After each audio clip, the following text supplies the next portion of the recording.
got caption. Recording. Work out. Okay, make a motion to call the meeting to order. I second. Roll call, please.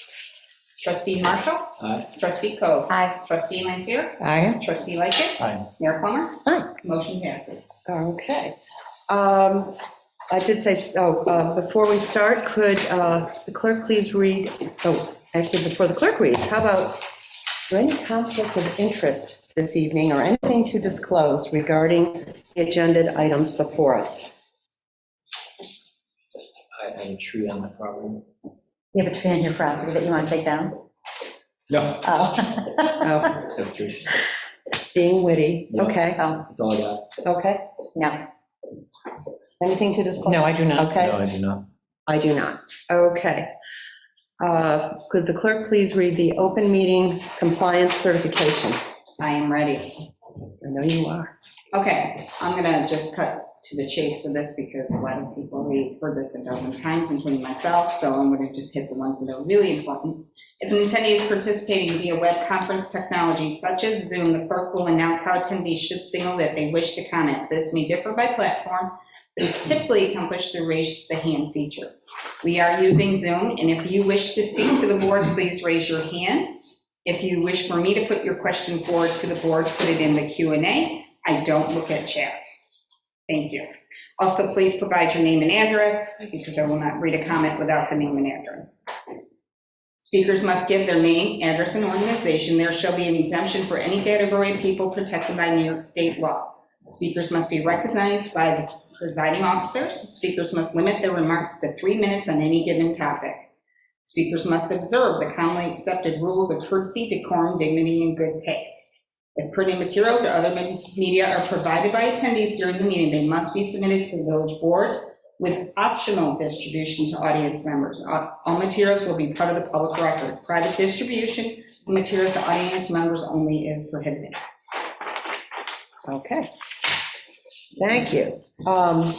Before we dive in tonight, I just want to thank everyone, staff and DPW for an amazing candlelight night. It was just lovely. And another shout out to Dr. Carl Fleischman, who performed here at Village Hall. Yep, he now has an expanded following. But it really was a nice evening, and so thanks again to the crew and the staff. Everything was just perfect. The village looked beautiful. It was really, really nice, and Village Hall looks beautiful as well. So moving on, any public comment before we start in?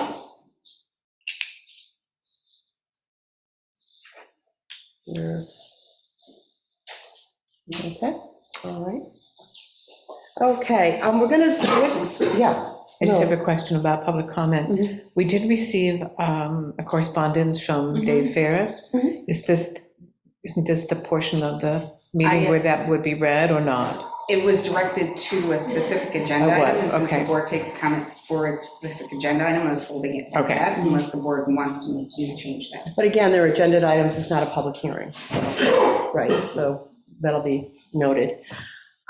We are going to switch the agenda around a little bit tonight because we do have, hopefully our village engineer is not online yet.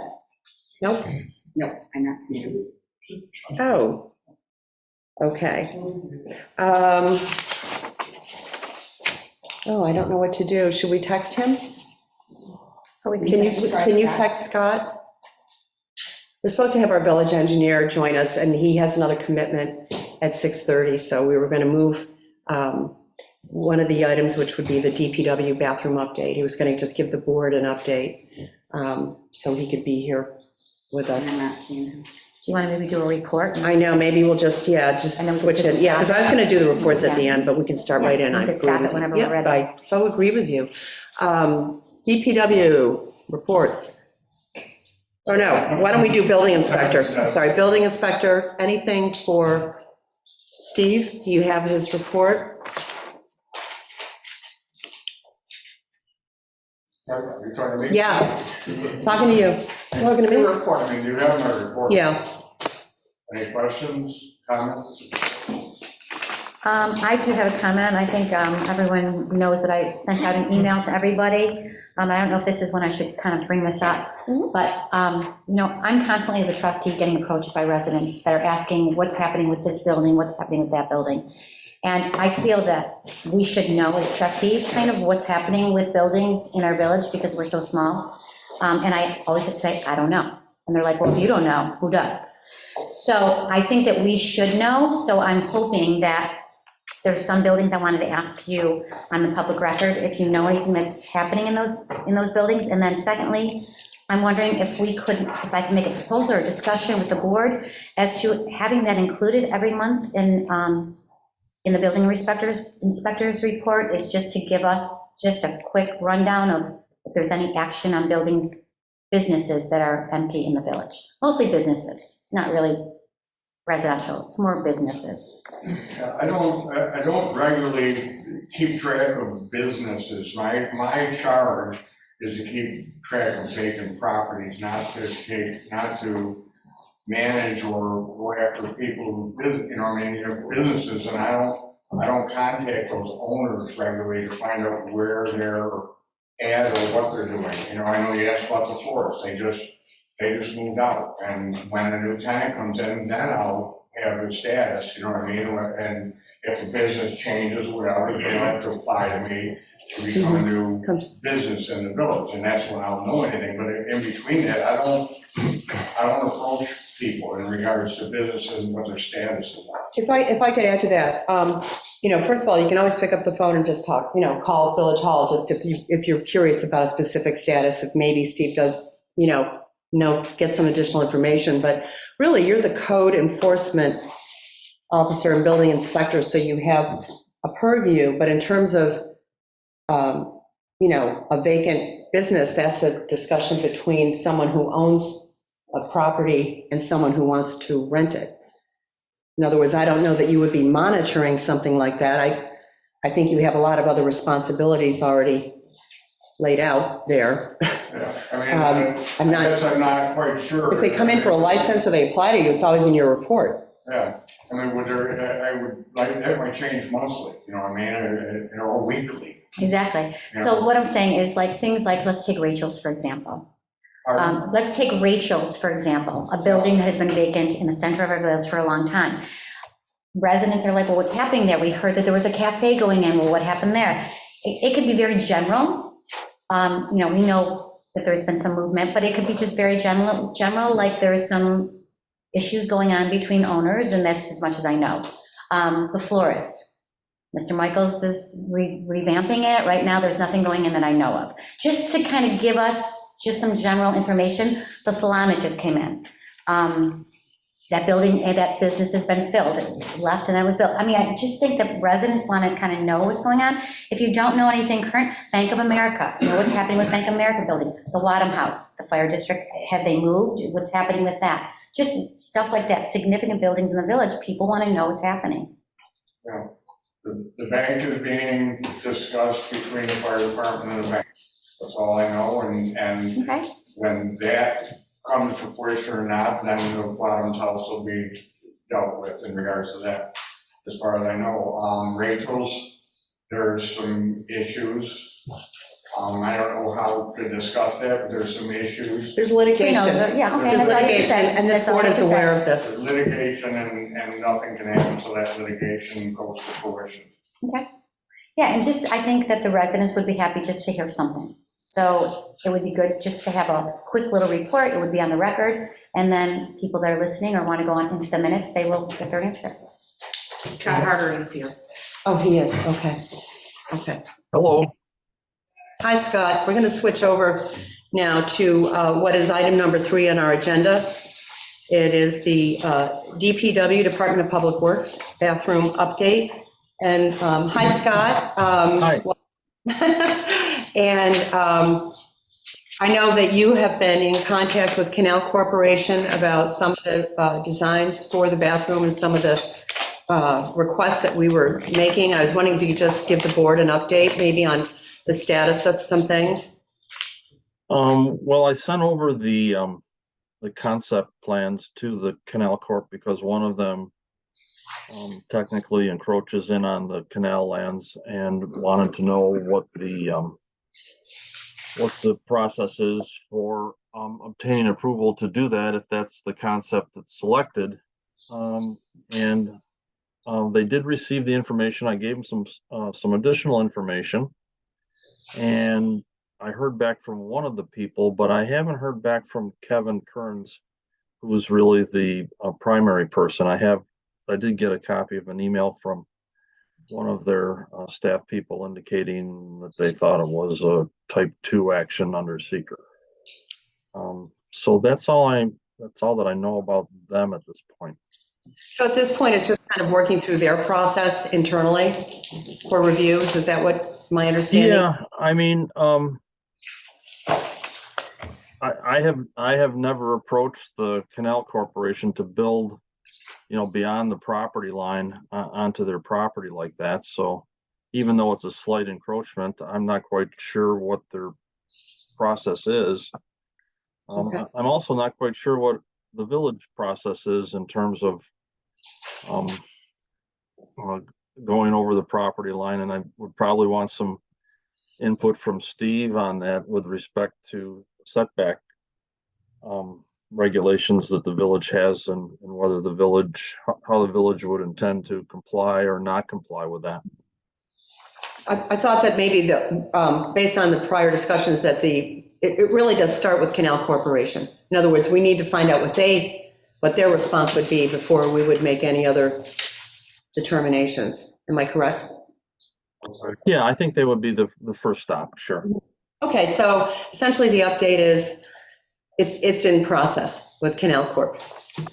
Yeah, we have had some partial feedback, but I don't have a You don't have the full. I don't have a clear direction at this point as to, if we have to fill out this form or that form. And I guess the question I have is, does the village prefer the alternative that goes over the property line versus the one that doesn't? Yeah, I think that was part of the discussion, which is why we had asked you to reach out. Okay. Mhm. Okay. Yeah. Are there any other just quick questions for Scott? I mean, it sounds like it's kind of left still in the process with Canal Corp. Yeah. Right. Yeah, Justin has a question. This is probably more for the mayor. I guess I feel that we're really pushing ahead on one of these two plans here, and we haven't approved one or the other. I guess to me, I'm concerned about the scale of this project. Mhm. When we've got a lot of other necessary village improvements. We haven't gotten prices on this yet, but it's going to be well over $100,000. And the scale of it is where essentially we're looking at, 4 or so bathroom stalls, a couple of urinals, a couple of showers. And lockers. Yeah, Storage. Mhm. we're looking for bathroom facilities for 85% of the staff at the DPW to use at the same time. To me, that isn't really what most organizations would do. And so I know that we've talked about possibly repurposing this for public use. To me, that would be a quite different plan. So I guess I'm concerned that we're not productively using time by going ahead and pursuing approvals, when to me, this proportion is entirely off for the needs of the DPW, which we don't really think will change drastically going forward. I appreciate your input and your thoughts and questions on this. I think, as you know, the prior board set aside fundings for this facility. Am I correct? There's ARPA fundings and also fundings from our sewer fund as well. And for the people here tonight and people listening, the DPW has been located in that area literally for decades, as everybody knows. And there is one bathroom, and it is located in the kitchen facility. It is a single door. It looks like a closet. There is only one toilet. There are no showers. There are lockers that are in truck bays. And there is no way for the type of work that our DPW does to rinse off the sewage, the dirt, and the filth. They go home with it. It's inappropriate. There's also only one bathroom for both men and women, again, right in a kitchen. There is no sink in that bathroom for them to even wash their hands. They must wash up in the kitchen sink where there's food prepared. So this has been brought before the prior board and this board, frankly, since I've taken office. I feel strongly about this. I know that the crew has felt strongly about this. They've actually written letters to the board and advocated. I think it's the right thing to do, regardless. Even if we may want to repurpose that facility down the road, it's years out. We have hardworking men and women who run our village every single day, and they need to have proper facilities. So I can appreciate your thoughts, but I think we're way past, whether or not we're even going to do this. We need to have this facility, period. Yeah. Well, Thank you. In between those two opinions that we have just heard, I think there might be a middle ground in that a reduction in the initial proposal might very well serve the DPW and also acknowledge which they have a real issue there and we want to address it. I think that we are unanimous on that point. We're not saying no facility for the DPW. We're absolutely not saying that at any time. What I would like to explore as a board is maybe a reduction in the number of stalls, so that the idea is not everyone able to be in and use it at one time. Perhaps they would have to take turns. So maybe one shower instead of 2, or 3 stalls instead of 4, some men and women. variation of what has been proposed. So I think as a board, I would like to come to that. Okay, I appreciate that, trying to find that middle ground. Zach, do you want to speak to that about what happens when the crew, how it works with the crew relative to like an other organization, just how DPWs function and how that looks? I think that'd be helpful for everybody. We don't operate in an office where everybody's in-house for 8 hours out of the day. They're really outside of morning when everybody's punching in, and the afternoon when everybody's getting ready to leave and punch out. There are only 2 half-hour periods that everybody's in the building at the same time. Otherwise, everybody's typically out on the road, and there might be sporadic times that they're showing back up at the shop in which they can use the bathroom, but realistically, it's everybody being in the shop for the same half hour for break and the same half hour for lunch, in which everybody's using the bathroom at the same time. So to accommodate all 7, 8 staff members within a half hour period, I think is what was the intention for the design that was proposed. And also the idea that there'd be proper facilities for both men and women, Yes. so you wouldn't be sharing a shower or something Our like locker rooms, it doesn't exist, as you stated. Right. We have lockers that are out in one of the bays where the truck is. There's no real private room for changing, in which that happens on a daily basis. So someone's finding a dark corner in the shop to go change their clothes on the gritty floor. So they're changing Next to the somewhere in the truck. shop or Yeah. in a truck bay? Yep. So this new facility would allow private changing rooms for both men and women, because we do have both men and women that work at the shop, in order to be able to change at the same time. Also 2 showers, just 1 shower per week and 1 shower per restroom. Okay. So there was a rationale, I think, when you worked with Scott and with the architect to how it was laid out. Yeah, I mean, the crew fluctuates too.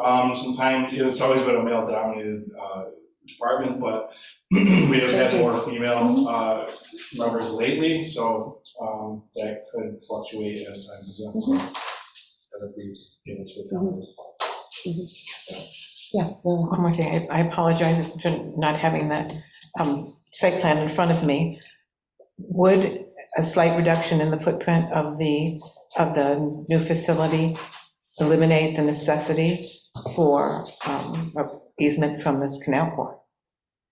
Well, then we could move ahead without waiting for their approval. I mean, is it? There were two versions of it. One Yes, went over the property line, the other one was. and the other one did not. One went over the property line by 2 feet. Okay. This is to address Zach. Zach, is it possible, I understand that everybody kind of eats lunch at the same time and everybody leaves at the same time. Is it possible to alternate? So maybe somebody does 11:30 to 12 lunch, somebody does 12 to 12:30 lunch, like a lot of other places do? That's my one question. And you can address that because the other one's not to you. Not really, because a lot of the time the crew works together doing the same thing at the same time. Everybody all at once? Yes. We send 4 people out to go pick up brush. 4 people are coming back together because you can't have 2 people out working a construction zone by themselves because you can't get the work done and it's unsafe. So everybody works together. And then my other question, since we have delegated funds for this project, right? Is that what you said? We have funds set aside. We don't even have any clue as to the cost of this, of these 2 proposals, correct? So don't you think it would probably be a good idea to at least get an idea of cost to see if we have, how much more it's going to cost us as a village? Well, the Over first and thing that above. has to happen is you have to plan your design. We have to make sure we have the approval if we're going to go with the design that goes over The 2 feet. the 2 feet. Then you got to put it out to bid. Until we put it out to bid, Scott, you can speak to this too. I mean, you guys can give me a best guesstimate, but until you put out to bid, you have no idea. That's like the back entrance here. We had estimates every day of the week at one price, but until you put it out to bid, you don't have a solid. Right, well, estimate. I mean, I guess, if this was my house and I had 2 options and I had a certain amount of money and one option was going to be, 3 times as much and I didn't have 3 times as much. I mean, I guess there's got to be some general cost that You can build in option A or option B and have them bid both ways and see what you Because then send. We would that would get 2 different make a bids. huge difference. That was the intention, Yeah. that's why there's 2 different Yeah, designs. you can put your bid pack any way you want, Mhm. but, if you want it built this way, this is your primary, but all the bids come in, you have option A and you have option B. You Okay. look at option A, you can't do option A, but B is allowable, then you can always take B. That's a decision made once the bids are out, but till we get it out to bid, we're not going to have a solid number. Right, Scott, did you want to add anything? Well, I think the architect could give you a ballpark cost and one option versus the other. One is the one that's intruding into the canal lands a couple feet. That one's almost half the square footage of the other one. So, I mean, just using square footage as a basis, that would certainly be more compact and the most economical. But I can ask Fran, the architect with whom I'm working, if he can ballpark this. Yeah, that would be great, and then give us an idea of what funds we have already allocated. And the funds that were allocated were based already, I believe, way back when he did give us the ballpark number. I believe so. Yes, in other words, it wasn't just, we think On both this is. designs or on? Yeah, on both. I think it was on both, Both because, I think we allocated the funds before we got the design. Yeah, because I think this We is. went with we went with our best. Did guess. we? Yeah, I thought think we had it's somebody- before that. Didn't we have, well, but I'm pretty sure we talked to him about it. I don't think he It's had, possible. We talked to Scott or we did whatever. okay. It's been a while. Yeah, it's been a while, so This we should is bounced revisit it. around for Yeah, a for while. sure. Trying to get Okay. this resolved. Okay, yeah, Justin. Yeah, just to explain a little bit, my position here is that I agree that the building needs bathrooms, and I would like to see it happen, which is why I have an interest in making sure the projects are proportional to the needs. And I think that it does us a disservice if we're just saying, hey, we're going to go ahead and put this out to bid as is. The fact is, the previous board discussed setting aside about $25,000 worth of the ARPA funds, and we think this project might cost about 4 times as much in some employment figures we've tossed around. Why don't we just So quickly we're- interject with the treasurer, because she knows the funding. Let me just Okay. mention first, though, Okay. that we are in no way legally obligated to spend those funds, especially with the drastic increase over the allocated funds that we're looking at with this project. I think the responsible thing is to first consider what the needs are, especially given that the entire DPW building is aging. And there have been public statements to the effect of possibly even moving it to a different site. I think the appropriate thing, given all this, is to look at what the needs are, plan in a way that's commensurate with those needs, and then go ahead.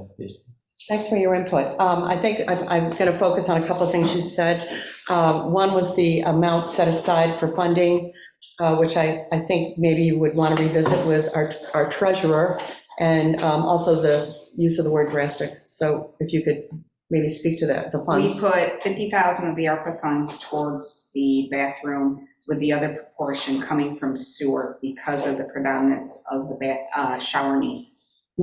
Shower and laundry. And how Shower much, and is- laundry. how much from sewer? It was going to match or be, I think it was going to be. It's gonna be greater. Like 75% Greater. of the cost. Yeah. Is coming. So we don't have a number, it's just a percentage. 75% coming from sewer, which is It was- an incredibly yeah. cash-rich fund. Yeah, because of the sewer is, the needs of the sewer department with the showers, with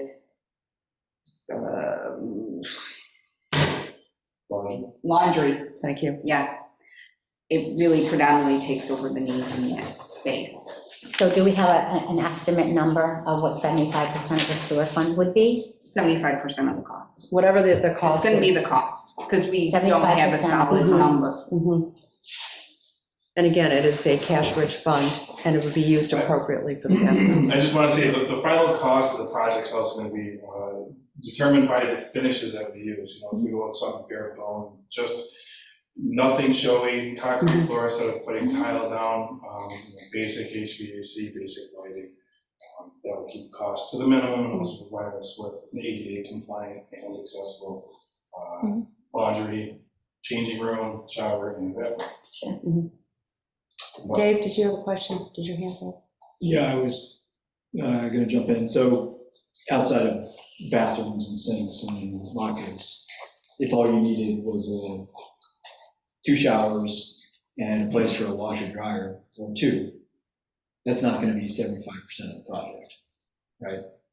So my first comment is the sewer probably shouldn't be picking up 75% of the bill, just because that's where the money is. No, that wasn't, No, that actually No, was not what how the determination was made. no, it's the need. No, Yeah, so the need, I'm what I'm just saying. adding in that there's enough cash in the sewer fund to Sure, appropriately cover. It's not just because there's money in the sewer fund. What I'm suggesting Based on the need. is the need of a shower and the need of laundry exists for the sewer fund. But if you just were to construct that, it would not be the same cost as the, 75% of the total project. It would have a predominant of the need, because you're running a separate department. That department needs to pick up its part of the Sure. bill. So there's Well, general, but general's portion of that need is more limited. Right, and what I'm saying is if you have a $125,000 project, well, let's just use that as a number, and 50 of it's ARPA, and 75 grand is sewer, you could probably build 2 showers and a washer and dryer for less than 75,000 with no bathrooms. Meaning, the idea of having the bathrooms in the project itself, right, is suggesting to me that we shouldn't just use sewer funds for the difference. It's We're not probably- using just sewer. Well, we're using ARPA, but I think there should probably be additional general fund, not just sewer fund. Well, We we shouldn't have just to, lean on the sewer. at the end of the day, all these numbers Right. are pie in the sky, because the portion that's going to be allocated to sewer or whatever we're going to see is until we bid it out. Until we see what the cost of building this project is, that's when we're going to make the determination which portion, how much of it is actually sewer. Correct. So- I'm simply suggesting that it's going to be ARPA, general, and sewer. Oh, no, I don't disagree with you. General has a portion in there, but we don't know what it is until we get the whole project. Okay. So at this point, when we allocated the funds, trying to make sure, because let's be honest, general did not, back when we started doing this, general didn't have very much in fund balance. Mhm. It has a little bit more, yes, it can contribute. We were counting on just the ARPA for the general portion. Right now, we probably can do a little more on general, depending on other projects that are going. But to be honest, all this, until we have a solid number, Yep, it's doesn't matter. Right. it's pie in the sky to me. So, Okay, so the action item then coming out of this is Scott's going to try to get some, realistic estimates then from Fran, who is the architect on the project. So at least we start to have some working numbers with this. I also would like to see a project of smaller scale than what you have here. So, for example, you take any fast food restaurant that's got a lot of people moving in and out all the time, dining at the same time, right, taking breaks at the same time at lunch, and you look at the size of the restrooms, you're talking 2 urinals and a toilet, or you're talking 1 urinal and maybe a toilet. Here, we've got 2 urinals and a toilet and 2 toilets. What if we took out a toilet per bay and shrunk the space by what would be like 80%, right? So just come back with a second option here. Somebody's, Scott, you do it, talk to the engineer, I don't know. But show me this design with everything that you have, minus 2 toilets. And the other thing I would propose is have them be gender neutral. So guys can use both left and right side, gals can use both left and right side. Put a urinal in both, put a toilet in both. Give the space for changing in both and a shower for both. It doesn't have to be gender specific. Right? Then you can use it a lot easier based on the crew composition right now. Sure. However. Okay, so we'll take a look at all of that. All right, and Scott, thanks for joining us tonight and helping us out, and we look forward to hearing what Fran has to say. Do I need to make a motion to get an architect to craft, or Scott, can you just move forward with that idea? He can move forward.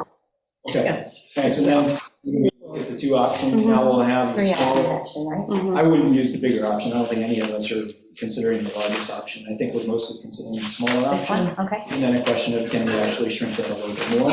We'll look at those 2, and then see how we want to move forward. The goal is to get the facility, so I support whatever we can do to make this happen, because it's been years in the making. Okay. Okay, thank I you. just want to make a brief comment. I think I heard somebody say the word urinal, is that right? Mhm. But I think what's been drawn there is not a urinal. I think that's a sink. I can confirm that with the architect, but I don't think that's a urinal. No, it's a sink, then a urinal, then a sink, then 2 urinals, then a toilet. At least in the drawings that maybe I'm looking at the wrong one, but the one that is called I'm looking at A1.1A, that has a shower, a toilet, and a sink for both sides. Maybe you have a different version. You're looking at A1.1 and A1.2, and they have urinals. So maybe it sounds like we're on different plan versions, Scott. Yeah, okay, sounds like maybe I have a different plan version that may have been done by Fran since the last input. So, okay, I will follow up on this. Thank you, appreciate it. Well, now you're hearing all the glamorous things that we do to run a village. You're enough. I know. Great discussion here. Okay, so next up, and we're going to move, I think, we'll have the reports at the end, just to have, because we know we have people here waiting to do presentations, so thank you for your patience on that. Next up, the Short-Term Advisory Committee.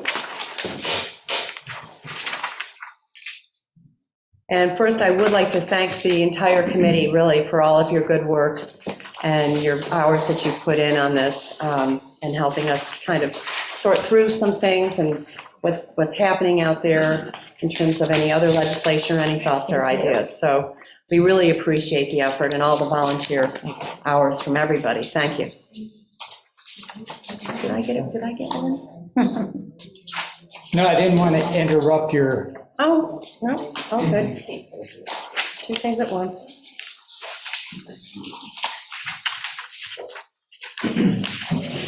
Let me start by first assuring you that we did not get lost in the woods, in the wilderness of SDRs. Len Parker, 46 Rand Place, Pittsburgh, New York. Anyway, we're back at it, and you want some speaking time either before or after?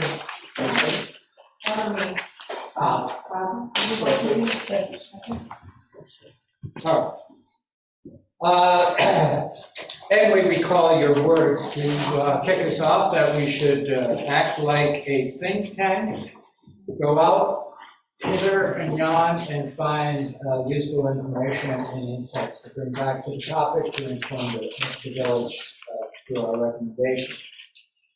We have, besides the cover sheet, we have a page going back to the charter.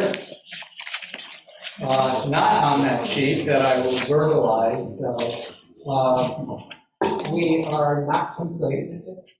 I don't know that you expected us to be complete now, otherwise it would not have been called an interim feedback meeting. But at the end of today's interim feedback session, we hope to have a robust dialogue throughout this, ask questions or save them to the end, because we want to leave adequate time at the end for having a discussion. And we have covered a lot more ground in the last few weeks than at the outset. Let me just give a few things. You know, we started this out with a starter kit of various articles, and that was a robust pile. We added to that, and we also have had face-to-face informal neighborhood surveys. They're not statistically valid, but just to test the temperature of the waters. The 3 members that I know of did that.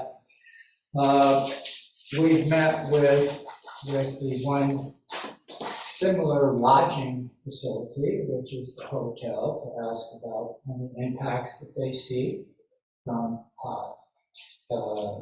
short-term rentals. We have gone and deep dived with communities who were more than happy to be on the phone with us and telling us how they ended up where they are, what things look like at the beginning, issues that they found, why they even did anything in the beginning.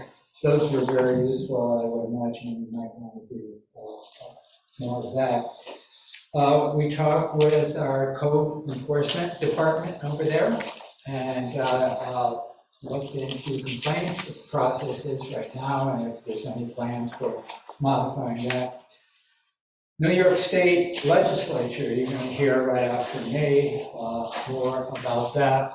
Don't know if Jeffrey and the rest of you are aware that there is legislation at the New York State level, so if you know that and have keeping up with that, maybe it's a shorter conversation. Otherwise, maybe a more rewarding, longer conversation. Will take us through that. And even looked at some things that I brought into the group from my 40 years of short-term rentals in California, which I still do, and some comparisons about how things are handled for what they call transient occupancy facilities. So there's been, I just want, since there's not a... They're having a hard time hearing you on the Zoom, so if you can speak up a little bit. Sure. Thank you. Oh, there we go. Thank you. All right, a further point about our, related to the process is that we, a little while ago, converted over to a standardized template. We put everything we can in writing there on every topic or subtopic, and then what our findings are that we extracted from those topics, and then have space for alternative findings. It would not have been appropriate because it's too granular for this kind of meeting, but I did want to make sure that you were aware that's available, and at the end of the meeting, when we talk about what you would look forward to at the end, you can indicate whether that's of interest to you in the final report or just a customary prose-based report. Let's go, if we may, turn the page to observations. As I mentioned, you started this out with many articles and published pieces. We got a lot more. One of the things that comes out not too long after starting to read through those, it's just about all of them deal with tangible, quantifiable problems and the corresponding actions taken in an effort to solve them. Common were published pieces about things like the number of filed complaints were sharply rising. Some others had worsening violations of ordinances and laws. Others had increasing numbers of police reports, financial diversion of lodging and hotel revenue, overwhelmed government resources, police and others as crowds grew and using of neighborhood. Yes? No, finish your thought. I was just thinking of something when you're done with your thought. Well, Go for it. No, I was just curious, because you're talking about, the complaints, violations, police reports, overwhelming, services in communities. Were these small communities, larger? So we looked at, yeah, Just, what does that look like? most of them that have publications are larger, but there are plenty enough that we had in the ballpark of what we had. Like in Clinton is 4,000, is that right? About 4,000 people, and they had 22 pages thick of requirements that they put in. So we're going to be talking about them a little bit later and a couple other examples. But there were examples of rough ballpark size. Okay. The difference is that these things that I just read as examples of what they were responding to are unlike here. We don't have a lot of police reports unless they're out of range of what we looked at. We don't have complaints logged, and we don't have most of that, which skews the data in one direction because they're all about something that we're not experiencing so far. I mean, there could be more out there, but so far we have not found communities and situations similar to ours.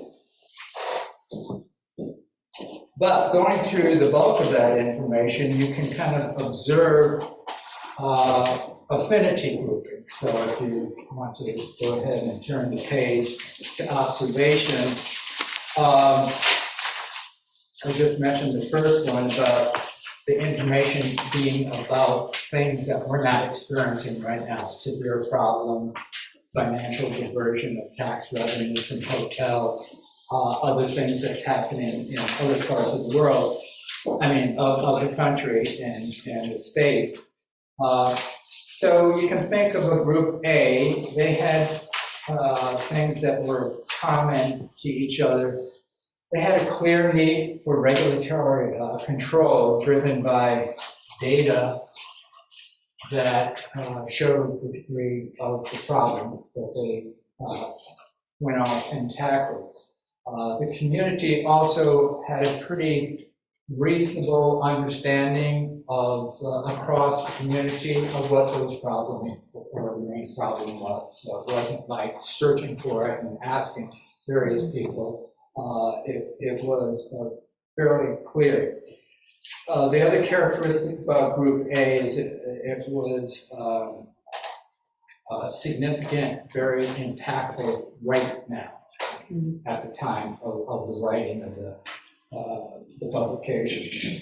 Group B is similar in that first attribute, and that is a clear problem definition, the problem is tangible, and but the difference a little bit is that the data more showed an upcoming or a forthcoming emerging trend that would make things a lot worse than they are right now. So it's kind of like the water's up to my knees, but the eye of the storm hasn't even hit shore yet, so it's going to get worse. A and B are all about problem solving, and 90+% of what you find in writing about STRs are about severe problems that the community is trying to resolve. So that leaves you, if you're from Pittsburgh Village, saying, well, I need a group C because I don't identify with group A or B. And how we would see it right now is that there is little to no data to define what problem really we need to prioritize solutions to. And we want to be mindful not to let speculation and concern fill in for the lack of data about problems that we don't yet have and hope we won't have in a very intense way. I also want to mention or follow up with the last point on there is we met with the management of Del Monte, and their quote, or her quote, the manager, was, "I assure you, we are not impacted by any Airbnb in this area, and except for occasional Sunday nights, we're always full." So there aren't multiple places to ask that question to, so it's like one place said, no impact, no worries, not even on our radar.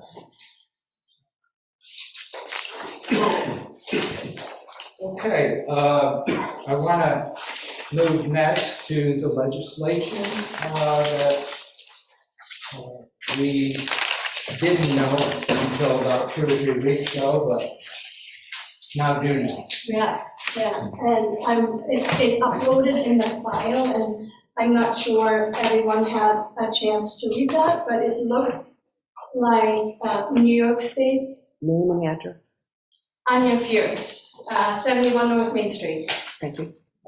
I'm not sure, it's fairly recent, came out in February, and I called up a few representatives and was told that it passed the Senate and is now sitting in the Assembly in New York State, and that there will be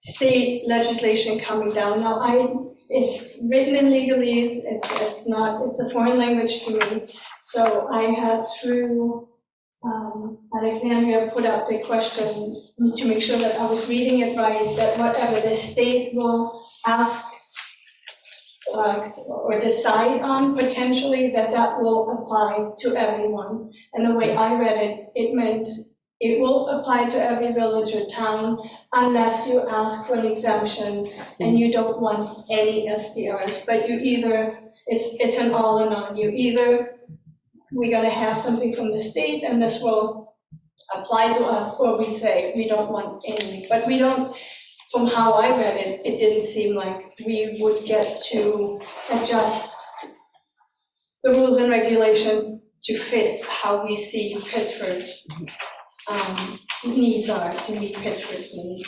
So the document is uploaded.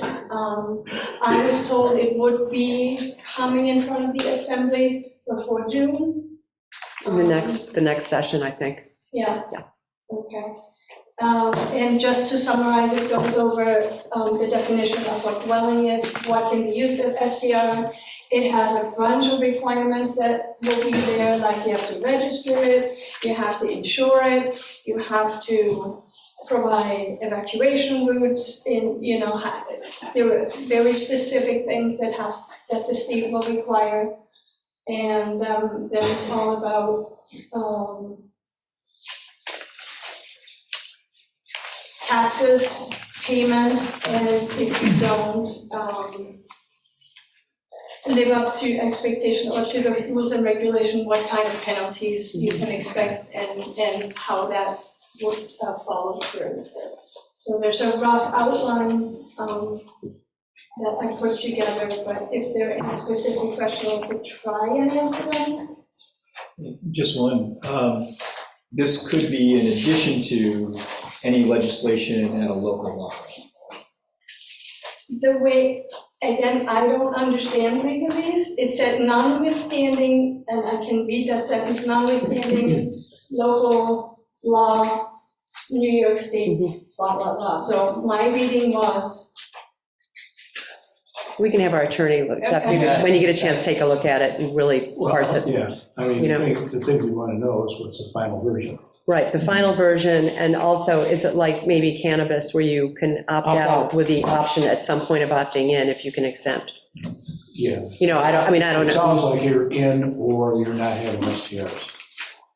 So that's where but you can maybe opt back in. Is the hiccup is notwithstanding the provisions of any other law administration, to the contrary, it shall be, and then that's how every sentence starts in here. Well, that's clear, yeah. Well, that sounds like we would be able to write our own, and then this would come on top of it if it doesn't contradict it. Not sure. I think the other thing to keep in mind is we're reflecting our thoughts and reactions based on the interim version or state that it's in. It's not final. It may not come out of the wash looking like it looks now. Right. Right? You don't know. And it could die in the assembly, you don't know. Right. Okay. Yeah. Great, thank you. I'm going to hand it over to Maria, who wrote, right? Yeah. And a small town that has actually drawn up quite specific rules and regulations. Thanks, Sonia. They're trying to help me out here because I'm not a big public speaker. I'm Maria Bennett. And, so I just want to tell you a little bit about Clinton, Dutchess County. There's a village of Clinton, which is to the east of Syracuse. That's not what we're talking about. This is between Albany and New York City. And this population is roughly 4,000 people, which makes it a little bit bigger than a village, but a little bit smaller than a town. So it's kind of an interesting one to look at. And I just want to present it in the positivity of which they have come about this. They had already had short-term rentals happening, and with 100% positive experience of existing short-term rentals in Clinton, creating regulations was initiated as a proactive response to property owners suggesting the possible need for regulations to maintain positive experiences, as well as those owners wanting to know requirements to potentially utilize their own property as a short-term rental. Current regulations are successfully up and running since 2000, with continued positivity, no legal challenges. However, time has brought about new unanticipated scenarios to be considered, which may potentially create regulations for things like subletting, easements, evaluating the current limit of 2 STR properties per owner, and LLC corporations, to name a few. But also, to what Len's going to share is, I talked to them, they said, we regulate everything, even backyard weddings. So jumping on the bandwagon of having some regulations, just kind of like, well, shouldn't we have some rules about this so we all know what the expectations are? Everyone's very happy there, it's a very pleasant community, and they couldn't be happier with what's happening, and they have no issues and no legal challenges. And I gave you all of their paperwork on what they drafted for their regulations and their applications. Can I have a question? So you base that based on the town of Clinton, right? And there is a village as well? Mm-hmm. And so did you look at the village at all? And was there a difference? I didn't see that they had anything. So Village of Clinton up near Syracuse, I did not look at them. Just as, I'll wait until you- jump up, come on. So it's not like Pittsburgh town and the village resides within it. These are two separate places. Separate municipalities. Separated by 100 miles. So Yeah, one's by yeah. Syracuse and one's south of Albany. Okay, They're not related. okay. There's also a Clinton County, so So, all right, so my A lot of question goes back to, so why didn't you look at the village of Clinton? I'm just wondering. I found this one that had the regulations that sparked off some little code that we picked on the document that led us down this beautiful path of this beautiful community. Okay, And how, so the population of Clinton, the one that you're talking about, is about 4,000, correct? But we I don't took really, that off Wikipedia. right, and but we that's don't know, what it was. right, but we don't know the population of the little village of Clinton, not that you would do any work anyways, but, so the I 4,000. don't know Utica, and I don't know any other Okay, areas in the state. so what I'm saying is the population is 4,000 as compared to what we have 1,200 in our We have village. about 1,300 residents, but to give you an idea, for example, Fairport is like 5 times our size. Right. You know, East Rochester is larger than us, you know, so we're one of the tiniest villages in the state, really. Yeah, which does make us very unique, right? So, Okay, so you're basically just presenting the Clinton piece, that was the piece that you did. Like, I can't ask you about any other villages, is that somebody else? I'm going to talk next. Okay, all right. there you go.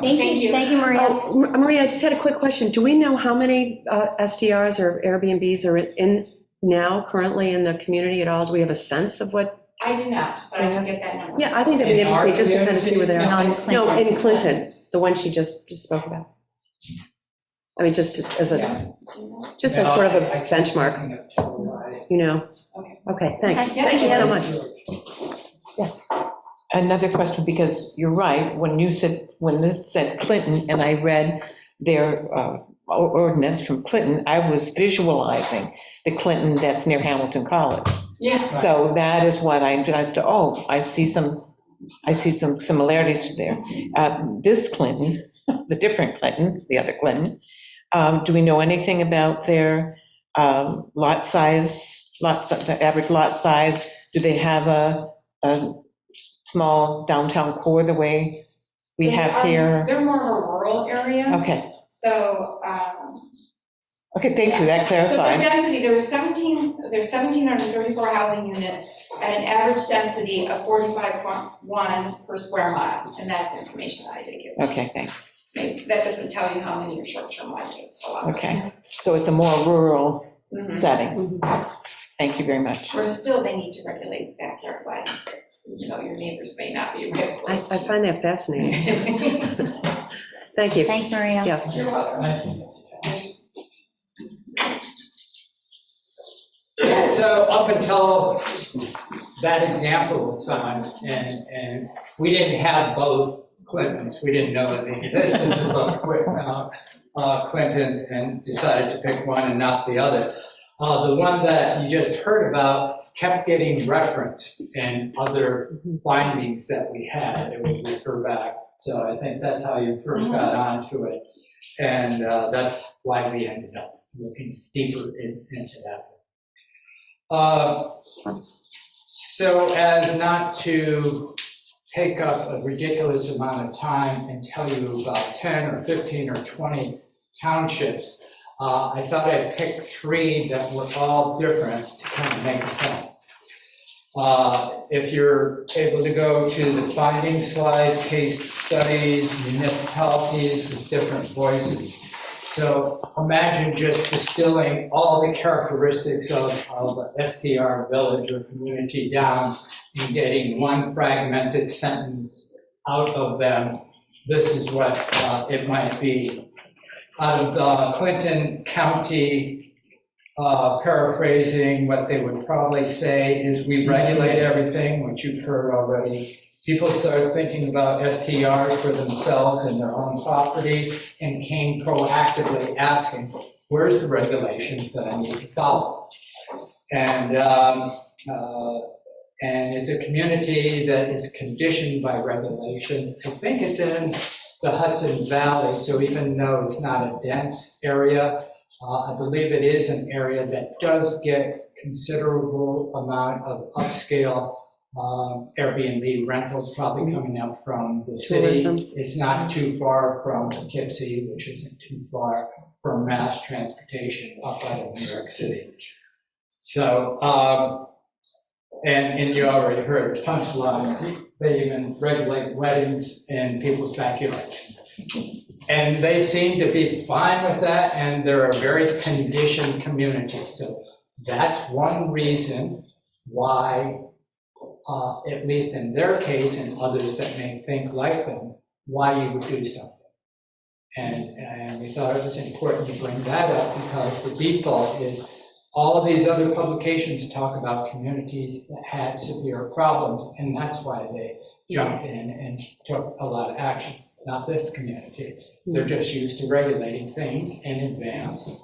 So now we'll go to Lake George, which had a different voice, and that's the one that kind of represents, it's 1 out of 1,000. There's the other 999 that are just like them.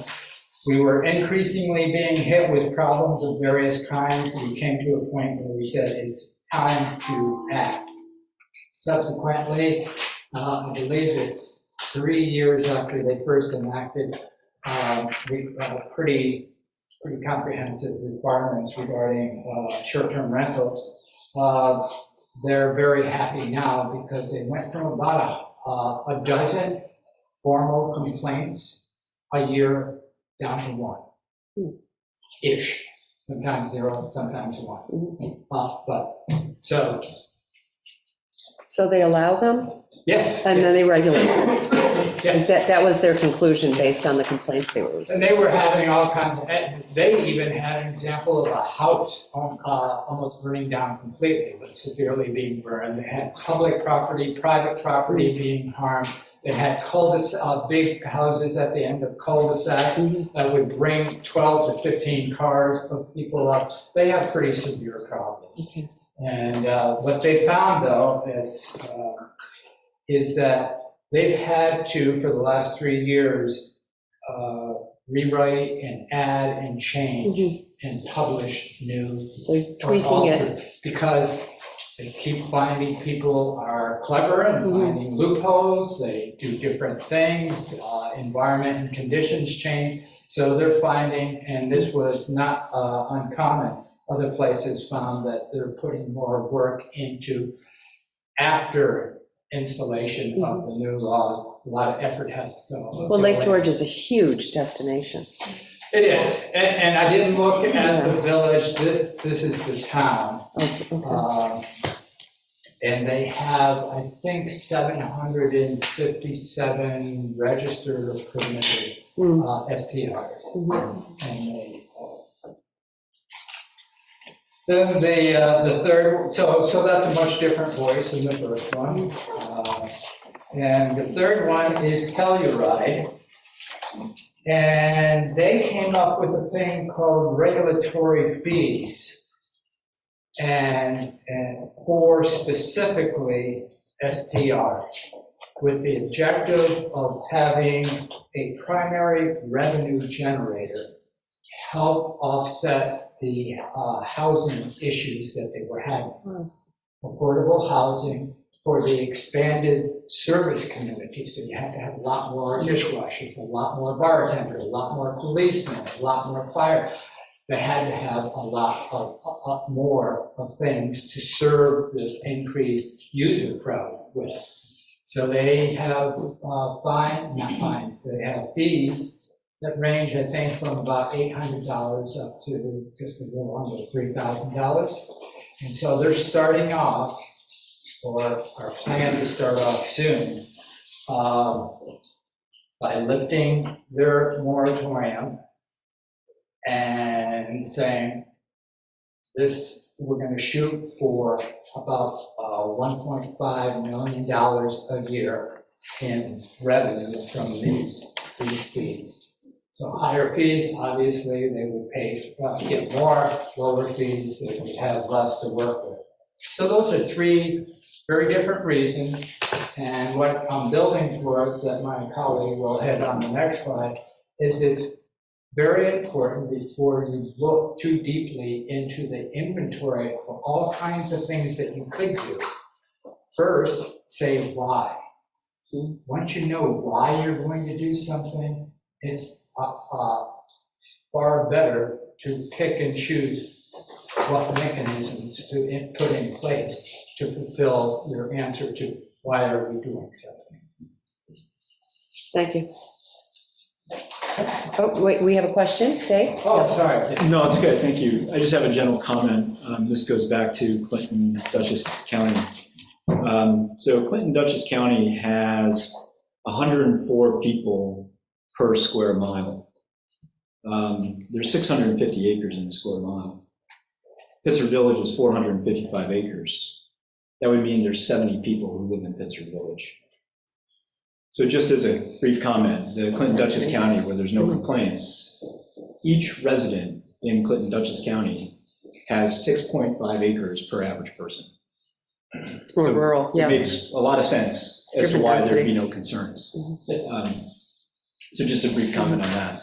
I did want to just venture back to the why and the planning comment.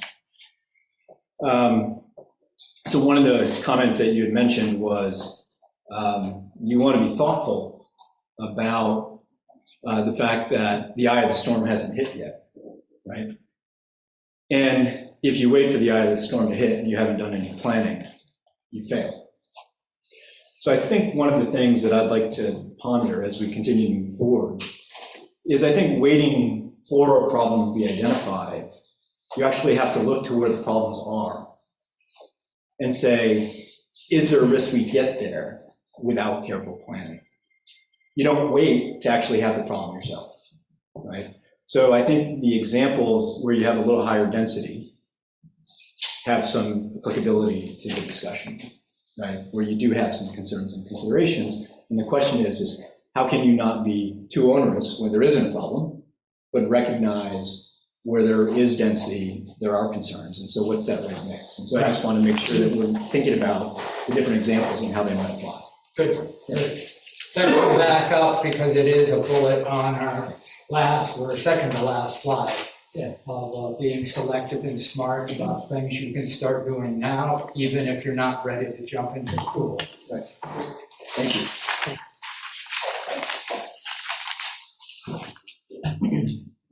Okay, Carl Fleischman, 41 Monroe, awkward public speaker. We're going to move on to my new slide called unintended consequences.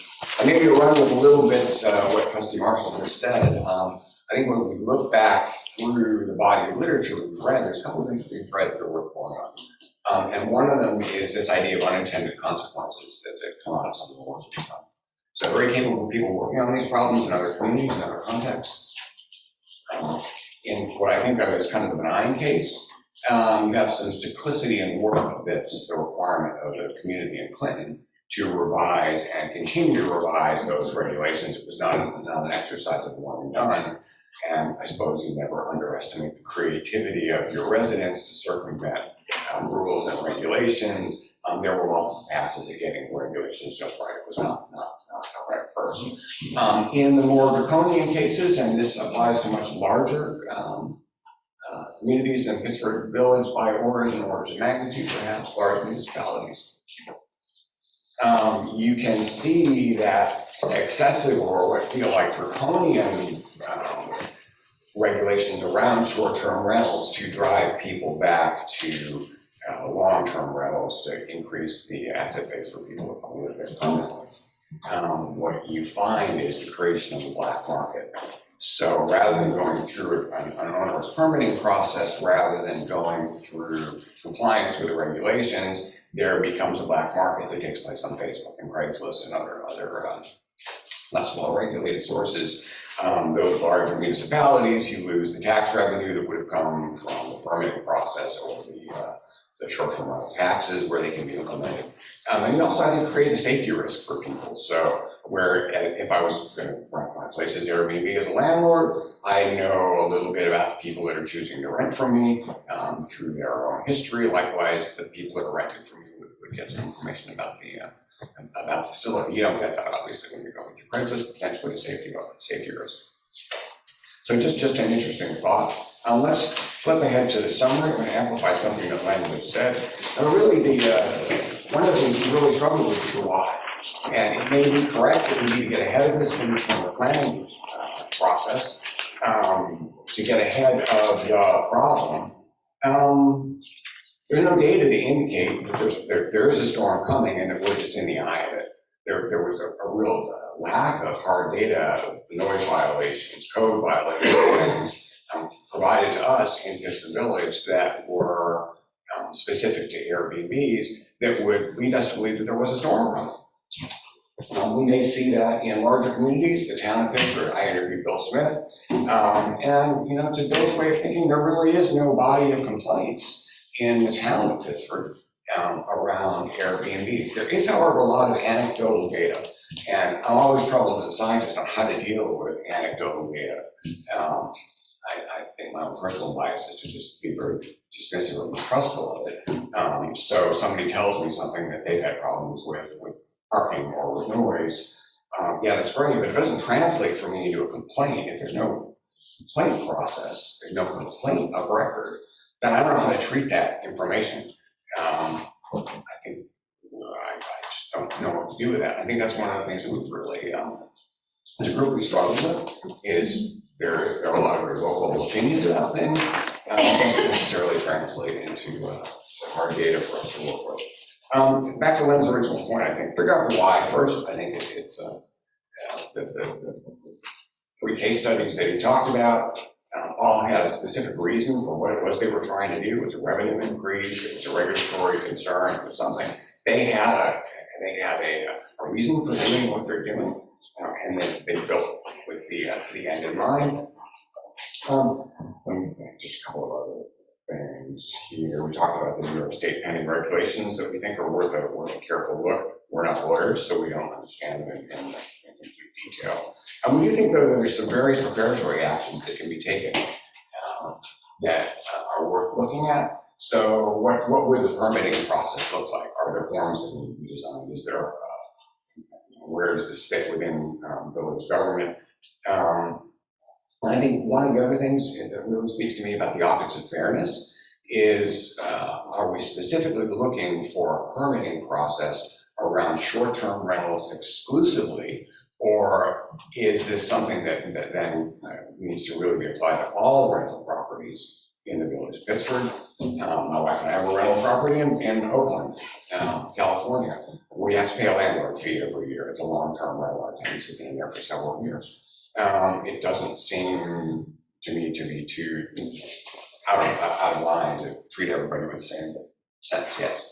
So the fee that you pay every year, does that cover what, like an annual inspection It or? covers an inspection, it covers. So the administrative registration at the city components level. Yes, ma'am. for the municipality? Okay, thank you. Yes, ma'am. Okay, so we flip over to the last page, and let's just really get some feedback from y'all on what you'd like to see as we path forward. And we'd like to wrap up our work, I suppose, and we'd like to just have a discussion with y'all about what more needs to be done and what final product would look like. So you want to accept what we've done as stated and run the blend spreadsheet? That's a great answer for all of us beyond Christmas. Or do you want to identify some specific details that we should look at in the report? Or are there other things you want us to go back and look at and consider?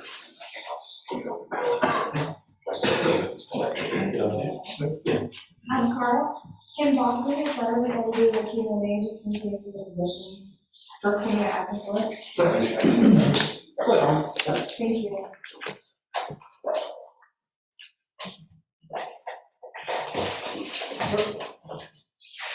Good evening.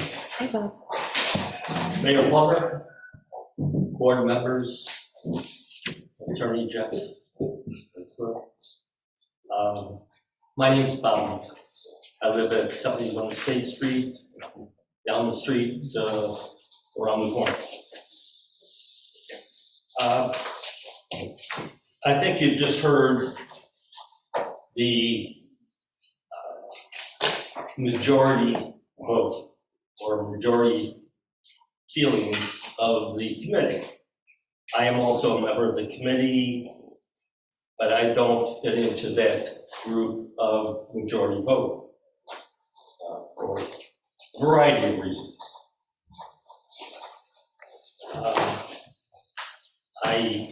I did present a letter that briefly will tell you where I am. My findings are in process. They have not been formalized. They will be by the time that we need to meet for the final report. And I suspect if things go as we have tonight, we'll have a majority report and we'll have a lone report, which is mine. So why don't we just jump into, and allow me, this will not take time. Yeah. Bob, I have a quick question to ask you. Go ahead. I don't understand this majority and minority. I mean, this committee was not intended to have a vote. Well, I'll address And- that right here. Okay, I'll address that, thank you. thank you. So the short-term rental committee was given the objective to advise the village board of trustees whether there should be any regulations or not regarding short-term rentals in the village of Pittsford.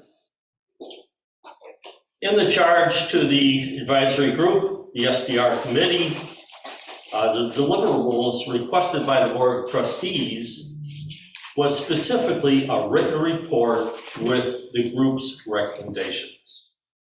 Further, the deputy clerk, in her minutes of an SDR conference call on 10/10/23, wisely shared the following as an updated statement from the Board of Trustees, and that follows. As part of the final report, the Board of Trustees asked the short-term rental committee to present all alternatives discussed, not solely majority conclusions. And I think that might address what you're speaking, not just a majority. Well, the majority feels that there shouldn't be this or there should be that. Everybody's voice should be heard on the committee. And that sounds good to me. I'm not one to shy away from being different than the others. I'll say it as I see it. What you see is what you get with me, okay? So that's the way I've run my life.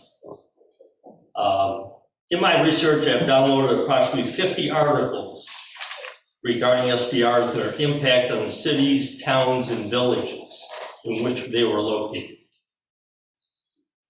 I have provided many of these articles to the village, and some of them appear on the SDR committee portal for the benefit of the other committee members.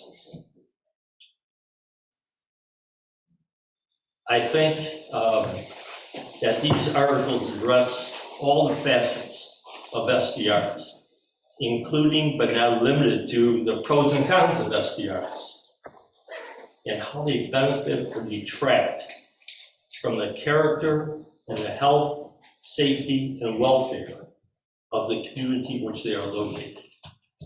And I think that's what is probably foremost in everybody's minds: health, safety, and welfare. That takes care of a lot of different items.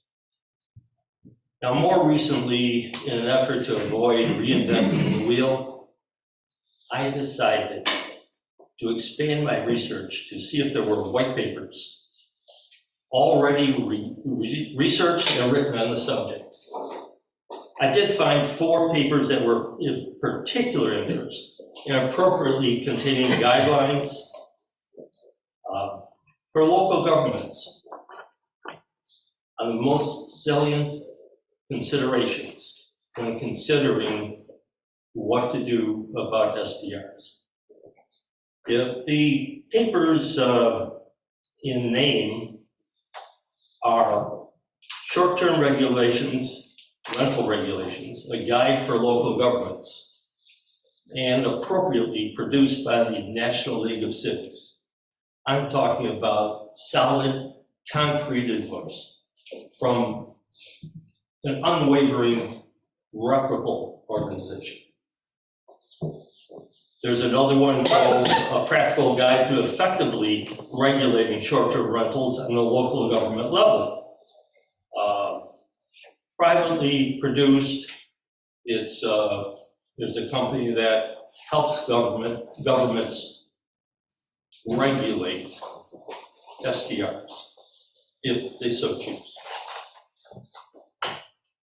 Another one, short-term rental assessment for the town of North Elba and the village of Lake Placid.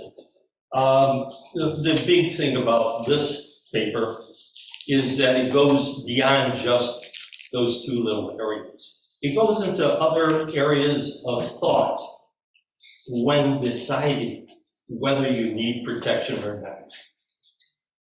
So I wasn't really concentrating on those 2 municipalities.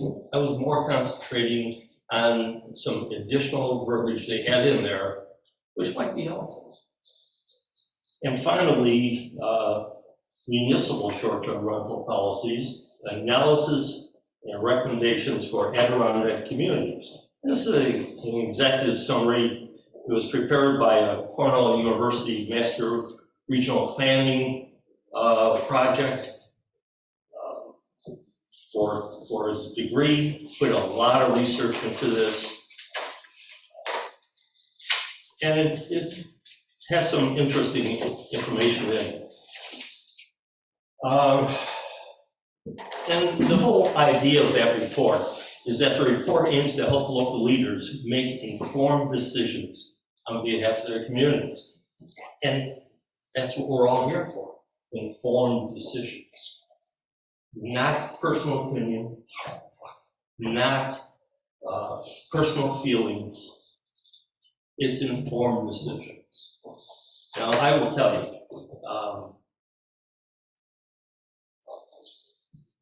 my 88-year-old brother, who happens to live with us right now, permanently, always, and I've learned a lot from my brother, always would say, learn from the mistakes of others so you don't make those same mistakes.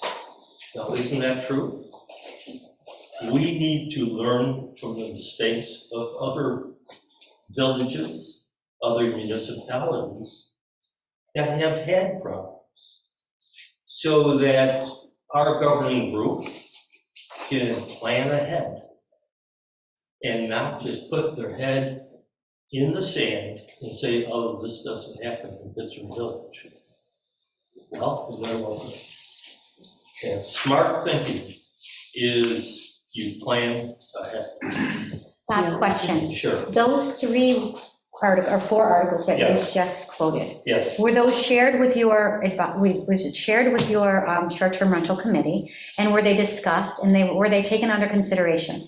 They are part of what I am concluding and putting together as a final report. Was that shared with your committee, though, beforehand? Was this information shared, and was it discussed within the committee? No, it wasn't discussed. Can I ask why?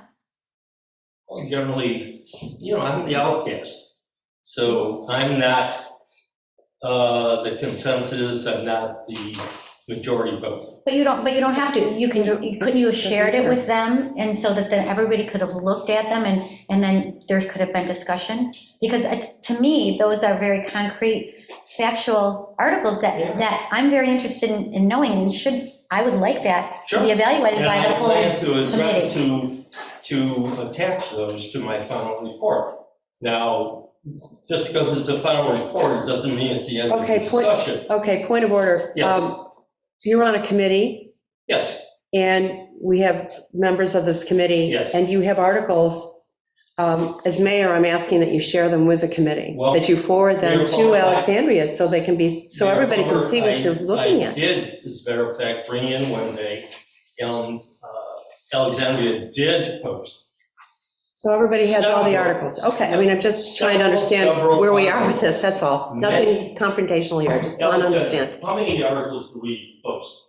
I didn't count them, but it Probably was 20. 40, yeah, 40, 50. Everyone 40 or has 50? access to. Okay, so everybody's, I just want to make sure everybody has access to whatever, We're not, to the information we're not working in a vacuum. and can discuss it No, together. This is a group. I just want to finish my thought, if I may. Sure, please. That everybody has access to the same information because you all care about the village, you're all residents in this village, and that you have access and you can all discuss in entirety as a committee your thoughts on the different articles going forward. That's good. So in that spreadsheet that Len has, are those articles documented in there? Are they discussed? No. Okay. The spreadsheet may work for some people. It doesn't work for me because it's kind of directed. So In my therefore, own research, it wasn't mandatory that somebody uses the spreadsheet or the template. My thoughts didn't fit into a template. My thoughts were on paper as I see it, and as I researched it. So, it's not necessary for everybody to use that template. Yes? Thank you. Well, yeah. I didn't know if somebody was behind me as well. No, it's you. I'm pointing to you. Thank you very much. It is of interest to me to hear from all the voices, and so that being said, I'm respecting what you said, I'm respecting what the others have said, and I'm very interested in receiving that information in whatever format you'd like to provide it to us for our review. That is the whole point. And so I look forward to that. And I also, I don't know how necessary it is to have which reports Alexandria put up, what you will provide, we will be able to review, and what the rest of the committee provides. If each individual on the committee wanted to provide a report, an individual report to the, you can if you want to, I'm not saying that, if you wish to, that is acceptable as well. We're not looking, I personally, we're not looking for a consensus and a report as a committee, but rather individual perspectives and research, because the more information we have, just as you said, Mr. Michaels, that we want to make an informed decision, and to that end, it helps us very much in our position to have others doing background for us and feeding us information, because we can't possibly find it all. And I also, as village residents, interested in your perspective, also as a resident. So that plays into it as well as the data. I think we can all agree that everybody, we care about everybody's opinion, regardless. I mean, that's the whole point of this, is that every single member of this committee, you don't have to reach consensus per se, and you can submit all the different types of research. This is what we found in this community. I think you've all done great work, all of you, and this is, as I'm hearing, an interim report. Exactly. Okay. An interim report is, here's where we stand now, it's not the final product. Mhm. I just thought you'd all be working, sharing information together and discussing together, so it all be just at least presented in one document. Because your I didn't. perspective is very important, Bob, Yeah. and it should be shared with the committee, I think. Yeah. I mean, you've got a Well, I voice, have and it shared. should be. I have shared my perspective. Okay. Everybody knows in the committee where I stand. Everybody knows where I stand. Okay. Okay. Yep. Thank you. Are you complete with your presentation? Because I just want to Just provide. one last little thing. The purpose of this little short address to you, the Board of Trustees, is really to share with you the fact that I will present my findings in a final report form at the designated time. I suspect that we're going to have a certain meeting, that probably a special meeting, that there'll be an ample time for everybody to discuss what their findings are in particular and specifically. And I suspect they'll include information not from my report. I suspect will include information that may not be found in the committee's majority conclusions. And I also reiterate that that's what was requested, that it just not be just majority. I think we're all on the same page. We're all good. Yeah, we appreciate that. So, Thank you, Bob. Yeah, thank you. Thank you. Is there anything else that I can I- address? Thank you so much. Thank you. Thanks to all of you. Yeah, Lisa, I know Yes, you so want so I would like to address the committee. Thank you guys all so much for all of your hard work and all your time and energy. We truly appreciate it. I truly appreciate it, speaking for myself. So you requested from us, what exactly are we looking for? I'm going to speak on what I am looking for to help me make a decision when we do come to vote, or however this, plays out. First of all, I would like to see a LEND spreadsheet.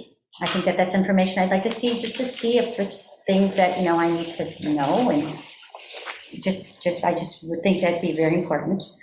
I'd also like to see more research on communities that are more similar to ours. Okay, I really think that we can find other villages that have kind of the same density, the same quaintness, the same kind of historic piece of the village that's more similar to ours. I'd like to see that comparison more.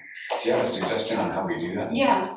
Well, the village of Ellicottville is just, I just know it just because I've been there, and that's a perfect example of something that's very, I like to say that it's known for their winter season. It's a ski town, where we're known for kind of like our canal, just more of a summertime.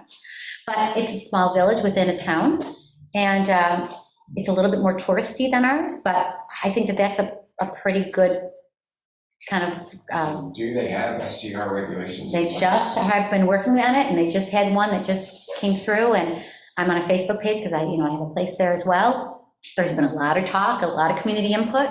So there's a lot of action going on in that village, I think that we could probably learn from. Yeah, Maria?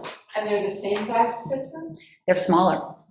And the reason, what's interesting, I just pulled this up and I wanted to show it to you guys, is they have a graph, they have a census graph, and as soon as their Airbnbs kind of upped, which is in about 2019, their census fell significantly. Now, I don't know enough about census. I don't know if census is residents that actually live there, but there was such a huge drop in census that now they only have 290 residents that And live do in we the know village. that that's a direct correlation with Airbnb? I don't, because I looked at it, it was something that I just pulled up. So it's just something, I would like you guys to maybe take a look at that and see what your thoughts are on that, I okay? can look it up, but it's very hard to have a research tool. We could say, well, show us another village that's this size and have Google just go, here's a list. If I could just chime in, because I hear where you're going with this, and I agree with a lot of it. I do think to take a look at other villages would be important, even just any canal towns and villages along the Erie Canal and what they're doing or what they're not doing, because that also is part of a report. They don't have, it's not only just who has the regulations, but who just decided to not have them, or, as you've done in some of this as well. So, and the other thing too that I think would be helpful is, even if they're not along the canal, just any other villages, to take a look really at the type of demographic that's using these Airbnbs. For example, we already know here in our village that our demographic for people coming in to use Airbnbs that exist right now in our village are very different from the demographics for someone who wants to go on spring break to Fort Lauderdale to an Airbnb. No one comes to Pittsburgh for spring break. Mayor, can I also finish? So, I my think thought? there's maybe just a little bit more parsing. That's all that would be, potentially. I think also, that we're kind of getting a little bit too concerned and noisy, shall I say, about problems. I didn't look at this committee as addressing problems, because I agree, I don't think there's a lot of problems right now. What my concern is, and what concerns of residents that I've spoken to is more the economic impact and safety in a small historic village of residential living. That is really the issue that I want to see addressed by you guys. I want to see the economic impact of people that own here, of people that want to own here. Here are two quick articles that came up on just a quick search. Harvard Business Review, Economics, April 17, 2019. This is quote, research: when Airbnb listings in a city increase, so do rent prices. In parentheses, limit how many homes can be added to the STR market while still allowing owner occupants to share their extra space. Okay, that's something that's really of interest to me that would probably help. Number two, Economic Policy Institute. This is an Economic Policy Institute article. The economic costs and benefits of Airbnb. No reason for local policymakers to let Airbnbs bypass tax or regulatory obligations. This report was done January 30th, 2019.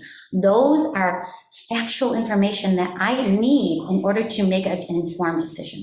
So that's what I am personally looking for from you guys. Would you email the group, or maybe Alexandria could, those two articles, so we can look it up? Okay, so I'm sorry. Okay, I didn't know who was talking back there. Both of them? Okay, yes, Maria? Well, if you have that information, why are we not researching that information? So I'm confused on Maria's direction, but then you're telling us these are the articles to read, but you've already have them at your purview to read. I'm using them as an example of what I need to help make an informed decision. That type of information is what I need. I don't look at STRs as being kind of problematic in our community, because I agree the people that are using them are people that are visiting family. I mean, that's not the issue for me. The issue is, what does that do to our economy in a small, safe, little historic village? That's my personal concern. I'm not speaking for everybody else, but that's what I need. That's what I need to see to help me make an informed decision. So that's very specific. I don't know if you have access to the shared drive or not, but of the 50, roughly 40 or 50 articles that I submitted, many of them talk to that stuff. Yeah, I don't, because that is your work in progress. I'm hoping that's your committee's work in progress. So I'm kind of letting you guys sift through that stuff. But I just wanted to give you an example of what I need in order to make an informed decision. I support what spots saying there that maybe everything you're looking for is in there, and we just need to open that up to you, and there you probably have everything you're looking for right there. And Well, but from that information, Maria, I want you guys to give us recommendations based on all those information. So yeah, I could go and do a Google search as well. I'm not comfortable giving you recommendations like that. Based on research articles? I'm a lawyer, I'm not a lawyer. You know, I don't know that I can give you recommendations, I can just tell you, here's the information.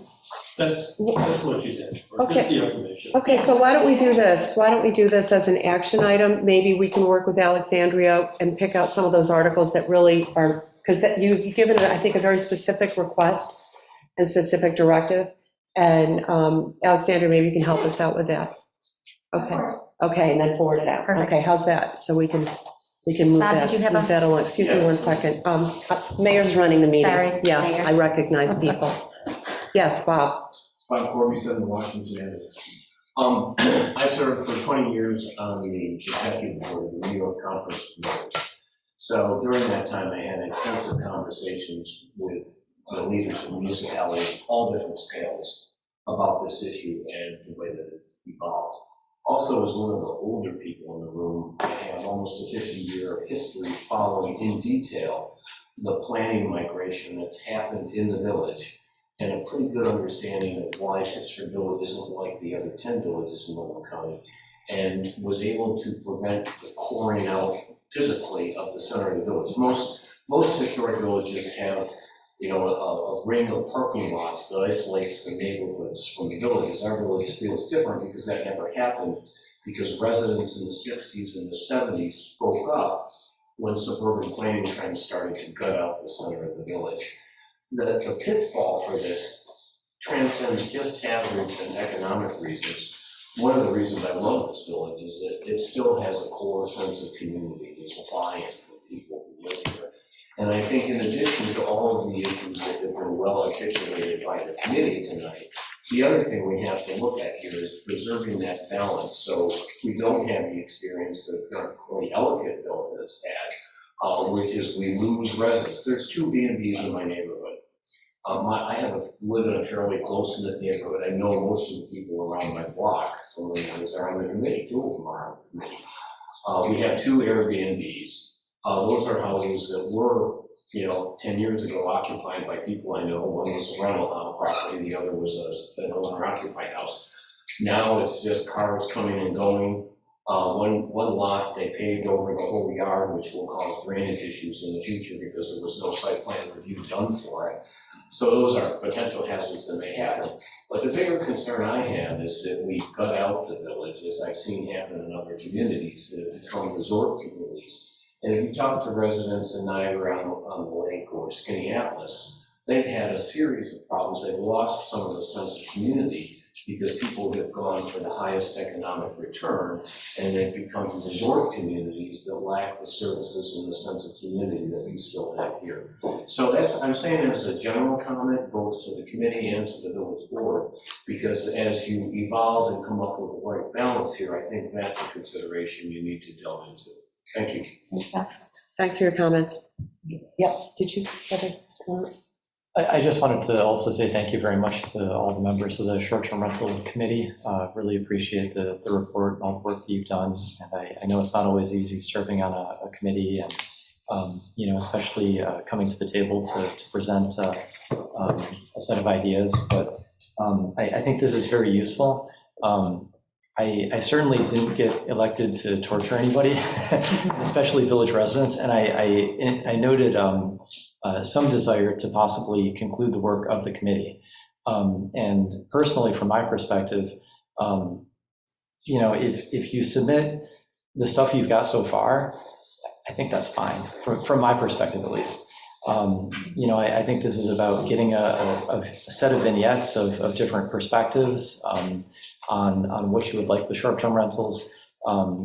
We are elected officials. Some of us have served on planning boards. Most of us have served on other boards. We've got tools and experience in looking up these regulations ourselves. We can Google it if all else fails. I think that we can pull together a lot of this data too, from my perspective. And what's useful here is really the opinions. as far as I'm concerned, you can submit it, and we appreciate your work, and it's been a great job. But I'd No, like to. thank you, that's an important point. And just for the record, this is not a public hearing. This is a presentation to the board and to the public, just, of the work you've done to date, So we will be having public hearings and probably a workshop and other things as we go forward and really try to, hone in on this. Steve, I see your hand, but I also know that we have other comments. Yes. We had comments that came in from Peter Brzee and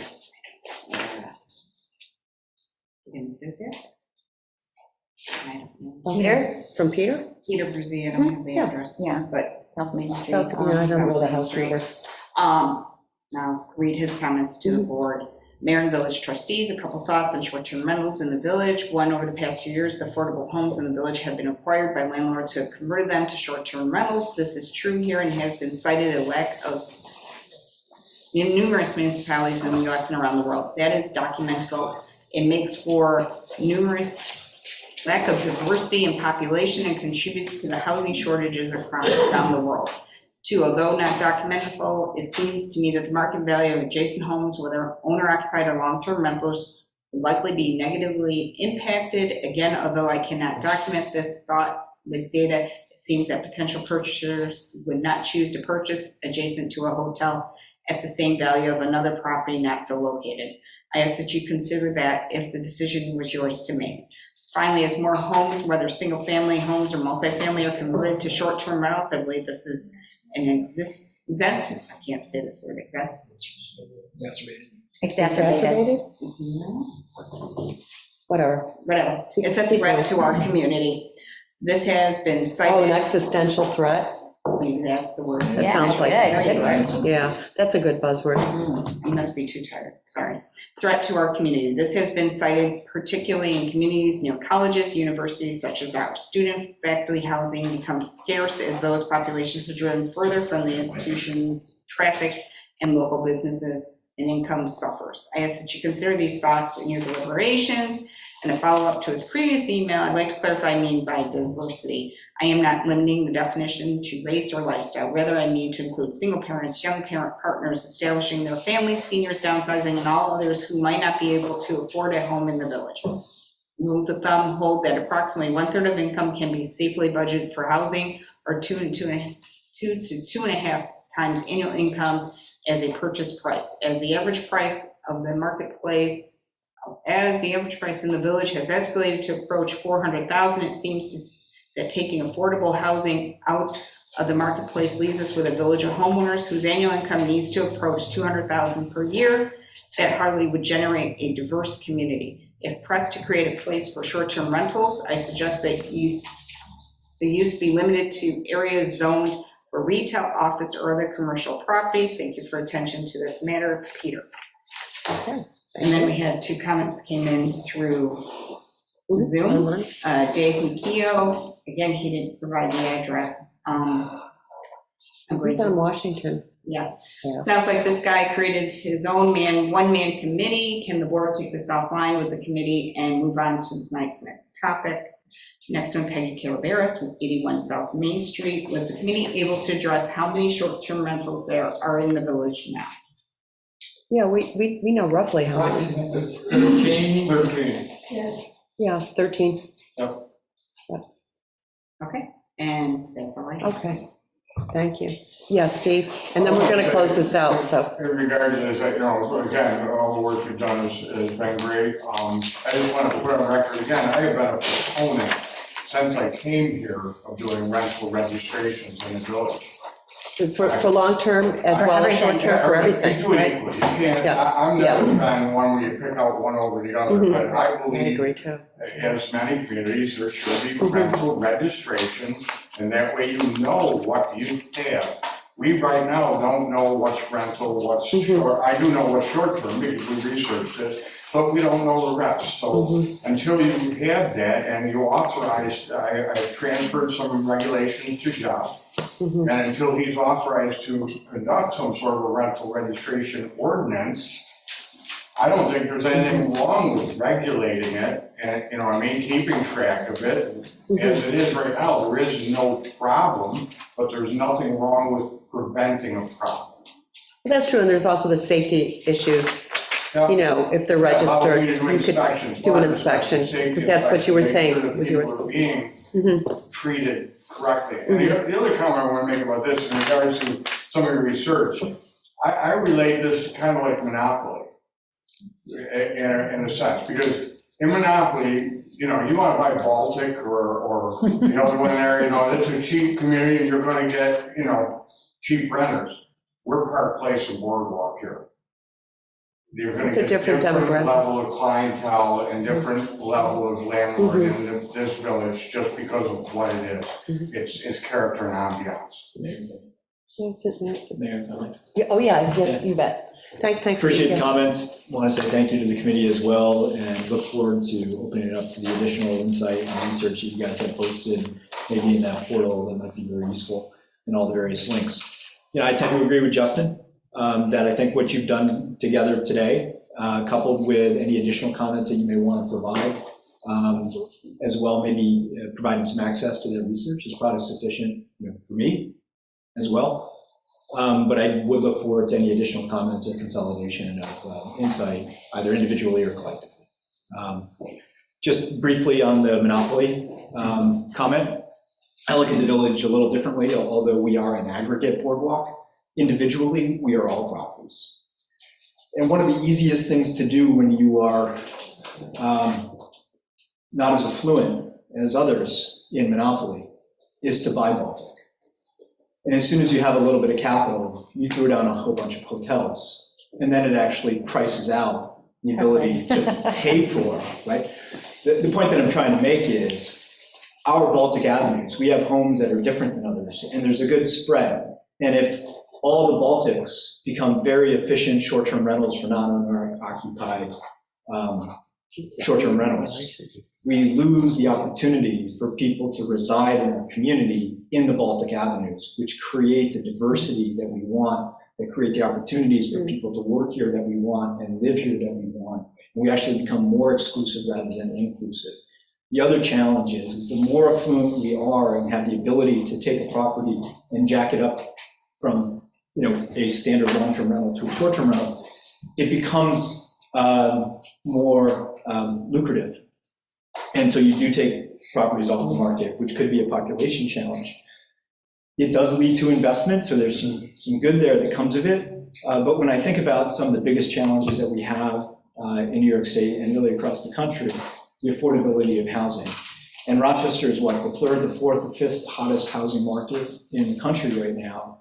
And if we have enough foresight, we're protecting and insulating these homes for people to move in our community, that can work in our community at all different levels. And if we're going to have great shopping and great engagement, commercial, business, and even to whatever degree we have some industrial, you want to create opportunities for that. And right now, what we don't have is zoning structures that allow for, you know, tearing down and rebuilding of big, you know, apartment complexes. We have the community we have. It's historic. And if we do a really great job, it stays historic.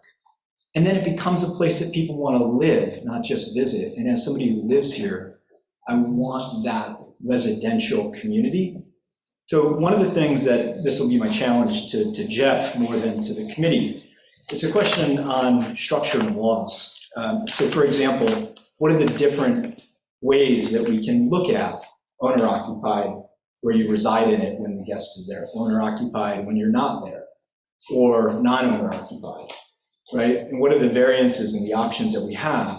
Because I think if I live here and I'm down in Florida 3 months and I want to rent, seriously, what are we going to keep somebody from at least making some capital on that while they're renting if they're going to do it otherwise? But we don't want to do it to the extent that everybody now can afford 2 properties because they're renting in the village, because then we have a population half the time out of the year. Right? That's not a good long-term goal. So I think, in my mind, gathering all the data that you guys have put together, asking Jeff some key questions, and then talking to this board, is thinking about keeping the monopoly board the monopoly board. And how do we do that while still allowing guests to experience and share with us what we live in? Because what we live in is interesting and great to visit too. And when my mom and dad or my in-laws come, I want to be able to have them have an opportunity to stay here too, right? I don't want to take that away and force them just to experience Pittsburgh Village through a hotel, not that we don't have to have a hotel, right? It's nice to give options. So what are the other ways? And again, this is maybe more to Jeff and thinking about it long-term. How can we, what's the right number? What's the right flexibility? Are there things that we just allow because it's not that big a concern? And then there's things that we just simply don't want. And what's our ability to do that while creating an environment to keep us all living here and enjoying like the residential side, but also the opportunity for people to share what we've really done so well. So, No, thank you. Thanks for your input and your comments, and we're going to wrap it up. I thought it was interesting to hear what Telluride, Colorado did, because they have that issue with housing of people who are service workers in their community, and they're losing that housing because of what's going on. But again, it could be a different demographic. Anyway, is there one more comment? And then we need someone who wishes to speak. Okay, and then we need to move on. Can we just remind folks that whether you're online or present, the comments should be addressed to the board? Yes. The Board of Trustees rather than the. Yes, that's true. Thank you for that. You're right. Yeah, we don't want any more input. You're done. Okay. Yes. Mr. Pierce, you should be able to speak.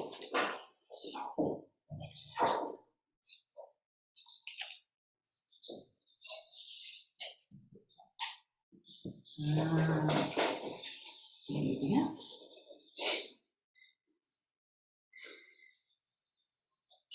Art, you're able to speak?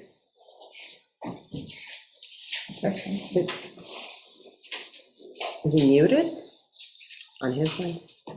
That he's muted. Can he? I've asked him to unmute. Okay. Otherwise, he could write in if he's having problems, he could write us. Correct. If you're trying to speak, put it in the Q&A. I'd be happy to ask your question. Or unmute yourself. Unmute yourself. I I've allowed him. He can't read it. I know. He's gotta- I have allowed him. Yeah, no, she's enabled him. Okay. I Okay. will remove it. Okay. Okay. He can always reach us through the You office. can reach us through the office. Okay, okay. Thank you. And yes, one last thing. Yes. Okay. I've been sitting here wondering whether I should say anything or not. But I do want to ask you, everybody up there, if it's meaningful and desirable for us to give you 20 articles, 50 articles, 75 articles. What Bob has referred to as the majority, our answer imposed on ourselves is no.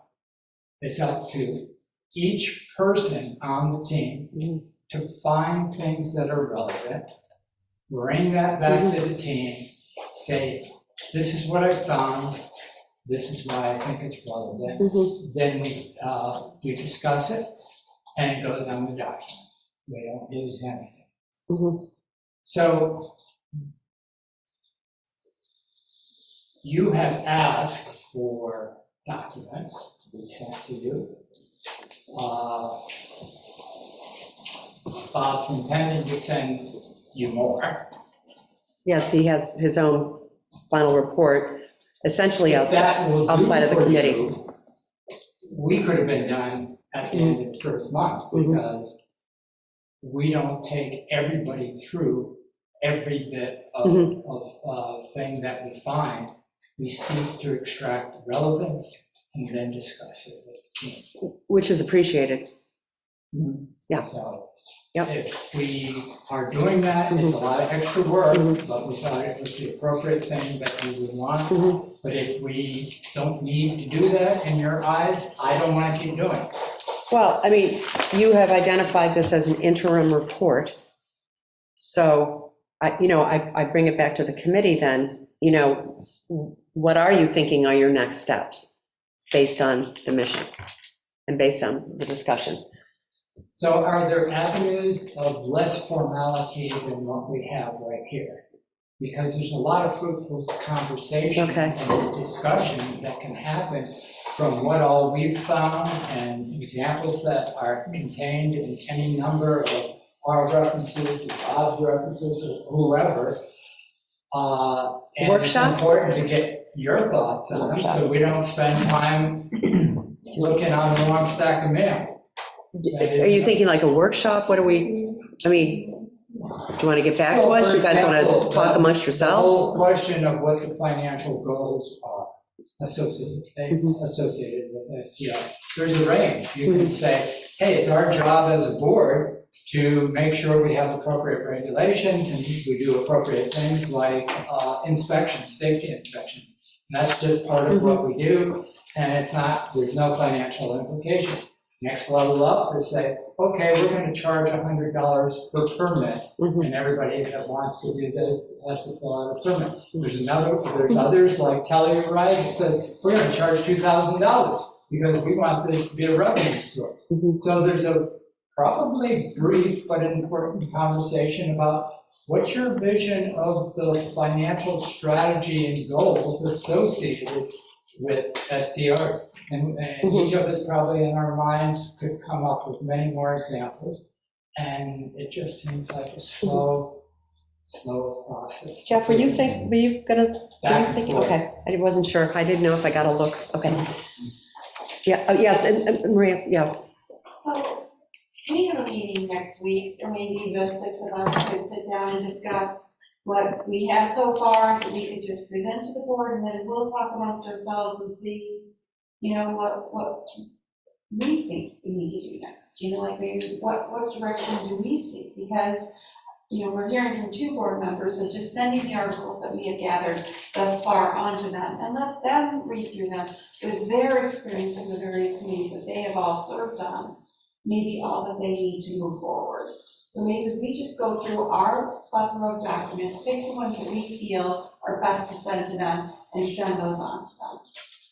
And also, thank you for that. And Len, you really also have identified, I think, actually kind of a next step of, well, you know, there are some economic elements to this, and you were talking about that as well. You know, I mean, I can't say that just in terms of the framework for our village, we are essentially built out. We have, you know, very basic streams of revenue in our village, and so there is an impact of how we would even think to move forward with SDRs. So that would be something to consider. Does that make sense then? Do you guys feel like you have a plan, maybe regroup, see where you? What articles to pass on. Okay. If there's anything else you want to add, and then we'll just pretty much consider that a wrap until we hear otherwise. Okay, yep, okay, oh, I'm sorry, yep, here and then there. Okay, I was just going to say, for me at least, you know, if you want to send on any articles, that's fine. I think more data is better. I can search through them pretty quickly. But what's really important to me are your opinions about, you know, as you've looked at things and analyzed things, what you think about it. I think that's the most meaningful thing in terms of our ability to synthesize that and produce relevant legislation. So, you know, certainly if you want to stay together and do that and suggest workshops with us, that would be fine, from my personal opinion at least. Or you can, you know, send us your narratives and your opinions, and then come back when we have a public hearing on it, you know, and do that individually. That doesn't have Do to be you want opinions, or do you want the facts that Going forward, I would think that you've all done research, you have data, you have factual information, and rather than synthesize, you can analyze and form an opinion, because you're residents of our village.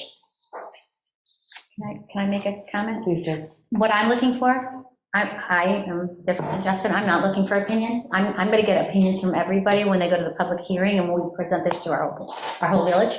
What I need from you guys is a nice balanced recommendation, right? A recommendation based on balanced research that's been done. So the pros and cons, what supports the pros, what supports the cons, that's what I'm looking for.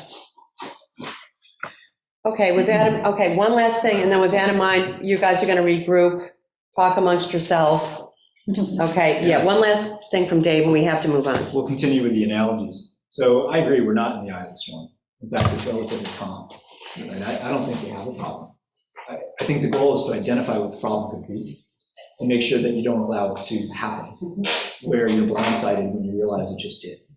So if I were to have one ask, I guess, it would be when you pose the why, right? Help me understand what the why is. And then help me understand if you've seen anything in your readings beyond what we might read through ourselves and get through.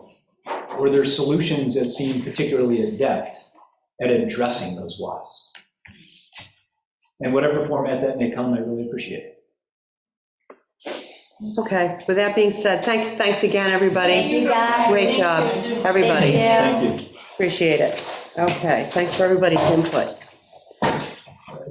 Okay, next up, a discussion with Bernard Donigan, bond insurance.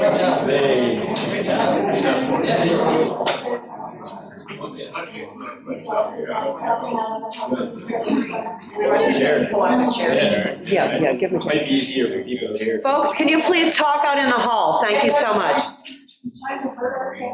Yeah, herd the cats. Thanks, Maria. Okay. Is that Yeah, these are just a few things to pass, sorry.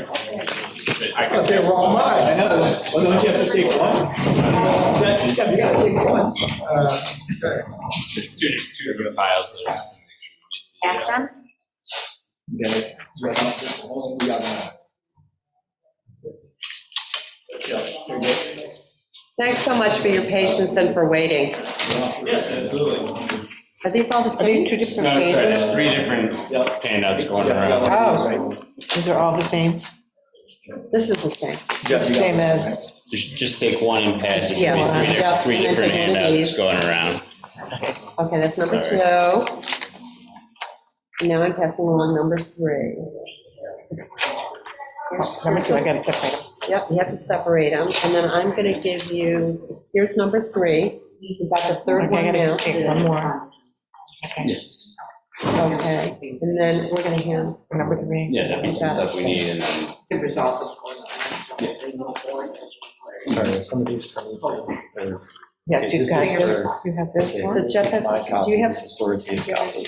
Okay, yeah. That was great. You didn't do that in this history. No. I was gonna say, I flashed right back to 3rd grade, I did. Pass the page. You're consistent then. Yeah, I know. I on the front too. Okay. My name became a Whatever you page. need. It's like my nightmare. So it should be one page that's got the colors, Okay. timelines, there's a narrative, timetable that has the steps, and then a packet of sample maturity schedule. Okay, we're good. We're good. All right, so good evening, everybody. I think it's all the same group as the last time I was here and presented, so familiar faces, but if anybody doesn't recall, my name is Jason Schwartz. I'm the president of Donigan Incorporated. We're the village's financial advisors, so helping you with kind of, the planning and authorization and bonding process of capital projects. So I think we had already kind of gone through some of this information when you were kind of preliminarily looking at this. So a lot of it is kind of repeat information from that, but we wanted to bring it back to you because you're considering potentially moving forward with the South Street, Wood Street sidewalk and drainage project. So figured we could, revisit if there's any questions on the process, on sample maturity schedules. So I don't know if there's any particular questions of where you'd like me to start, if you want me to go through the whole packet of information again, or. And I'll just quickly bring the board up to speed. I did reach out to our bond attorney, which is different than Jeff when it comes to this. And he reached out as well to Rita and giving them what we need to present to them so we can move forward. The goal is to hopefully do the bond paperwork, I'm going to say the wrong thing, the bond resolution in January, if we're going to move this forward in the time frame for spring construction. Yeah, so maybe that's a good place to start, is if you have the timetable of dates in front of you, that's kind of the steps that you would need to take. So we're here tonight to answer any questions, kind of talk about the process, and then should you feel good at that point that you would like to move forward, then this timetable shows kind of the rough steps of what you would need to do if you wanted to take action to start the process at your next board meeting in January. one key step, the first thing there is if you haven't already done so, you need to complete the SEQR, the State Environmental Quality Review Act process. So that can be adopted at the same meeting as the bond resolution, but it does have to be adopted first. So if there's any steps that need to be done with that with the engineer, if it hasn't already been done, that would need to be coordinated kind of parallel to the process of the bond resolution. For the bond resolution itself, there's some information that the bond council will need to draft that. Specifically what your anticipated project costs and funding of those costs are, as well as a description of the project, because that kind of becomes important in terms of determining what the maximum term you can borrow for is under local finance law. So we can coordinate any of that, with you to kind of get the information over to bond council that's necessary. But basically, if you took action your next board meeting, January 9th, the next step after that, there's kind of two pieces of the process legally after you adopt the bond resolution. The first is the permissive referendum, which is a 30-day publication period. So that goes from the adoption, you put a publication in the paper, and then that would run for 30 days. So that would be, you could adopt on January 9th. Step 3, you send that over to the paper and it gets published. And step 6, about halfway down the page there, that expires on February 9th. At which point, We're not going to publish it in the Brighton Pittsford Post, though. okay, Doesn't exist. It doesn't exist. okay, that was what we did for the most recent one, but if you have it. It's going to be the Honey I Falls Sentinel. Okay, we will update our records for Can I that. ask you a question? Am I going to be responsible for any of these steps? No. Okay, thank you. You're off the hook? No, I mean, thank you. Thank you, and Really, thank you. thank you, yeah. If I may, Okay. so there's 2 action items on the timeline that we have to do. January 9th and March 7th. January 9th is the seeker and bond resolution. After that is all the clerk and and then we get to the advertising order contract bid and move from there. My question is, seeker needs to be done, it says process completion prior to December 31st of this year. So this is our last board meeting this year. Do we have to get that done before the end of the year? In which case, do we do it tonight? I don't think you have a ability to determine seeker at this point. We need that determination from the engineer. It doesn't need to be completed. We would need the determination from the engineer, and if they have any of the paperwork they have to do in regards to the seeker. The reason we had that is December 31st. That's not like necessarily a hard deadline, but bond council does need to know for drafting the resolutions what type of seeker it's going to be. So basically, is it kind of the open and shut case, right? Or is it going to be One or two. Yeah. So if it did need the 30-day coordinated review, then that would impact this timeline because you wouldn't be able to complete. So that is on our engineer. Is that correct? Correct. Okay. Do we need to make a motion tonight to have him do that? I think I just need to reach out to DPI Yeah. and get a determination if they can give us the secret determination. Because they're already the engineer of record and they know Sure. the process. Okay. So they're expecting So then, this. can we just say that's done? Dorothea, you're on top of that, we're moving that forward. Okay. Okay, again, we're not finding dollar amounts, we're just getting a step done. It's not process. 750 or 950, it's just process, it's got to get done. But we will need to define dollar amounts. right? We will, but that's not part of the So now we're on the bond resolution. Okay, adopt the bond resolution, authorize the maximum dollar amount to be spent. So now we are on it. Okay? If we come in from this meeting, we don't have another till January 9th. We need to determine how big it's going to be, so that when we walk into that meeting, we know what the dollar amount's going to be. Right? Okay. So as our advisor, right now, we've got a budget, and you've presented it in the form of the band and the bonding. Can we do it as just a bond? You can, and you don't have to make that determination for the bond resolution. The bond resolution will authorize either form of borrowing. So if we want to go write the bonds, well within our rights to do that. If we feel we need the interim financing, that will also be authorized. Okay. And that's pretty standard and boilerplate in that resolution. But we don't have to do that when we adopt the bond resolution. We would have to do that when? Whenever we're ready to borrow. So, it kind of depends on your construction timeline and when you need the funds, right? If you're not going to, even if we start this process and you're kind of have the green light to award bids in March, if you're not going to award until later, or they're not going to start construction until later, and you don't need the cash flow. So we're just ready to go. Roughly 2 months before you want the funds in hand is when you'll have to make that determination. Okay. So if you're gonna go to bid right after you have the green light to bid, and then they're gonna turn around and start work pretty quickly, and you'll need the cash, then we'll wanna know that, by roughly that March timeframe. If the construction would be delayed at all, then you have a little bit more time to make that decision. Okay. Dorothea, did you want to? Yeah, I just wanted, there might be a piece of information you're missing. The amount might go up to the full amount we can borrow without doing all the additional work. If we're going to do that and it's to cover other road projects is named, wouldn't we need to name that in the bond resolution, the projects?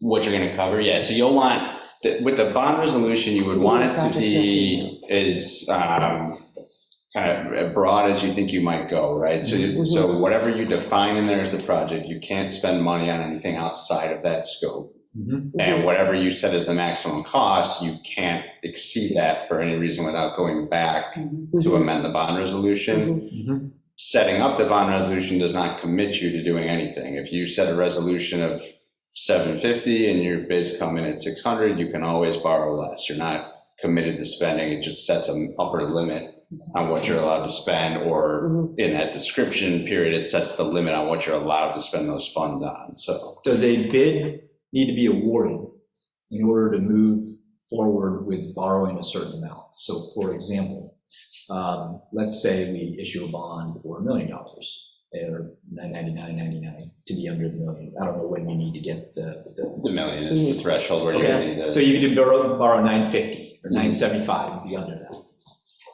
Let's say the project is 690. So we have 375 that we know we're going to spend on other infrastructure projects. It may just not be this year. Can we issue that bond, get that money, and put it into a reserve specific for infrastructure that matches the language in the bond resolution? Or how would that work if we don't have a bid awarded that we know we're going to go use right away? Yeah, so I mean, there's risk to doing that, right? So I mean, we can go without the bids being awarded. There's nothing that says we have to. The risk there is that you've now locked in a bond that has interest payments and, without necessarily knowing all of the costs of what the risk is. What if the bids come in high on the second phase and you can't move forward with it? And now you have a couple 100,000 sitting there, which, in today's market is a little less risky because you have, you can probably make decent money on the interest earnings to kind of offset the expense. Yeah, we're borrowing at what, 3, and we're getting interest at 4 or 5? Yeah, so you would just have to be careful with, if you were to never spend that money, getting into a little bit with like the arbitrage. So Sure. You'd want to feel comfortable that you'd be able to kind of size any remaining work so that you can spend most or significant. Right, yeah, we can find it out. We'll find it out. Yep. So Yeah, we can't do that, we can't put that it, is, right, and without being specific, we cannot put it in a reserve fund Well- without a specific use.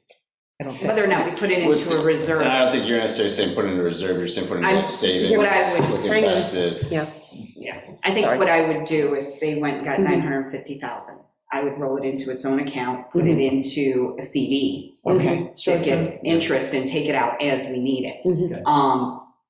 The bond resolution, and this is what we had discussed, was making it as loose as possible, saying South and Wood Street, all components of the road reconstruction, and any other road project as needed. Right. Is that full, you think? Broad Yes. infrastructure. We could talk to bond counsel just to make sure. Because I think the thought was to use it for other road project if I was not misunderstanding the board. I think the goal would be to have one borrowing period and identify projects that we know we're going to need it for, right? And maybe we sit on it for 6 months, or maybe we sit on it for a year. I mean, we got the budget process coming up. We don't even, to your point earlier, we can craft the bond resolution to say 950, but when we go to borrow, we can choose just to borrow what we need for this project. We don't have to borrow the full amount. It's just a matter of giving us the optionality when we get to the point. Yeah, there's flexibility. Do we with want doing that it. extra amount? Have we identified things that we may need it for? Right? If not, then we don't. We just borrow the six. Okay. So I think that all makes sense to me. What I'd like to do is know Do you just simply need instruction from us? I don't know if everybody's on board, so I hope I'm not speaking for everybody, but do you just need instruction from us to go grab a bond resolution? Well, the attorney needs to know what the project is. He needs to know the seeker is done. Scope, seeker, and project description. Yeah. So we have all that. Pretty much, we need to clarify, because if we're putting in, if you're just putting South and Wood and any components related to that, that's limited. We want to add Right. South and Wood and any other road. other- Let's just say we have a fabulous project, we say you go out for 750, not really being generous here. The project comes in at 500,000, we have 250,000 sitting there. We can use it for another road project. Or we can just borrow the 500. Correct. Right. I would rather. When you say another road, sorry to interrupt, but when you say another road project, you mean of like similar scope, like same I'm stuff, thinking like Sutherland, sidewalk and drainage, it wouldn't be So like. have smaller projects would need to be. And we have other, even smaller ones, but there's, Yes. Sutherland would be a Sutherland's similar. gonna be another massive project. Yeah. Jane Place. Shane's like a whole other animal, yeah. Yes. We have. Yeah, we have projects that Infrastructure we can. projects. Right, because you just want, the description, just have to be careful, like, if the description is, sidewalks and drainage and then all of a sudden it's like, oh, we're putting some, we're putting a Lighting. sewer over here, Right. or something like that. Yeah, no. So we would make it. As long as it's similar Yeah, scope. vehicle and pedestrian infrastructure. Yeah. Vehicle and pedestrian infrastructure, and whatever. Yeah, we'll make it general now. The one other thing, and we can always talk to the engineer about this, if you don't know offhand, but the one question that bond counsel did have that we were discussing with them today was back to that idea of like period of probable usefulness, kind of that maximum bond term. That's very different depending on whether you're doing like sidewalks versus drainage. Oh, yeah. So the definition of the project will dictate what is in there as a maximum term. So I don't know if you know, is it primarily a drainage project and the sidewalks are incidental? I think it's a complete road. It's It's a complete new road. It's roads, okay. It's complete road reconstruction along the sidewalk. Okay. Yeah. Oh, it's all of it. Okay, so we might just need a little bit of clarity from like the engineer on like where it fits. If there's two different like conflicting PPUs, right? So if the sidewalk can be like anywhere from 5 to 20, depending on the type of material you're using, versus like a drainage project can be 30 or 40 years. If you have no intention of bonding for that long anyway, we can always just go with the shorter term and that's fine. But if we want the longer term, if that's not the full component of the project, then you might have to have like discrete costs, like say this much is for drainage versus this much is for the roads.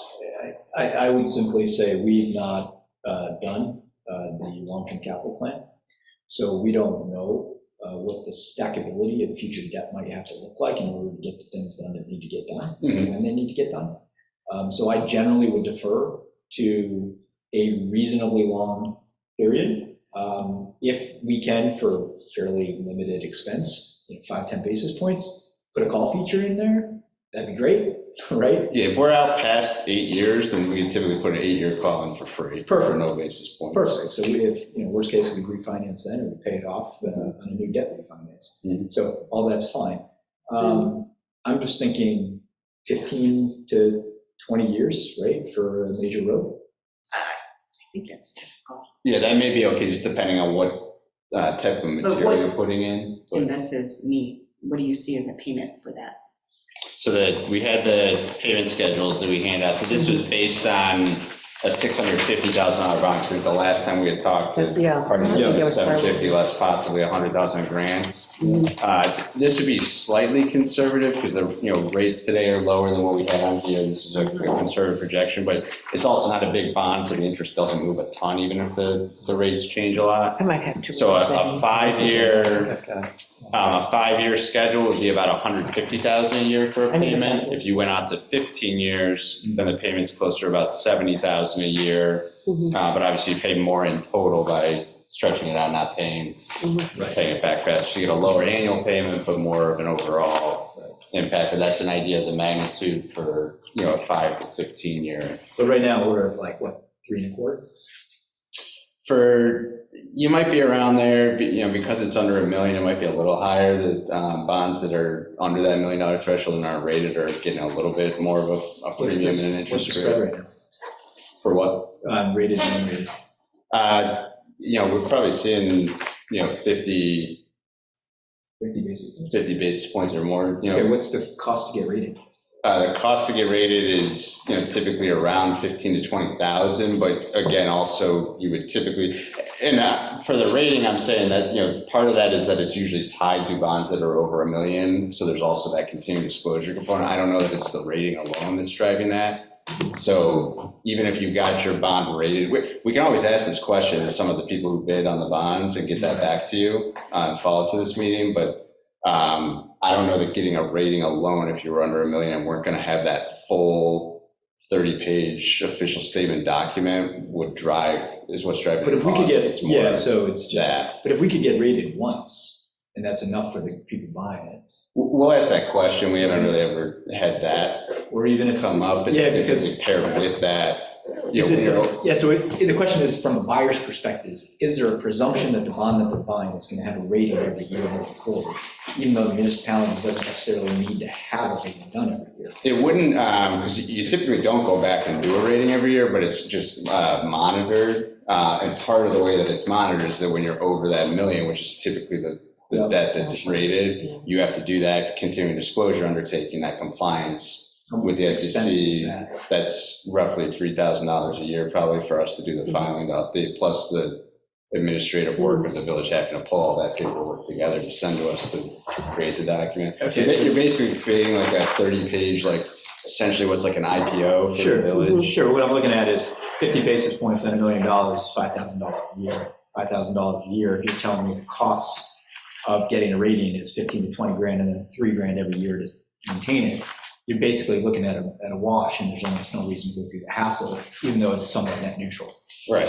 Like it's, and again, I don't know unless it's a much bigger amount. I don't know that the rating alone is driving that as well as the cost, that doing that ongoing compliance. Right. Because if it was just the rating, then that might make sense, but I think it's a lot of that extra information that you're giving. Right. Okay, so you're talking now 50 basis points over current rates. 50 basis points, I'm sorry, it's like 50 is 0.5. And I will say that's 0.5% more in. There is like nuance to that too, right? So like certain names in the market are more popular. You're fairly, you're in the kind of rural, village, so you might get a little bit of a benefit of the doubt just from being like a Monroe County village, because there's a lot of times the people who are buying these, they might, they're going to canvas where can they resell it afterwards. So if they know they've got, some brokers who'd be interested in having this for investment portfolios, that can help them get comfortable with it. So. Right. And then that's kind of on you to get the best rate. And so maybe it's 0.5%, but you don't want to overpromise. And what essentially you'd be suggesting is maybe I can do better, but I don't know. Right. Okay. It's good to know where the value's coming in. Okay. Yeah, Justin. Actually, Dorothea, do you know the approximate amount of debt that the village currently has and what our monthly payments on that debt are, any chance? Our current bond, it's about 2 payments left on. Yeah, I could pull that up. We're down to just the last Yeah, you have few. another debt. Yeah, we're almost done. We're almost done with that. I'm leaning. I knew it was close. It's close. And there's not much on vehicles or. No, we have you have all the debt.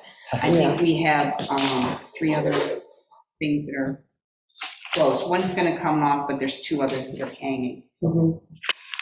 Yeah, and while we're looking at that, I think that's an important part of the consideration if we're looking at amounts coming up. And I guess just personally, the difficulty with this kind of decision is that we're working towards a multi-year capital plan, and every time I look up debt information from the comptroller, I see things that say you should base the loans and the debt on a multi-year capital plan, and we don't quite have it done yet. This is another one that I just came across that says the local government bond issue should be part of the capital asset plan that is coordinated with the multi-year financial plan. So we're not there yet. Which speaks to, we have a road that's going in, we have cost that's happening, which means we're going to have to issue a bond. At a minimum, it's going to be 500, 600, 700, something. It's going to be some amount in there. I think we put a bond resolution together for 950. Sorry. We took it down. It's okay. I was trying to get on my hotspot, but it's not popping up. I don't know what else. Yeah.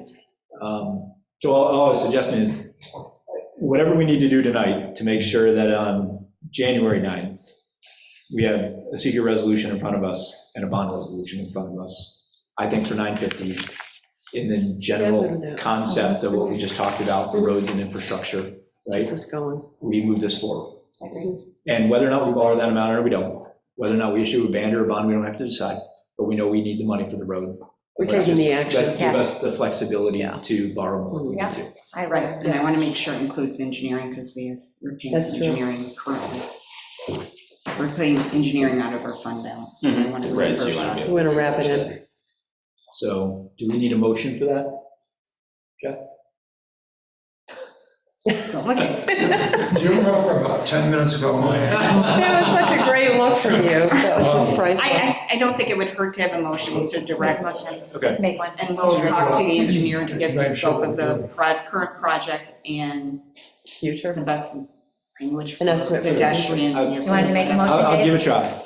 I'll make a motion that we move forward with the clerk and our engineer and our professionals to put together a secret resolution as well as a bond resolution to borrow up to $950,000 for infrastructure projects as discussed, with the language as loose as reasonable or can be done to accommodate Southland Wood as well, future infrastructure. Vehicle and pedestrian infrastructure. Vehicle and pedestrian infrastructure projects, And bicycle. and bicycle. I second. Okay, that happened. Okay, roll call, Make it please. Okay, trustee Lightfoot. No. Trustee Lampier. Aye. Trustee Coe. Aye. Trustee Marshall. Aye. Mayor Plummer. Aye. Motion passes. Okay. And then, are you able to get the Yep, information? so it looks like you have, there's a couple small leases that you have, Yeah. and then looks like you only have the one outstanding serial bond, and that goes through May of '25. Yep. And that's got about, this interest rate was 1.74 on that. That was an awesome. Yeah. And you have about, after the current year's payment, the upcoming payment, in May of '24, you'll have 50,000 left of principal on that.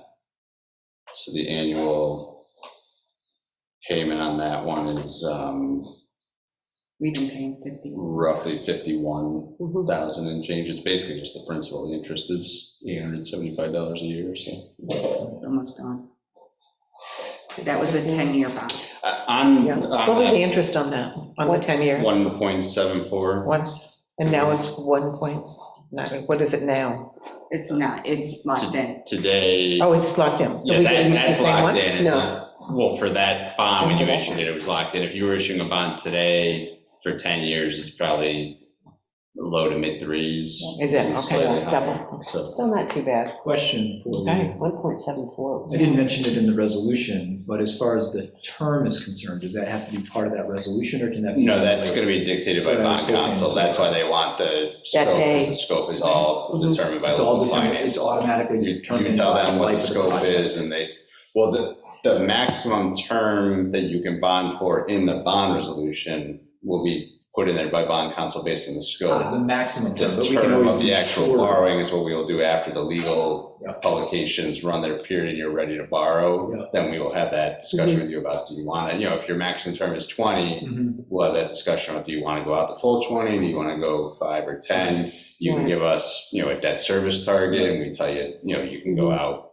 12 years if you're trying to hit 75,000 a year, so. So let's speak a little bit to long-term capital planning then, which we need to do.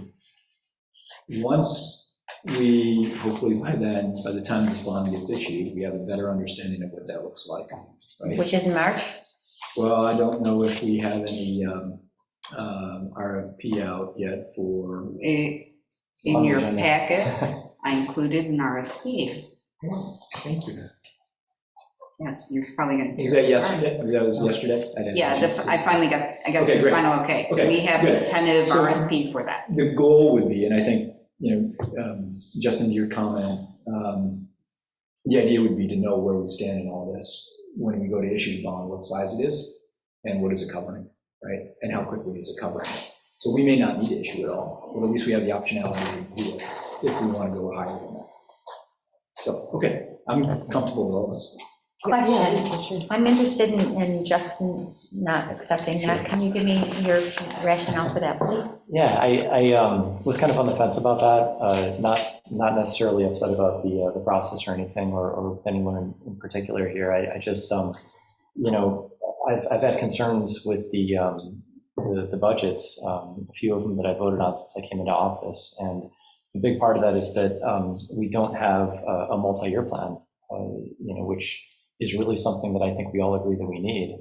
And in fact, the last budget was adopted based on putting one of those into place. And the last budget that we adopted didn't really mean much without that multi-year capital plan. We went through the entire year and we still never prepared it. So I guess I'm just uncomfortable with going ahead kind of business as usual without getting that piece done.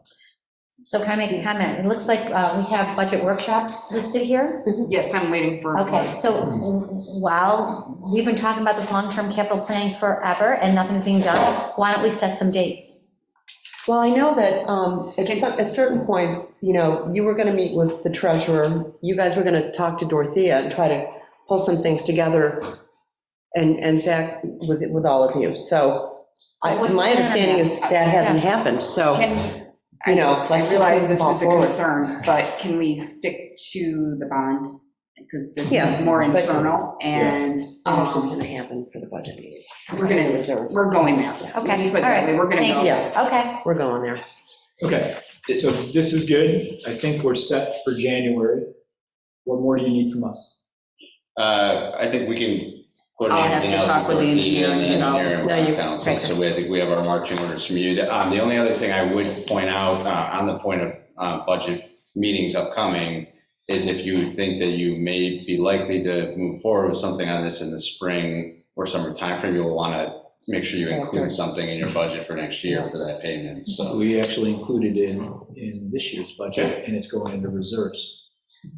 Perfect. Just wanted to make sure, because so that it doesn't catch you by surprise if all of a sudden we go to do a bond. We're trying to be prepared. There you go. Yeah, we're trying to be Great. prepared. That's what we're hoping for. This has been Thank helpful. you. Thank you Thanks so so much, much. Jason. Really Appreciate appreciate it. And thanks again for I'll see what I sitting can through everything. We did find out what guy. I think you should take a little break. Plan. Make it easier. Still more pay. Okay, That's better. well, good for you. Okay. I think you should just take a little break for bathrooms and others. Anybody want to make a motion for like a 10-minute break or something? Motion for a 10-minute break. Second. Roll call. Trustee Marshall? Aye. Trustee Coe? Thanks No. again. Trustee Lanfair? Aye. Trustee Lightgev? Aye. Mayor Palmer? Motion passes. So my I know.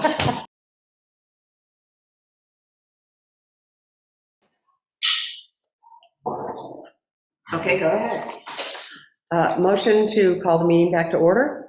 Second? Roll call, please.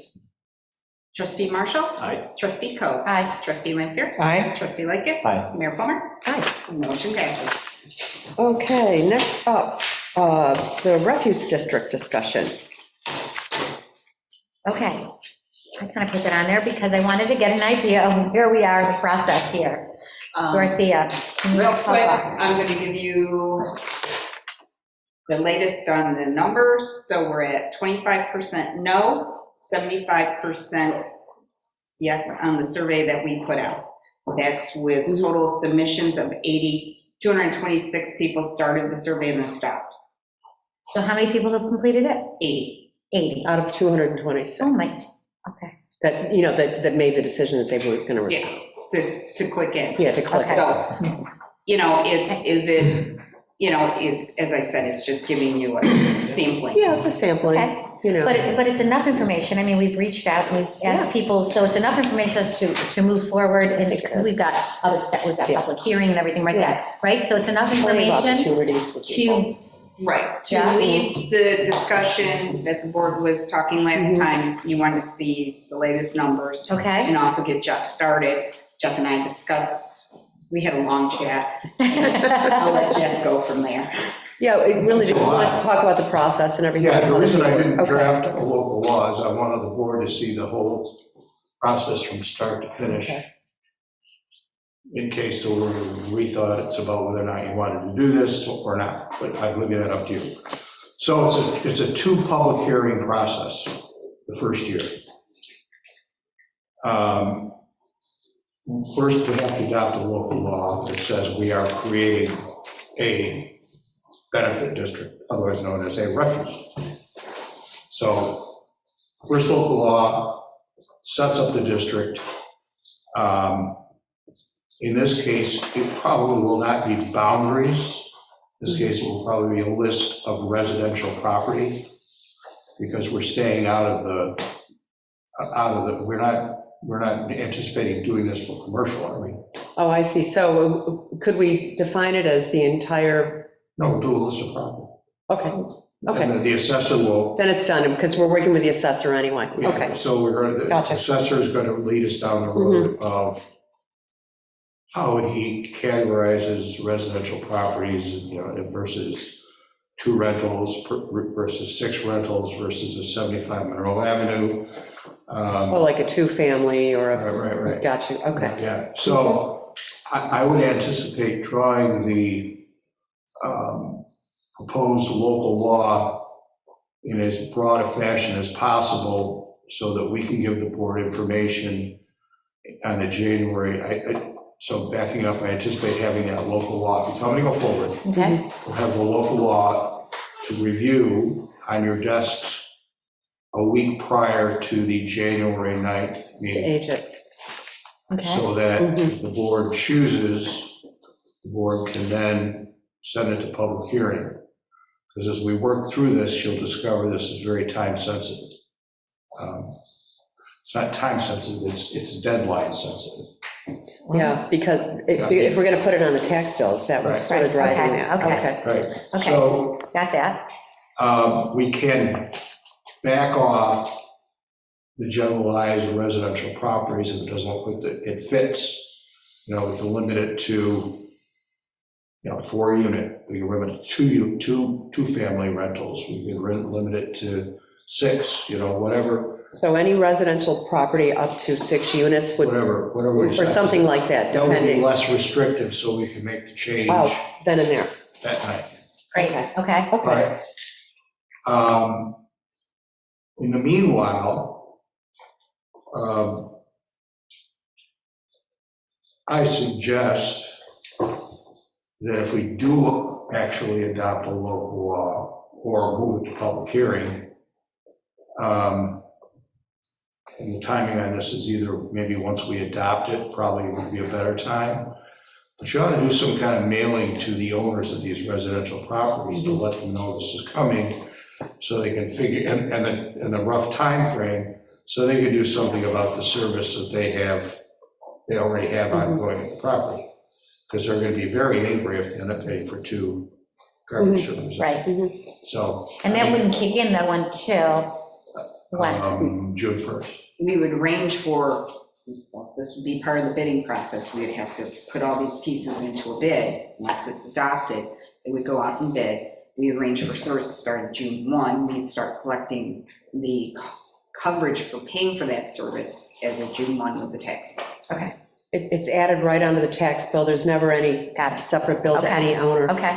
And so then we would want to, well in advance, that's when, Yes. prior to that. Right. Yeah, communicate. Yeah. So we're at the meeting after January 9th, which is what, January, the 3rd week, for the public hearing, if everything goes all right, right? So that's the 3rd week of January Yep. for public hearing, right? And then once that's done, why do we have to have a second public hearing? I'm not done yet. He's not done. Okay. And my suggestion would be, and I think we talked about this, is maybe you guys could just put together the actual timeline. Yeah. Yes, There's yes. a few moving parts That would with be this, wonderful. and then just send it out to the Yes, board, that would be because great. I know, because I That's start what I taking really notes. like. and Like that your would- bond resolution. Yes. and all those Perfect. pieces, That's what I there's the really same love. thing with this process, there's. That's awesome. I think it'd be good for all of us. Timeline. So will you put that? Yeah, that's the direction we're getting.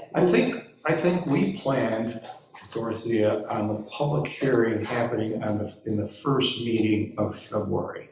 Correct. And then Dorothea is going to start gathering prices. Well, let me give you the general look. Is that setting the public hearing? No, setting the public hearing at the next meeting. That's Yeah, okay. on the 9th. You said having a So- public hearing. I'm like, whoa. Once the board adopts the district Mhm. after a public hearing, then it's got to file that district with the clerk and serve it on every affected person. So that's, you're not going to serve it personally, but that's an option, but you're going to serve it by mail. And what you're serving is the notice of the filing of the assessment district.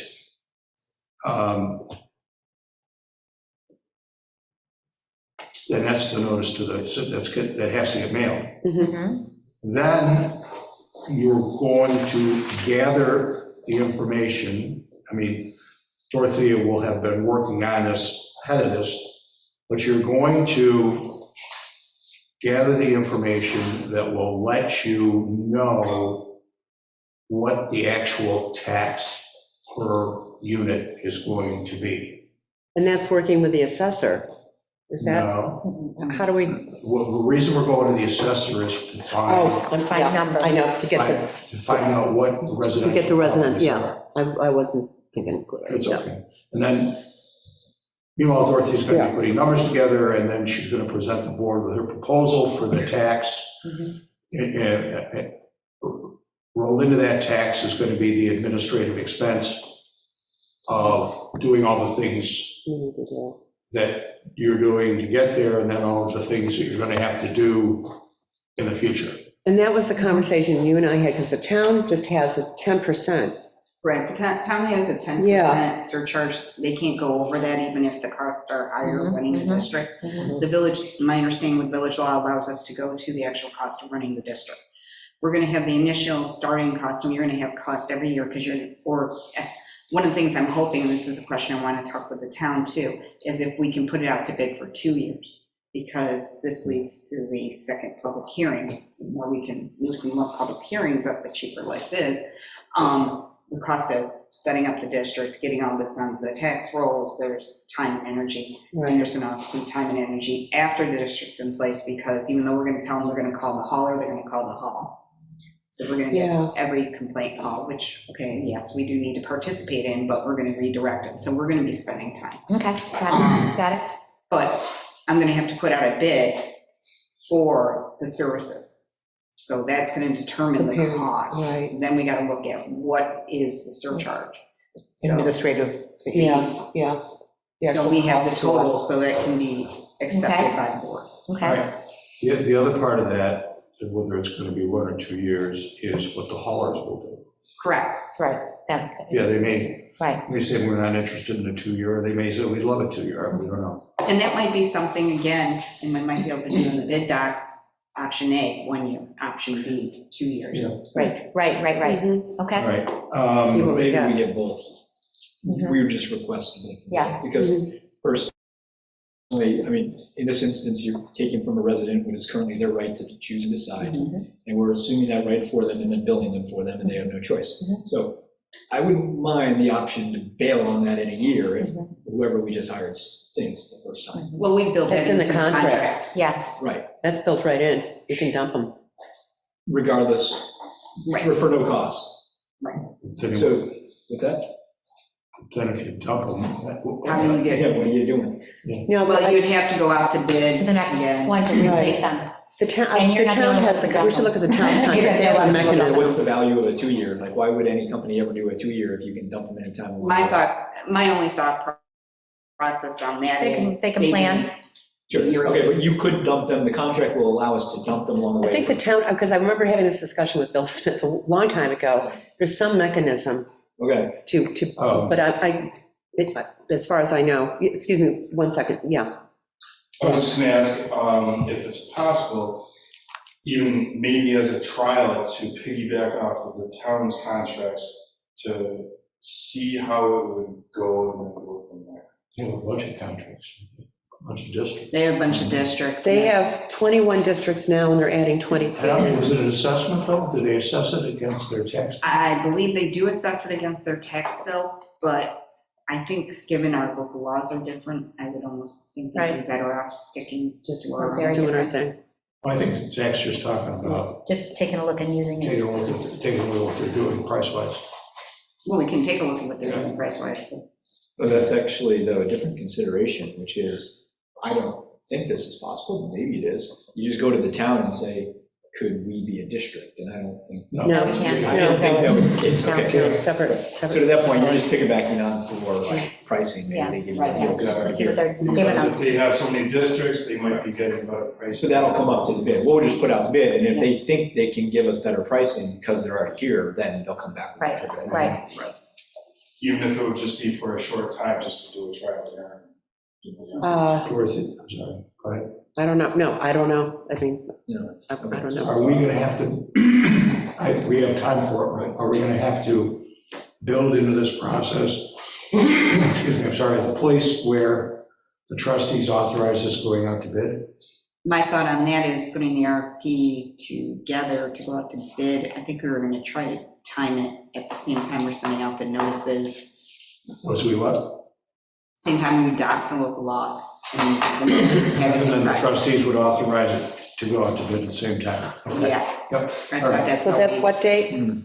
So First meeting in February. Or for, so, okay, that's the biggie, okay. Okay,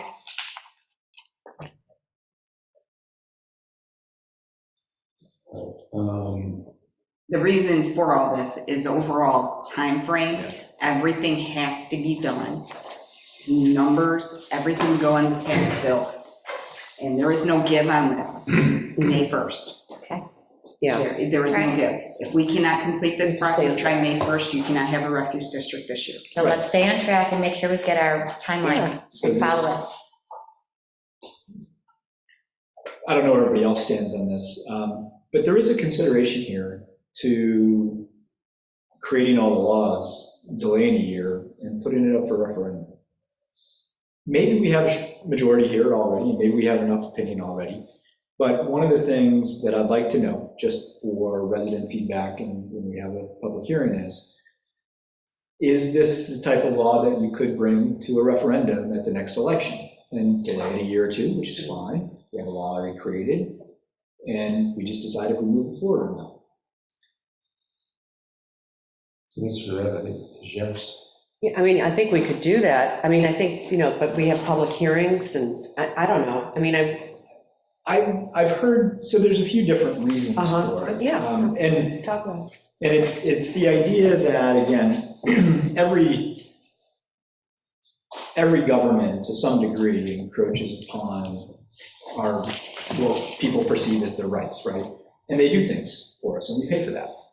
And incrementally, there's a creep that sort of goes along with that. They just do a little bit more, and a little bit more, and a little bit more. And all of a sudden, the government is running every facet of your life. I don't necessarily think that's always bad, but sometimes there's that concern. I think in this instance, for me, I agree with the idea of a refuse district, but it is still that incremental shift of saying to a resident, we're going to do this for you, and we're going to remove your right for the greater good, whether or not it's roads, infrastructure, noise, health, safety, and welfare, right, all these things. So I think there's absolute benefit. I think we could push it forward quickly in this time period, but I'm also incredibly open to the idea of moving it forward, getting the law, and just saying, why are we rushing? We've been doing it individually for years. What's one more year to get residents' opinion? And I would suggest we don't have to move down this road, but if our public feedback comes back and it's different than the 80 people that we just polled, right? Then I just want to make sure that we know that it's a consideration, and that's why I asked the question. Can I make a statement? I mean, I look at this, going back to medicine, as a public health issue. I mean, if you think about the way we deal with public health issues, and we, mandatory vaccinations, and just for the goodness of the community itself, that's the way I'm viewing this. However, I do understand and respect your opinion, your thought process on this. I guess my thought is that, can we take a vote with our board and say, do we want to, possibly wait and take this to a referendum? I don't think we vote on that now. I just want to say, when we do have the public Well, hearing. why don't we vote on it now? Because why are we going to do all this work if our whole board says we don't want to do this now? We want to wait until, Oh, I definitely want to write the laws now. okay. Oh, yes, Jeff. We do have a timeframe concern. And that is, I think if you take it to referendum and want to fold it into the general election, you have to adopt what you are letting go to referendum, a certain number of, there's a timing that Yeah. that would not fit with us adopting a local law right now. And I don't know, I can't come up with the timing off the top of my head. Okay. But there's a time frame within which you have to adopt a local law within when you have the referendum. Yes, that's So- right. So you can't. We did that with the cannabis, remember? Yeah, that's what- And it was, But we had to have, we had a special Yes. referendum for that. no, but I'm just saying that Right, that was a component. yeah, so you would have to plan it to hit the general election. And there's a cost to that, obviously. Yes. Well, 5,000. You're actually, Well, if it's a general there's a few ways election, to do this. You could have a referendum like you had for cannabis legislation, that was special. which is a freestanding referendum. Yeah. What are the costs of that? 5,000? Roughly? That's what I remember. No, I don't think so. No, I don't, you know, to be honest, and we should turn off the sound, I don't think the Board of Election ever billed us. What did you say? Oh, they I don't never think they ever billed us for being here. I think La, we la, la, paid a la. cost of sending a Oh. mailer to the public and all our public efforts to get the notice Yeah, out. handled- That was, but It's a, nobody Most of- passed this on to the- them. But if Several the thousand. bill is in the hundreds, not thousands. Oh, I okay. would probably, I think he was talking like $1,000 when I talked to him about it, but Okay. first, I think because of it was missed, I'm gonna guess that maybe they didn't bill us because everybody, there were several villages that did it and it coincided. But it sounds like the timing doesn't work anyways, correct? No. That was the example of doing a referendum whenever you want. Oh, okay, So you pass the local law and you Right. have a referendum, got it. which will then definitely kick it out to the next fiscal year because we don't have time to do that referendum before. and then there's the timing of the referendum, because I do remember that we did get some feedback when the cannabis referendum went out, that a lot of people, they're snowbirds, they weren't here, you know, just like. Well, I mean, the timing of this thing would work out probably, I mean, if you delayed it a month, I'll get the timing to you. But you would, you could time it. So if we have the special referendum, you're not going to do a refuse district until the next fiscal year after this one, after the next one. Yeah, because we're all scheduled, So June of 2025. right. Can you adopt the refuse district, have that become a matter of law, and then have a subsequent law be the one that authorizes the bid and the bid contract, so that, No, it's all, no. no, it's all part of it. Yeah, no, because once you've already passed, you haven't really passed the point of no return. You could adopt a local law that says, we have a refuse district and it consists of the following. And then you could just choose not to do an assessment for the district. But you could never really, I don't think you can get the assessment, you cannot put before a referendum. Okay, so it's. It's got to be the local law, so I misspoke. Yes, the answer is no. If you're going to do a district and want to put it to a referendum, you're either going to have a special election or you're going to tie it in with the general election, in which case, to tie it in with the general election, it's going to be effective, and you say do it, then it's going, and it passes, it's going to be effective for the January 1st, 2026 fiscal year. Yeah, we did something like that with the gambling, remember, for the ducks. Ducks, that wasn't a very. But we tied it into an election. I don't think we had to have a referendum for that. Yeah, we did. Okay. Well, the public hearing is going to give us some insight as well. Don't So you I think? I think what I'm hearing is, we can write a local law for a referendum, we can move it to public hearing, we can get the opinion. If at that point, hypothetically, I would say, I'd like this to go to referendum, then that were to pass, then the law would fail, and we just redo it later in order to bring it to a referendum if we wanted to. It couldn't be the same law because it wouldn't be the right time. Maybe, I think you can, I would have to, I'll look at it, I just don't have those. All right. Well, we're on the right path, anyways, step one we are. I'm okay with everything you just said and moving forward to bring this to the public in the time period that you've laid out, knowing that there's this optionality if the public. Okay. Can I throw one idea out there? Yeah. Okay. With the time frame that we're looking at, there is time for public meetings. If you set the local law in January, we have the public hearing in the meeting, first meeting in February, you could take the second meeting, or you could schedule a workshop or something, a public information meeting, and we could send out letters to residents and invite them in for that. So then you could get the feedback you're talking about without doing a referendum, but at least then you did do that public outreach. Yeah. And we always Another level like of due diligence. I like that idea. And we always have the option, should we create the district, to not award the contract if we don't like the bids when they come back. That's interesting. I think now that we have a district, we have to serve it, don't we You have could to always provide? pull the district down. Yeah, that's, okay, so So if we, the bids are garbage and it's not a savings to residents, Right. we have an out. You to say, pull the district down. Okay, good. Because you have to have a public hearing on the accepting of the assessment as well. Which is the next step, you that's- gather all the bid information, you decide which, the board decides which hauler they want for the contract, then you combine, you're gonna divide the cost of, strike that, then you will also decide the administrative fee you're going to need, and then you roll that all into one number and divide it by the number of residential, whatever you've decided.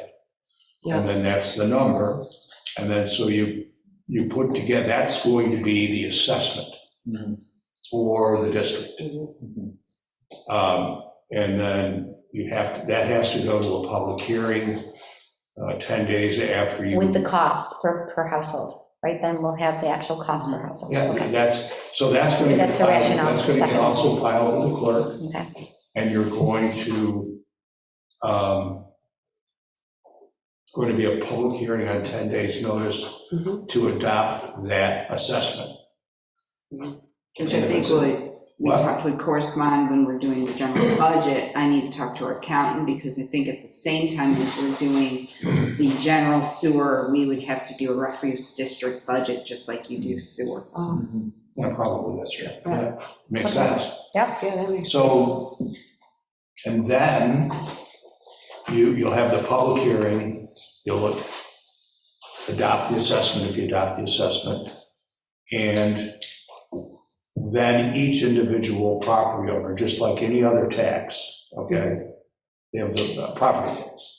They have the right to file a Supreme Court proceeding and, for certiorari to see if you've, done it fairly and equitably and all the rest of it. Oh, so that's like if you've challenged the assessor Yeah. for your house, that whole process is the same. The thought Anybody of wants to do it. doing that over, losing your right to pay twice the amount for your garbage is probably not real high. Okay. I'm guessing. And that's the process for us. And then Dorothea sends that number to the county, so it can be included in their tax bills. We definitely need a timeline. Yeah, so that timeline is so important, because it sounds like we have to really stay on track if this is going to move forward this year. So let's make sure we get that timeline. Let's talk about these public information meetings and the timing of them. Well, I'm thinking if we do the January 9th for the local law, To move it to public hearing. move it to public hearing, we'll have a public hearing meeting, but there's a timeframe between beginning of February and early January. We can set a meeting now and send out a public information notice. Right, so that's what I'm saying, is that. Can happen that anytime. Public information meeting could happen in January, but it's a bad time of year. I would push it into February as much as you can. Got to try to avoid February break. But if we're looking at adopting the local law first week of February, then Oh, you're right, sorry, so it's going to be the last week in, January. last couple of weeks in Right, January. February 13th is the meeting date. That you have, yeah, well, the public information session, I would think, That's like like you did the rental registration and Yeah. stuff like that, you'd have a workshop sort Yeah, of thing. where people workshop can show up. And Can we pick up pick a date? the board, that's the step you I want to mean, I think take. we would need that, just Because if we're going start to do that, engaging the then I would public. suggest along, like the mailing we would have to do with the assessment and all that, and once the district is formed, I would think we'd send it to every household. It's a logical step, and you direct me to draw that Yeah. local law for the, Yeah, because there's contracts and things people are in right now with their garbage. You know, is there a penalty to breaking the contract? What is the issue? Well, there's plenty of advance notice Yeah. as well. So we want to give them Plenty. that notice. Yeah. So we can work on that. Okay. Get well, you can the- pick a date now. Yeah. I mean, you know that. So it's between when? January 23rd and February 13th? No, between January, the first meeting, January. January 9th. 9th and January 23rd? No, January 9th, guessing. and what's the first meeting date? in February? February 13th. We already have a meeting in January.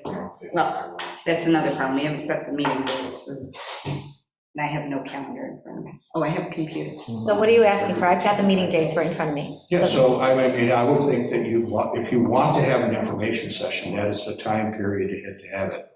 And whether you pick, I mean, there's sign. Before the public hearing, you mean? No, you're talking about the information session that. We're just going to have a workshop with the public to let them know Workshop what's with the going public on. to take their temperature. And that's all before you get any bids back. Yes, You're just telling them what you're thinking you're trying to do for them. before you pass the, before you did the district. Right. Before you even adopt the district. Can you have that, you could have that same meeting after you get the bid. I think that'd be a better time to do it. No. No? District's You're not already getting the formed. bids until you create the district. I guess what I'm saying is there's not a lot of downside to creating a district. We will know numbers. I mean, we could know numbers for that, because you're gonna start, Are we asking to do this information session before the first public hearing? yeah, before. Before? So that would be before February 13th. Correct. That's all we're looking at. Do we want to do, Set that tonight. You want to? you want to do like January 18th or the 25th? There's a federal holiday in there somewhere. Martin Luther King is on. Yeah, President's Day is, That's, the holiday's on the 15th, which is a Monday for Martin Luther King. Martin Luther King's. 16th is Tuesday. What about the Thursday, the 18th? I won't be here. All my Thursdays are bad. Oh. Can we just keep it on the Tuesdays? How about a Wednesday? Are there any other board meetings? I don't have the, So what? How about we do this? How about you pull together dates, pull the board? Yeah, let me send out some dates. Because this will be, All right. yeah, Steve, I was curious if there would be an option for people to opt out of it. there is not. There's not. So if you're not paying for garbage right now, you're gonna pay for garbage for everybody else. No, you're paying Why would you not be for paying for yourself. garbage though? Where are you putting it? Because you're living in Florida for 6 months. I'm just saying, there might be residents who take care of their own or don't pay for a service now, and therefore, I think that you're addressing the needs of a very, very small micro percentage in the village. This, to give you an idea, when the town implemented this, they have dropped the monthly cost to residents by over 30%. Which is a good savings. Yeah.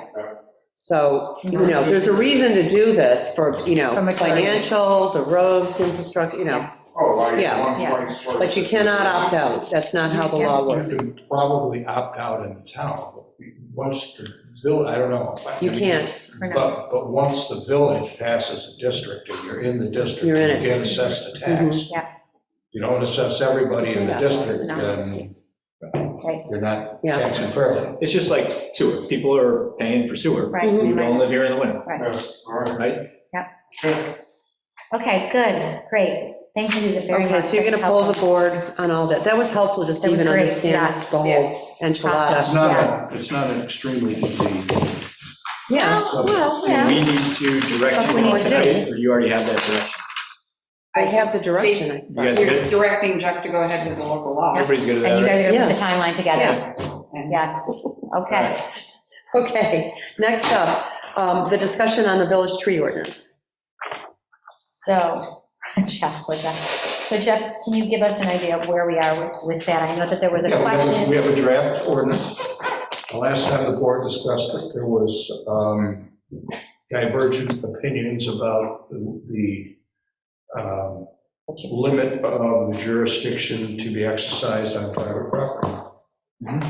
And until we resolve that, we can't really adopt a tree ordinance, Yeah, you because we already have one that protects our public trees. Did you say we have one? Yeah, we have, right, the village trees are. Village trees, It's about a Those are- two-paragraph ordinance. street trees. Says, you shall not. However, the streetscape can still be significantly interrupted by private trees that are on the streetscape, which is, significant in our aesthetics of the village, right? Well, there's the aesthetics, and then there's also, I think, best practices for sustainability and for the environment and the planet. Mhm, And I think, if you're going to protect a canopy, you protect the canopy in entirety, because that's what makes it a canopy. Right.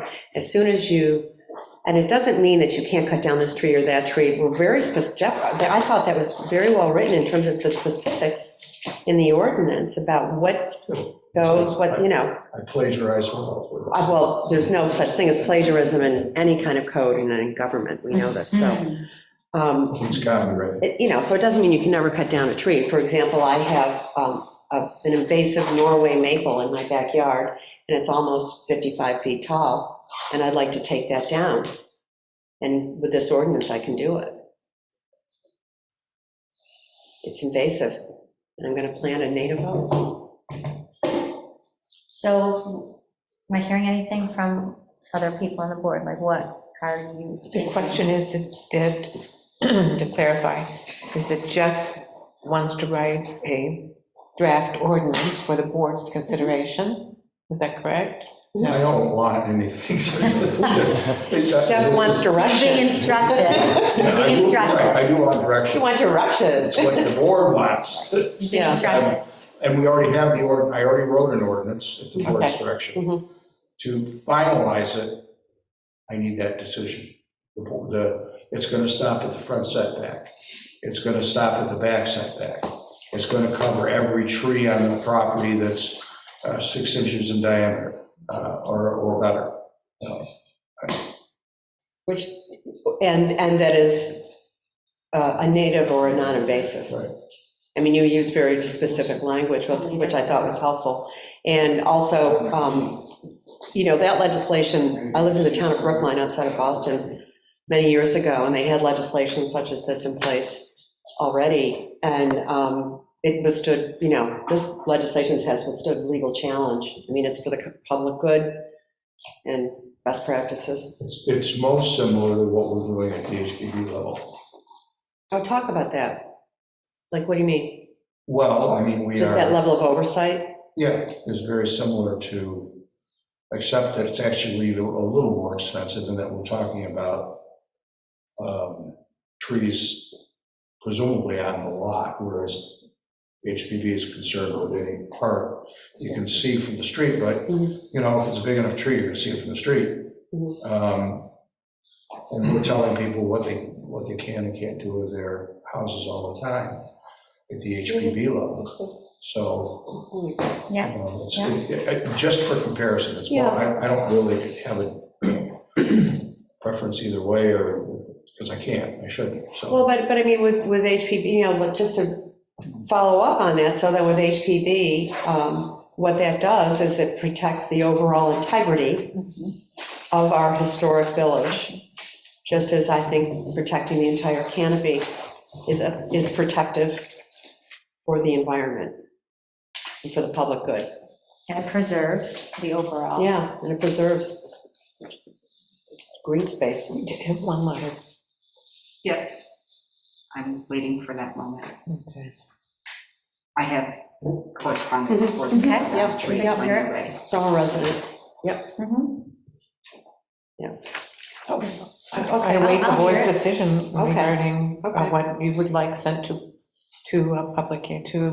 us to a review for public hearing. Well, the way you wrote it, it protects all the trees that are native and non-invasives. But you need specific for setback, right? You need, are we talking about? No, I didn't mean to impose limits. It was mentioned at the last meeting as a possible limit. There doesn't have to be a limit, there doesn't have to be an ordinance. And anywhere in between those alternatives. So is the board feeling that there should be a limit? I think we need to protect the entire canopy. That's my, and I expressed that. Did you also want to? I have the correspondence. Did you the board receive a wants letter to hear from- that now? Yes. Yeah. Okay, I'm reading again, so. We appreciate the planting of a tree along Monroe Avenue between 25 and 27 Monroe Ave. We hope that the second tree that the board trustees approved 5 months ago in July can be planted this fall. It's been over 2 and 3 years since these 2 trees were taken down. Delay caused the loss of another growing season along a major gateway to our community. We brought to the village's attention in September that a third maple tree in front of our home, 27 Monroe Avenue, suffers from the same disease that took 8 other maple trees that surrounded our property. The prior tree next to this disease, one split, with half falling between the homes 25 and 27 Monroe. The other half of the tree extended over Monroe Avenue was taken down months later before a serious accident could have occurred on Monroe Ave. The remaining diseased tree is directly in front of our home at 27 Monroe Ave and will fall on our house when the tree decay takes its toll, and the remaining unbalanced portion will fall into the street. Delay in taking down this remaining diseased tree increases the village's liability risk. A look at the tree trunk and knowledge of the history of the prior trees puts the village on clear notice of the dangerous condition. We hope this tree can be taken down as soon as possible. And has spoken against the proposed tree ordinance covering private property. It is the solution searching for a problem. At a prior board meeting, the mayor said that Brighton has had a similar code for years. I took the time and trouble to find out and read the Brighton code. I was astonished to find that their code specifically excludes all private property and focuses on public lands. I cited the wrong community. It was my mistake. Keep going. Either their code was not read or else it was intentionally misrepresented to the public to justify the proposed code. I've also read the code of the other communities cited, and the code dealt largely with land being subdivided and required extensive tree mapping, limitations on clear cutting. Obviously, that municipality is different environment than the village of Pittsburgh.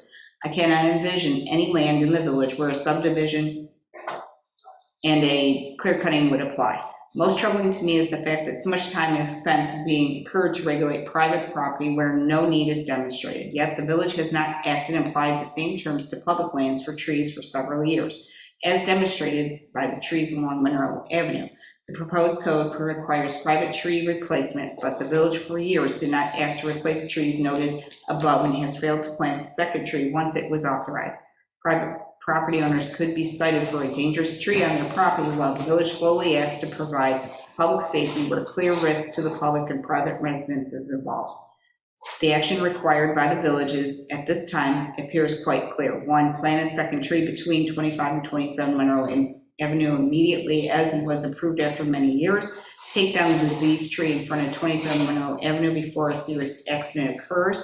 3, draft a code to protect the trees on public lands without regulating private property. I'd be pleased to discuss this further with the board. I have discussed these points with our neighbor, James Walter, who lives at 25 Monroe Ave, and he agrees. Sincerely, Dave Ferris, 27 Monroe Ave, CC James Walter at 25 Monroe Ave. Okay, thank you. Did you want to speak to that, Zach? Yes, the diseased tree, I did have others come around and assess the tree. He stated that the tree was either poisoned or there's a gas leak underneath the tree.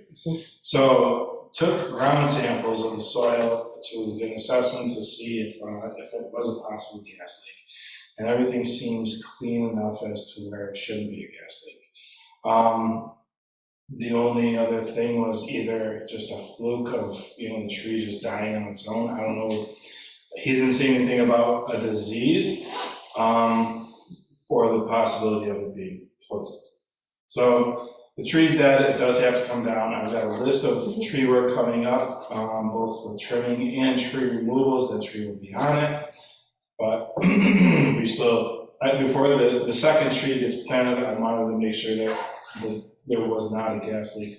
And you don't want to cut down a tree over a gas leak. Correct. You don't want to do anything. Potential, yes. Right, you want to fix it, yeah. But my assessment shows that it's not a gas leak, so the tree that's can be cut down. Sorry to interrupt. There's two different words there. The first one was should not be a gas leak, and then the second one was it's not a gas leak. All right. I don't know how the engineering side or science side of that works. I didn't bring Argini out to test the line to see if there was a gas leak. I did not ask them to. Okay. But going by the soil samples that I saw and the criteria that you're supposed to look for, that would show that there is in fact a gas leak. None of the signs were there. So I can only assume. Okay, so there's, however you do it, like in a pool looking for chlorine, there's some way to go check the soil to see if there's gas. Correct. And you're saying that came back negative? Yes. Okay. Would you still want to contact Argini? I mean, I just want to, belt and suspenders, you know. I can't guarantee that, they'll do much for it. They might come out and try it, but. I say you smell gas. Yeah, there's nothing there that would indicate that there was a gas leak. Okay, I mean, I'm just thinking of safety, nothing more than that. Okay. That's why, I hesitated with cutting a new tree there and also hesitated with cutting. Until you really could sample it. Zach, do you have direct correspondence with Mr. Ferris? Sometimes. Could this be mediated by just talking with him personally? I think that maybe he just needs to hear you. Sure. I think that would help. Okay. I can tell you that we are not alone if we adopt such an ordinance. I agree. That you can find them all over where the personal property, private property is controlled. So I'll just second that both New York State and Massachusetts both have in the government guidance provided to municipalities to construct tree ordinances. I would suggest just at this point, while there have been some trees that do come down, the vast majority of where we are today is been naturally occurring, right? So now we have this wonderful canopy, and there may be some concerns of trees that have come down lately, but we got here naturally because residents and I think how we generally want to live involves trees.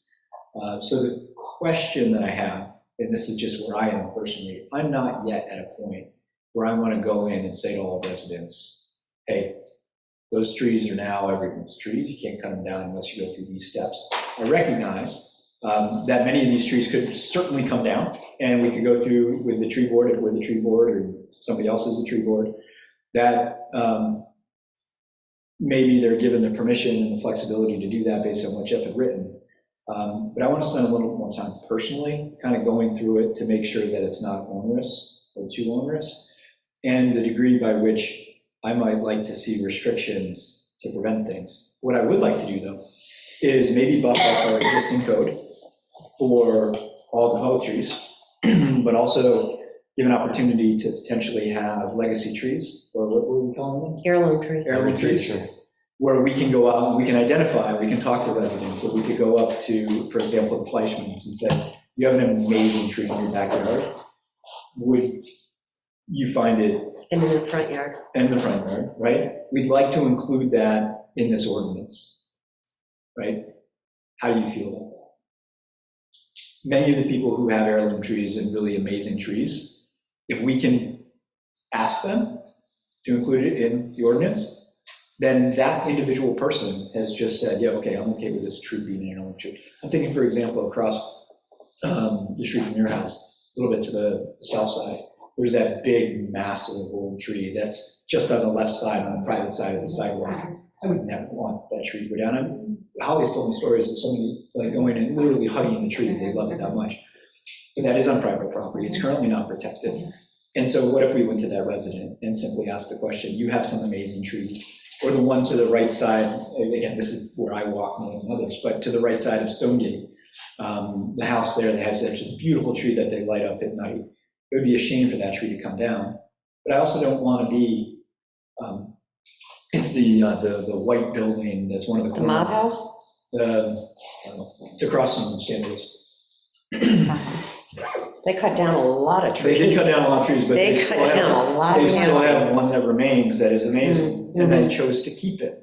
Mhm. So we go to them and say, we'd like your tree to be included in this ordinance. How do you feel about that?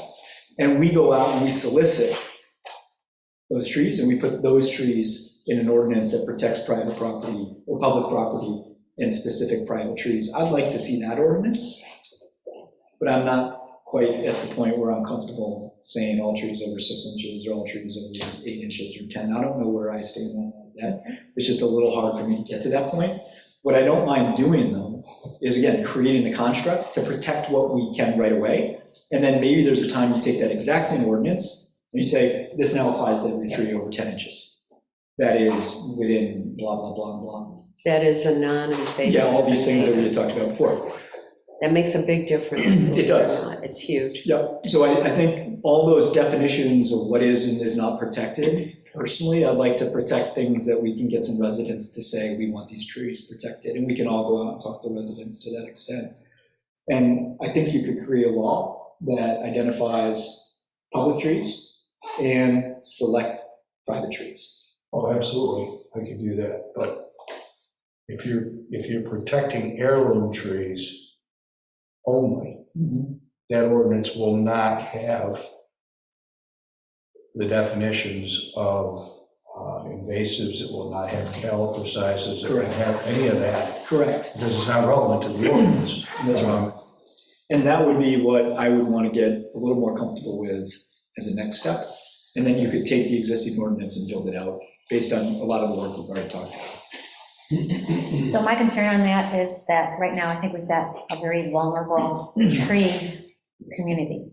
And I don't know who's gonna do all that legwork. To me, I'm just thinking, oh my gosh, that's a huge job. Like, who's gonna, first of all, find out where all these heirloom trees are? And then who's gonna go to those residents and get their signature? I mean, that can take years for all that to happen. You could create an ordinance that is, I think, right, you could create a logic that at any given time, any tree could be accepted into that law, correct? You just consistently modify the law.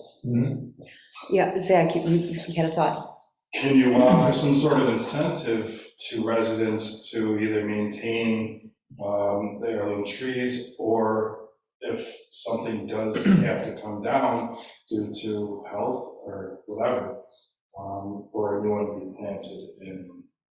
That's already in the drafted ordinance. Yeah, I mean, if there's a safety issue, if the tree is diseased, Sure. even if the person wants to do an But to addition. offer a replacement for that to maintain. Zach, your idea is an interesting one, and I think what you do is you offer a consultation with the village arborist once every 3 years or something like that. So there is a benefit, an ancillary benefit, to them participating for trees that we might accept into that protection. Or could the village provide a non-native tree to the resident at a reduced cost?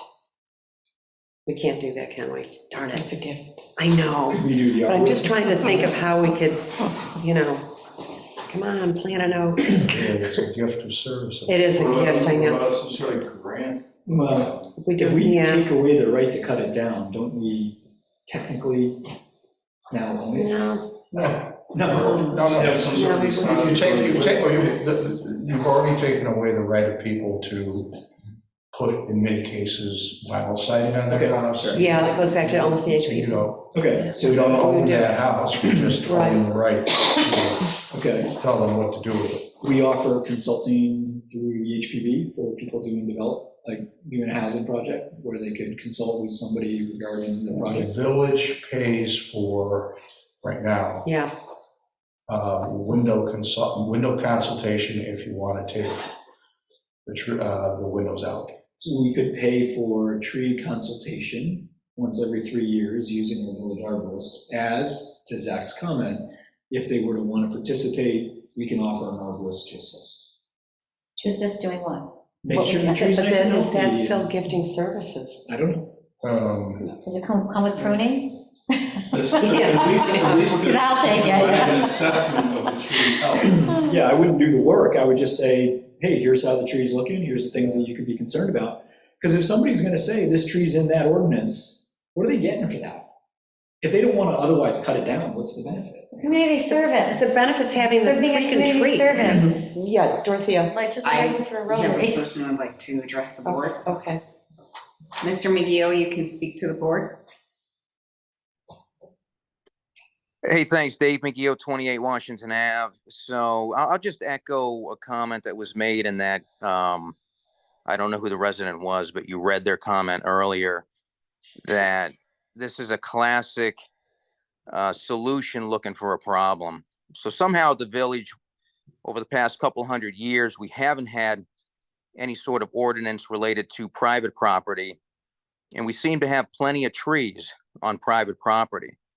So maybe I missed it, but unless you guys pointed to some study that's been done that shows over the last 20, 30, 50 years, a proportionally drastic reduction in the number of trees due to people cutting them down, versus what I presume is the origination of this ordinance discussion, which is a few nosy folks seeing trees coming down and saying, boy, we should stop those people from taking trees down. Let's not turn the village into a village HOA.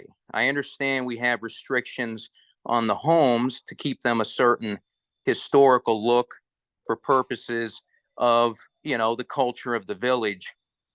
But as far as a tree, again, you guys, this hasn't been a problem all these years. It's been self-managed. It's been citizen managed. And now you're trying to figure out, well, how you're going to do it. And as the previous commenter said, village has its handful taking care of its own trees on public property. And Zach's guys do a great job. But then what? We're going to task them with keeping an eye out if I'm taking a tree down in my yard and I didn't get approval. Who's got that manpower? In closing, I just say, even if you guys did pass it, I'll take any tree down on my property anytime I want. So that's my final statement. Thank you. Thank you. Appreciate your comment. Yeah, Zach? I was just going to say, I mean, as trees age, they also decline in health, and which if it becomes a hazard, then, you know, the trees have to come down. And it's addressed in the ordinance. Right. This is just to preserve that, you know. A healthy tree, yeah. You know, there's something that's going to be replanted, and, you know, something that can be to request. It can be, rather than all these old growth trees coming down and nothing to replace. I would, I don't know where the rest of the board sits on this, but if supported, I'd like to move towards just buttoning up a resolution or an ordinance with regards to public trees and creating a construct by which we can accept heirloom trees or heritage trees. But I don't think we have to button up any public trees. I think our public tree ordinance is fine. Okay. Although small, it's. Yeah, it's fine. It says everything. Yeah, it should. Yeah, the ordinance was never intended for public trees. We already have that. Okay. It was more of the streetscape. I was going to ask, are these street trees in particular? I mean, that's what I was thinking of, but I think the mayor is thinking of everything, which I understand, but my concern primarily was street trees. No. If everybody's happy with the existing tree ordinance for the public trees, then I would like to see. Well, I think what we're seeing is the board doesn't want to really take action. That's what I'm hearing. Well, I don't know. I haven't heard from you guys down there. I've stated in multiple meetings where I land on this, and it is similar to what Dave has stated, that I am in favor of certainly protecting trees in the public realm, as well as identifying potentially heritage trees for protection in the future with the coordination and cooperation of the owner. So they want to be mutually agreeable to the property owner. And that's where I'm still in the same place I was in the very beginning. Yeah. So the only thing that we would be looking at then is the heirloom or heritage trees. Am I correct? No, but I'm Yeah, in other words, there's no ordinance for that. Which who would decide So then we'd have to There goes figure out our- language, for how do who we they are. define that, what does that look like, am I correct? Yeah. Who decides what a Right. heritage tree is and where they are We and how can we look at find other them? I ordinances. mean, Jeff can, I can define it. And then who decides, or then who looks for them? Like, how do we find them in the village? Somebody's got to walk the streets and see if they can, Well, it's going to be, no, it's going to be, from what I'm hearing, the lean is that it's got to be mutual. The village has to want it, and. property owner has to agree The property that owner it has to becomes a agree. designated I- historic or. and I understand that, but we got to make the first step. So who is going to walk the streets and find, that looks like a heritage tree, now I'm going to go and. We don't have to. I assume people, trustees in their walks will say, gee. I could tell you a whole bunch right now. Okay, Yeah. all right. So just. So can Zach, so can the crew. Okay. So I would say, if it, sorry, Jessica. Just, yeah. I agree with trustee Lanfear's comments earlier and trustee Marshall's. I've made my points about the overall tree ordinance previously too, so don't have to say anything else there. I guess I don't feel like we need to jump right from not moving on one piece of legislation into implementing another one. And so I think we can kind of take our time a little bit now that we've taken that step of tabling this a little bit. If we did anything with heritage trees or heirloom trees, whatever we want to call them, I just think of tomatoes whenever somebody says tomatoes. I know, me too. Yeah, protect tomatoes. But I think, Canandaigua has like a voluntary heritage tree program, and that wouldn't even require legislation, I don't think. Yeah, we could even just start with that, to see how registry. people respond. What good is it? It doesn't have to, it's just, to see if there's interest in registering their trees, and that's kind of, I don't know. I don't know what we're trying to. So what I would like to do is create a structure by which, with mutual agreement, a resident can decide to have their tree be a part of a heritage tree program. And in that program, there's clauses that protect that tree through ownership of that property. So let me just, And for that cost of giving up, being able to cut it down as any new owner could, a general tree, the existing property owner is receiving something of small value, such as work with an arborist every 3 to 5 years, or whatever the right frequency is. And I don't know if that can be done, but it would be nice to have. I mean, they're giving up a right, so there is, the village is not giving a gift because they're giving up something and they're getting something. Okay. all right, so hold on. So I have Mr. Allen's big tree that's planted with a plaque on it, Okay, and I want to make that a heritage tree. great. So that means that when I sell my house, Mhm. and the people after that, that means that they're going to have no say ever from the time I decide to make it a heritage tree for the rest of that Yeah. tree's life. Correct. Done. That would be the goal of the heritage tree program. So do you think that that impinges on people that own property? So once your house I mean, is, so in other words, if I list my property, I'm going to have to tell the real estate agent, make sure that they know that that's a heritage tree, and that owner who buys my house. and why don't you let them know at the same time that that house has been designated to be as a landmark on the historic register? Right. Tell me the difference. You're right, neither of those happen. Neither Because, of them happen. right, I mean, I never was told that I can't do anything different. Well, but it is, you know, But the you're right, these are designated. But Tell me the difference, it's Well, I'll tell you the designated. difference, is because I made the decision myself. Mhm. The Historic Preservation Board and our governance and the whole Okay, community so then, made that let's see, decision. now, here's So, the same so I made that decision for my tree, for everybody else after me can't touch that tree, because I personally myself, just little old me, made that law. Okay, Mhm. There are a lot I of don't know. homes that designate themselves as historical homes, not in historical communities. yeah, And they'll they're- get a plaque or And whatever. then they're Yeah. held to a different standard with regards to what they can do. Yeah.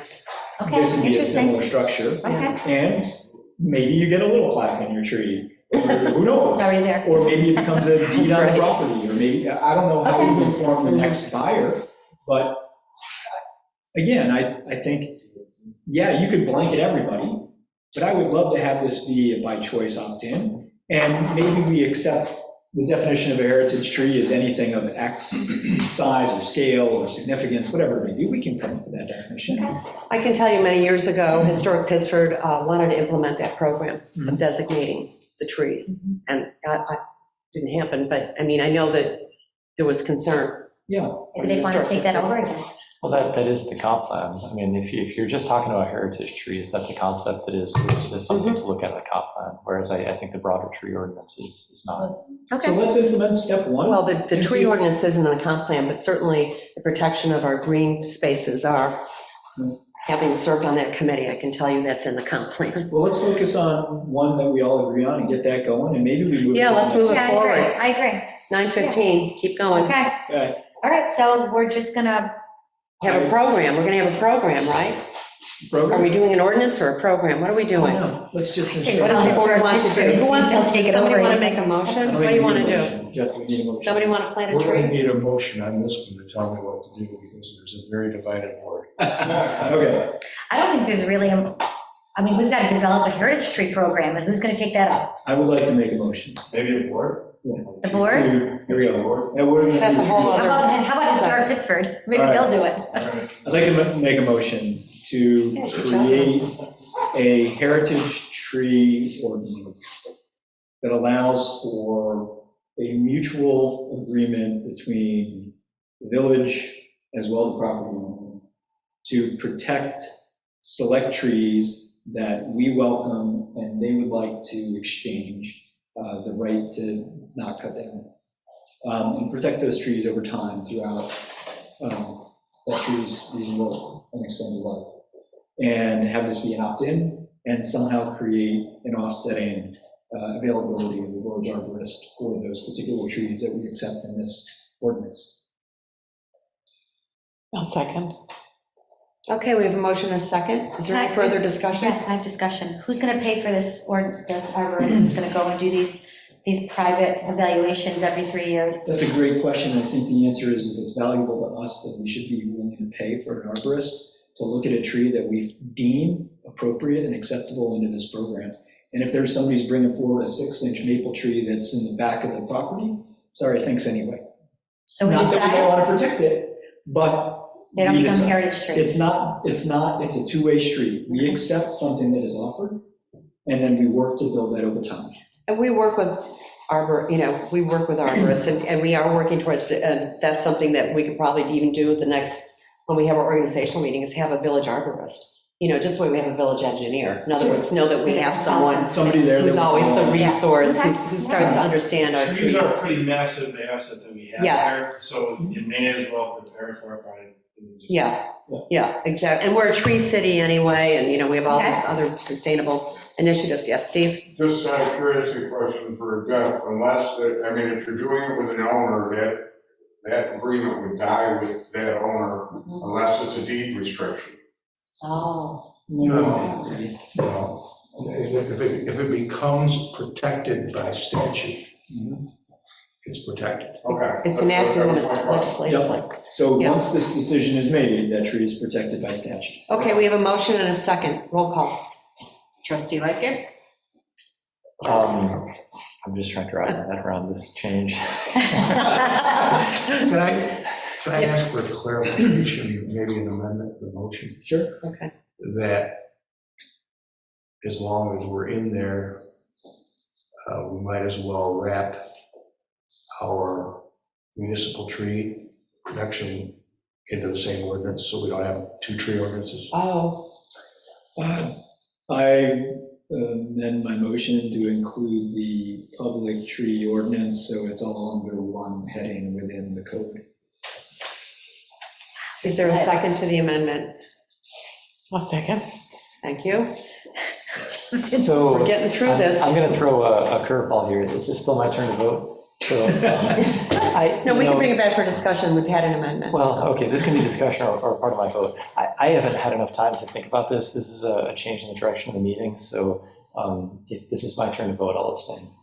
Okay. Okay. And thank you for explaining that too, for the extension. Trustee Lampier? Aye. Trustee Coe? I just need to make a comment, because I'm getting very nervous, because that's another restriction on somebody buying my house someday in the future. They may not like that idea that they're not able to cut down trees or that tree on the property if it becomes a heirloom. But I guess I don't have to make it one, right? That's correct. I mean, I would like to, but all right, so So- I'm going to say. I can address that.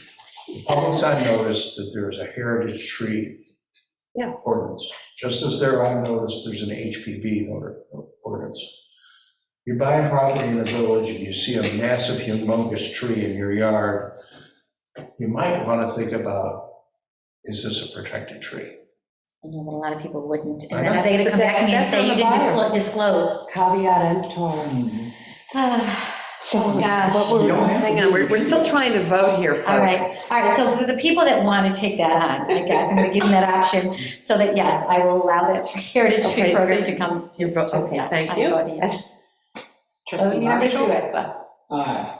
Mayor Plummer? Hi. Motion passes. Okay, we're at least saving some trees. Okay. Meanwhile. And this is all coming back to us for review and to go to public hearing. So This is just it's much to- more discussion. We're just Oh, that's true. trying to get That's true. through And it. I feel better, okay. One foot in front of the other. This is just beginning. Okay, so next up, the DPW report. Oh, poor Zach. Poor Zach, I Are you know. still awake, Zach? Yeah, I'm still here. Okay. Yeah. DPW report, any questions for Zach? And again, thanks to the crew, great job with candlelight night. I mean, really, boy. And thank you for the planting of the trees, of the 13 Yeah. trees. Absolutely. Yes, When ma'am. we pick up? Yeah. Still working on it, but we're getting there. Yeah. I think this might be the final round. I think it could be, I'm hoping. Me too. I know. Yeah, yeah. Oh, I'm sorry. It doesn't matter, you can go ahead. Okay. And just one more thing I meant to add. I think I saw that we, again, sustained damage to a historic cement light pole on Monroe Avenue, the It same was one. repaired. It's repaired? So all it was this slab from the anchoring. RGB came out just a couple of days ago and fixed it. I couldn't believe they responded that quickly. It was great. Thank you, RG&E. Yeah. What was so incredible, though, so, you see this thing absolutely At the tipped one, over. for the fifth I time. drive by at night and it's lit. Yeah. This Yeah, pole's that's going, fun. we're still lit. Yeah, so that was good. Okay, I wait. just don't know how that Thank you. keeps getting hit. Is it somebody like turns, I mean, how is it getting I hit? think it was a T-bone type of Ah, collision, okay. Sutherland It and was. Monroe. Okay. Yeah. Is that how it normally gets hit? Because it must be a No, common. it's a variety of things. Is it? Yeah. On that comment, coming down Sutherland, there's 2 trees on the left, one's like half dead, been cut That up. one's slated for. Yeah, it's on the Okay. list. 11, so. Okay. Yeah.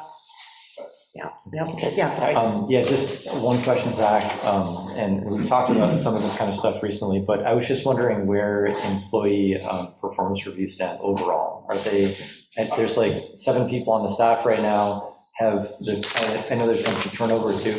Of the people that have been with us for more than a year, do they have performance reviews? Yes. Within the last year? Yeah, every existing employee within the shop besides myself Okay. has a performance review right now. I will leave it here for you guys to be able to review. Okay. And then next month, I would like to discuss something else with you guys pertaining to certain employees. Okay, and just for, I can't recall now what the goal was originally for when performance reviews are done. I think that somebody who used to be on the board told me that that was springtime targeted to kind of go through people. Is that the goal? Is that, I mean, I know that we've had reasons for deferring those for a while, but going forward, are we targeting getting all the performance reviews done in the spring, or what's the general I policy? prefer to do it before the start of the fiscal year. That's my goal. With the past couple of years, with the turnover that we've had in the shop, I mean, the most senior person having 3 years in at this point, it's been kind of difficult to do reviews for people who are only here for 2 or 3 months. Are you thinking of something? I would like to offer a comment on that. I think the push was to do them in the spring because the budget went forth June 1st. But the union's raises and everything involving the union changed by the union negotiations to January 1. Okay. So I think to be consistent, if you're looking at their salary at June 1, I would look at their performance evaluation prior to that. Like November or something? Yeah, I would Okay. start So that. to have them done before January 1st. So you're doing it one change of salary Yeah. unless, there was a. There's a merit That's or why I'm asking something the else. question, I just want to. Yeah, no, because I think typically it was, everything was done in the spring. Now, I would say the office staff would be spring because we wouldn't change their salaries Right. until June. Okay. So I think it's just to stay consistent that the raises are, You know what I mean? Okay, There's a yeah. timeframe No, that makes involved. sense too. So maybe just. Yeah, whatever, just as long as it's Yeah. consistent, that's all. So to get on the same page, we can, it sounds like November for going forward, maybe review time. Yeah. Excellent. That's what. Okay. Yeah, so the reviews are all drawn up. I'll leave them here for you guys to come and take a look at them. Yeah, they stay here in the office. You can contact Dorothea. Yeah. Yeah. I did have one question for you guys. The porta potties that are located on the Argini right away next to the Cold Tower Restaurant, still hanging on to them. The weather's still halfway decent. For the next couple of weeks, we're looking at weather that's been similar to how the last couple of weeks have been. That we can hang on to them until it gets bad enough and nobody's down there, or we get rid of them now. I'll just figure out, ask for your input on this, because there are still people that are parking down there and using them. Yeah, no, they're shopping. It's the holidays. Yeah. I'll leave them to January 1st. January 1st. Whatever. Say January 1st. If you want to leave it like that, I can just make the assessment. If it looks like, we're heavy into winter at that point, and the snow's keeping people away. You can make that, yeah, you guys know when they're not being used. Because I think we had budgeted through the beginning of December, and it's right around So a few more weeks. $2,000 a month to Yeah. keep them there with the park cleans. Yeah, We haven't received any complaints, though. no. Yeah, none. I mean, Pictures, no complaints. It's It's great. changed completely because of that. Yeah. Okay. So, yeah, that's all I got. Yeah. Zach, I don't know if you even know this, but is the canal drained more than it's ever been before Yes, for repairs. for Yes, repairs? they actually, Ah, I okay, mean, you still see a lot of water down by Shane Place because of all the runoff. okay. But yeah. So they've been working on that most of the completely this winter? section. Boy, is it ugly. So all those cones that are laying in the bottom, Oh, I'm not even sure who's cleaning it. who was it that came in about the WDOT. count? That was Andy, wasn't it? Oh. okay, because it's just such an ugly site. Yeah, I mean, until it freezes over, we're not walking out. I know. And when it's freezing over, you're not to get those cones out anyways. Well, getting stuck in the muck, even with halfway. Yeah, okay. It's I don't really, think I'll have any volunteers on the team. yeah, it's a little dicey. Okay, Okay. all right. Yeah. Anything else for you? You're set? Okay. Yeah, the employee map is just gonna be my other. Okay, yeah, we'll address that, yeah. Yeah. Okay, next up, treasurer. Oh, boy. Everybody's been waiting for me. First, let's do the bill pay. I handed you another bill pay today. Reason this is continually being updated is we're in the one payment mode month, and I don't want to lose anything. So I want to keep everything paid. So the most current is for $54,665.78. You'll see there were some prepays. Those are utilities. We talked about that last time. You're going to start seeing those check numbers pop up as they're being paid. The other utilities weren't paid because they came in around the time I was doing the bill pay, so they weren't sitting for too long. I didn't want that. Makes sense. Let's see here. Dorothy, I have a question. Yeah, go ahead. What is the public officials policy for $10,000? Public official policy, I guess Jeff can explain this. This is insurance. That's whenever you get sued. Whenever the boards get sued. So this is which suit? The ZBA, the planning board, the HPV, the. General coverage for any litigation coming in. Up to a certain amount. Right. Claims against Yeah, typically it has to be a claim enough actions for. of municipal officials. So, sorry if I always pick on the lawyers, but, so we're going to the Zotham service legal fees. It's $18,000 this month. Again, is that active suit? I mean, I'm sorry, I missed the first part. there's it's almost $18,000. If you look at page 304 of the Zotham group, legal services. What are those legal services for? Well, it's not 18,000. It's not 18,000. It's 1,600, that's their normal bill. I'm sorry, 1,800. I'm sorry. 1,600 is their normal monthly bill. That's what they It's just a monthly bill. It's a retainer. Okay, Yeah. got it, sorry. That's Okay, just always got it. showing up. All right. Hold on. We don't have insurance against actions taken by boards.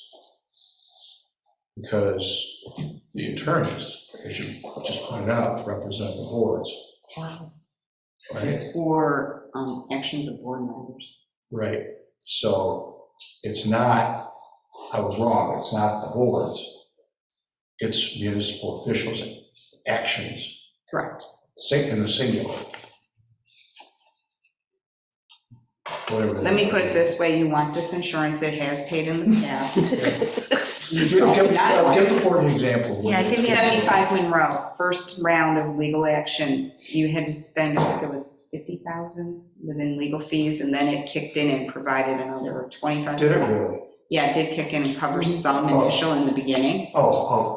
So, forget everything I just said recently, I was right. It does cover boards, but the reason that we're paying the dissolving is it's under the 50,000. It's under the amount of the threshold. You don't want to go for every legal claim you have, and it's got to meet a certain threshold, and they're going to make you spend a certain amount of money to defend yourself. Actually, next time I can bring Barry Wilkins in, he's very good at explaining this, much better than me, but I do know you want this insurance. Every board has it. Okay. Every municipality. I trust you. Just want to know what it is. Yeah. And I can tell you every municipality has it. Yeah. Okay. Hands down. Yeah. Benches / mop mitts. Yeah. Benches Comment are on the mop benches mitts. the board authorized to purchase for. Yeah. And the mop mitts are for picking up your dog. But that's not $5,000. No, it's because the combined insurance. It's just in the category. It's what in that That's category. fine. You have to break We it do have out. a lot to of dogs in the village, though. Yeah. No, the benches were almost $5,000. The mop mitts were around 300 or something. Only about spending $5,000 a month. We have a lot of dogs. Well, which we do. Any other questions? Okay, is there a motion? I'll make a motion to approve the bill page presented. I second. Roll call, please. Give me a second. Trustee Lickett. Aye. Trustee Lampier. Aye. Trustee Coe. Aye. Trustee Marshall. Aye. Mayor Plummer. Aye. Motion passes. Lily, I'll have these printed tomorrow. Let me ask you this, would it be okay to do them on the 14th? Would I come in for lunch? Yes. Okay. Combined trips, that's what I'm wondering. Yes. Okay, thank you. Efficient. Okay, so we got through bills, and then let's go to financials. You received 2 sets of financials. I just received November statements, so you'll be seeing another set of financials in January. Let's see here. We can talk September, but we might as well just skip September and go to October. September's looking fine. October, we're starting to see some issues. I won't say issues, challenges. Let me get that. But I do want to go over some good things first. Let's talk interest.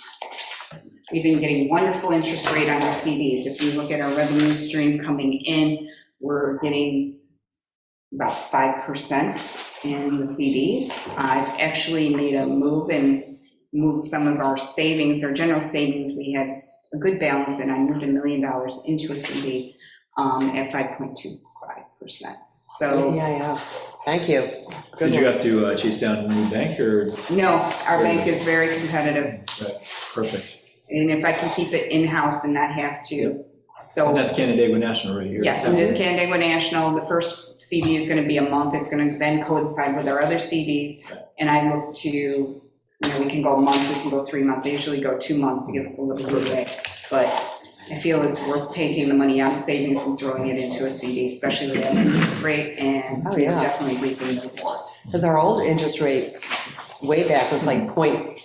It was non-existent. It was ridiculous. And it's so much better than the interest rate we're getting just on the general savings. Well, So 5-year treasury 3 years ago was like 0.4. I know, right? Now we're at 4.2. So that's what I'm pointing out. As you can see, the interest on the general reserves we anticipated $1,000, because we really haven't known what the market was going to do. We're at $6,973 on those reserves. So that's a heck of a gain in our interest. So that was the thought process there. Real quick, I'm going to address the other highlighted item in the revenues is the A2701. I recently went through all our outstanding old checks that were sitting out for a couple of years and got rid of them because they didn't pay, and found the people that should have cashed the check, didn't cash the check, paid them. So this is actually a surplus back to us because we didn't end up spending that money. And in some cases, we expended it in another check.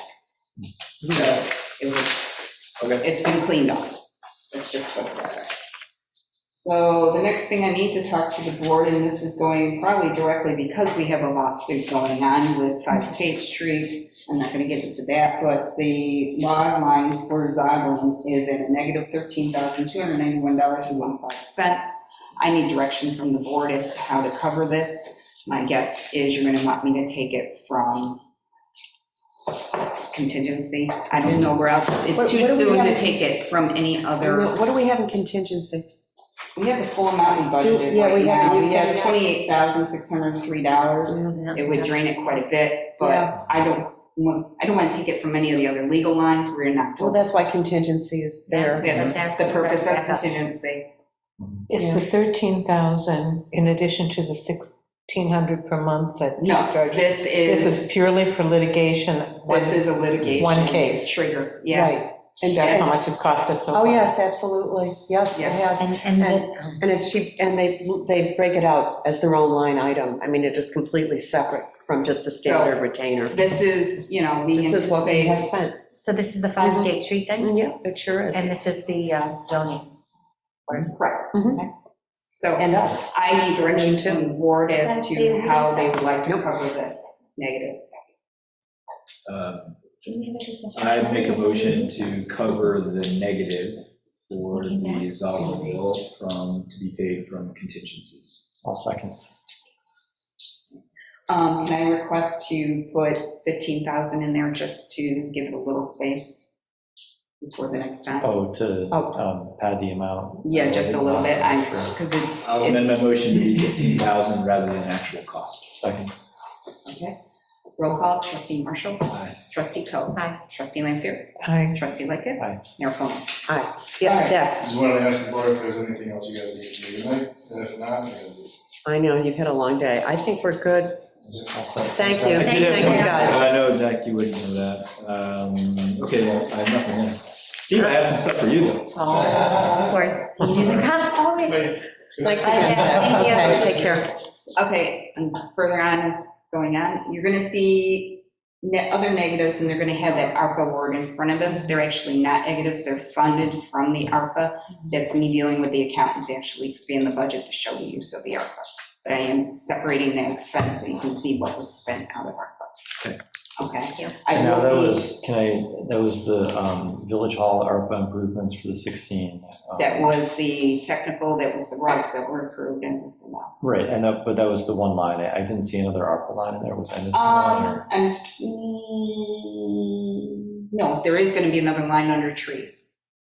Oh, yeah, for the trees. I just got Street that trees. expense. But in this specific report. You're not going to see it I right don't see now. it, right. Okay. But I I'm just wanna creating make those lines as they come being sure. Okay, used. yeah, that's fine. I just want to make sure. We did that last year when we did the drainage. Okay. Okay, so you see a negative, it's just, Yeah. I have to show it. The other negative you're going to see is street engineering, South and Wood Street. Again, that's the board agreed to use fund balance to cover the engineering. In the meantime, you're going to see that negative until we either take in the funds or whatever we're going to do to expand that budget. Do you need a motion on that, or you all set? We're going to leave it negative. You already agreed to use fund balance. So, going through, I got one more negative. This is dealing with street repairs.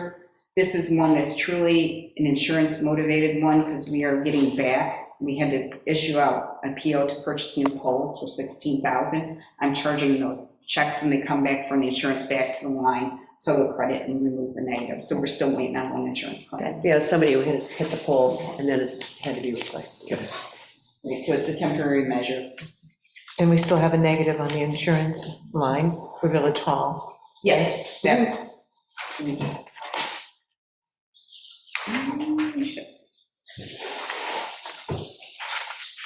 The Village Hall, that was the ARPA improvements. That's ARPA. That's ARPA.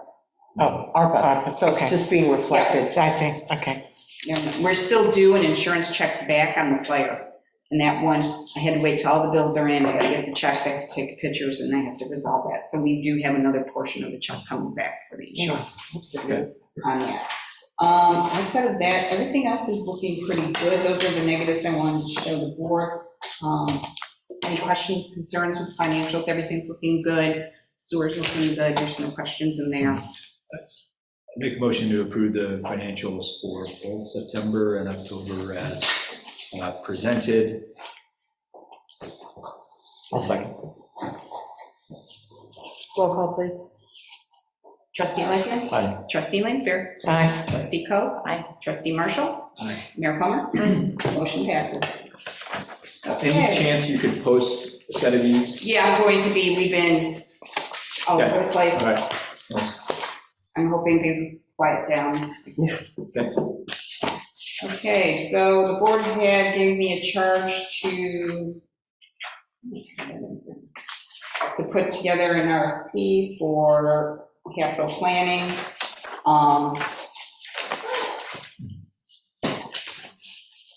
See how I ended up with that.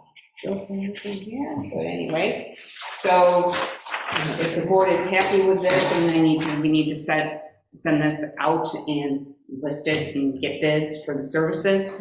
I will tell you, Zach has been working with Danielle. They're getting their stuff together as we go into budget. I've looked at the capital, the cash portion, the financial portion. I put in with the comptroller's spreadsheets. I have all that done. So this is the board decision. If you want to move forward, this is an RFP. If you like what I put together, great. If you have changes, I need to know. Why don't we take a look at what everybody's put together? I mean, I think we should take a look at what you all put together. It's the, are you talking about the RFP or? No, all of everything you put together. I know nobody's seen the financial portion Yeah. that I put together on the spreadsheet. And the same thing with whatever Zach. Zach, I know they've been working diligently on the roads. We're almost done with that, I believe. Yeah, the road stuff.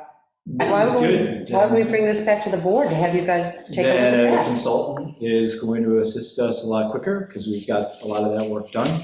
So we'll have when we put out the RFP and they come in and talk to us about putting this all together, that cost will be less because we've done a lot of the work in advance.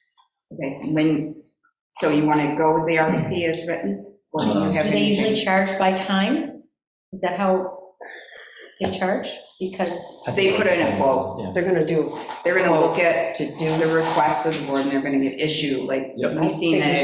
I sent you an example from Bernie Donegan, and gave us an estimate of about $5,000, I think it was, to do the capital planning. So. Okay, well, yeah, I think Trustee Marshall has a good point. I did read through the RFP, and I think it sounds very good. Perhaps, given what you just said about having the spreadsheet in place, we want to mention that and just say that we do have, one thing that I noticed in the RFP is that perhaps we want to mention roads and sewers. Okay. But I think that maybe we can mention that in conjunction with the fact that we already have information about that, based on what you were just saying.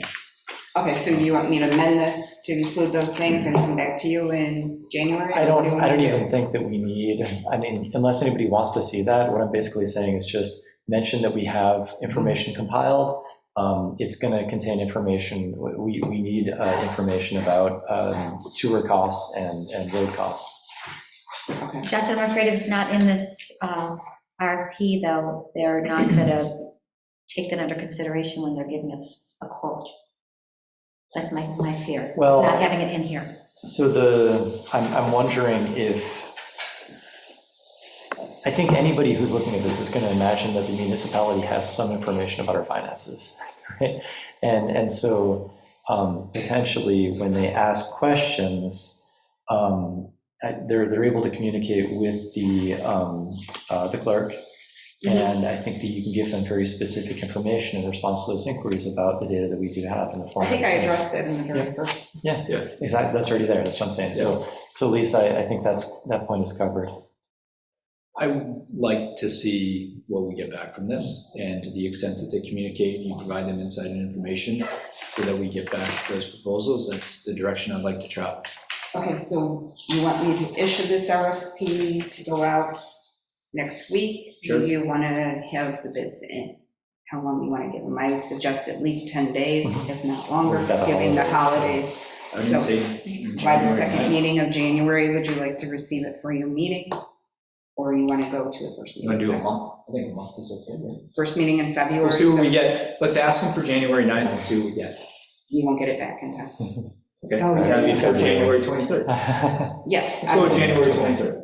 January 23rd, okay. Yeah, I totally agree with that, so I just had one other comment related to the RFP, but not related to just putting it out there. I agree with that fully. One thing that I noticed in the RFP is that this is for communication with the clerk and the superintendent, and maybe, and then eventually to the board, to present to the board. I think all of that is very appropriate. However, there is a slight difference with the way that we've conducted things in the past in regards to matters related to the budget. So with the budget process, which closely dovetails to the long-term capital plan, the mayor is the budget officer.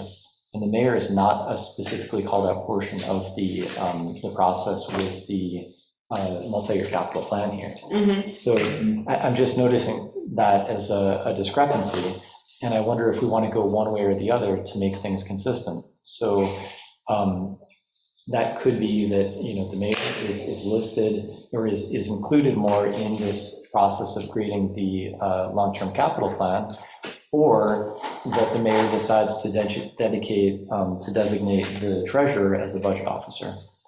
And I think taking either one of those directions would maintain consistency between the structure of what we're doing with the capital plan and the budget.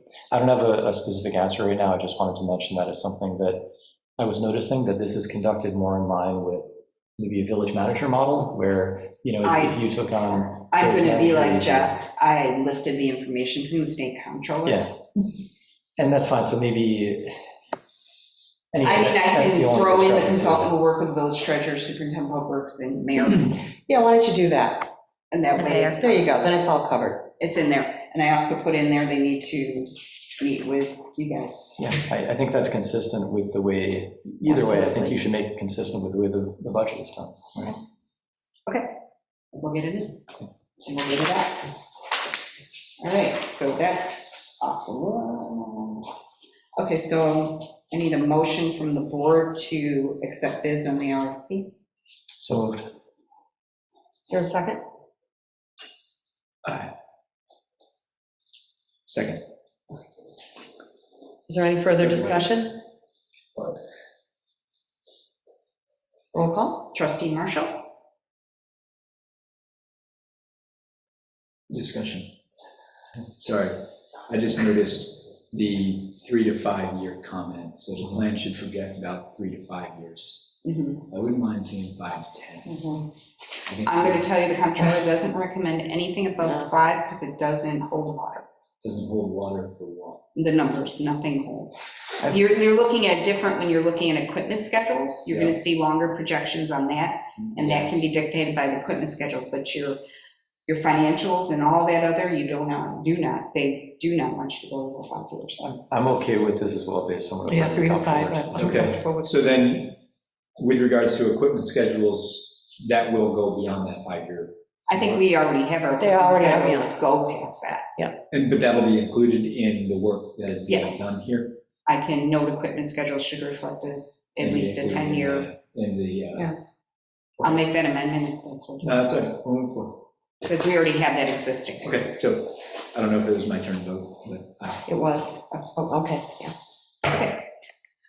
So back to the vote. Trustee Marshall? Aye. Trustee Coe? Aye. Trustee Lampier? Aye. Trustee Lightgev? Aye. Mayor Plummer? Motion carries. Okay, what else?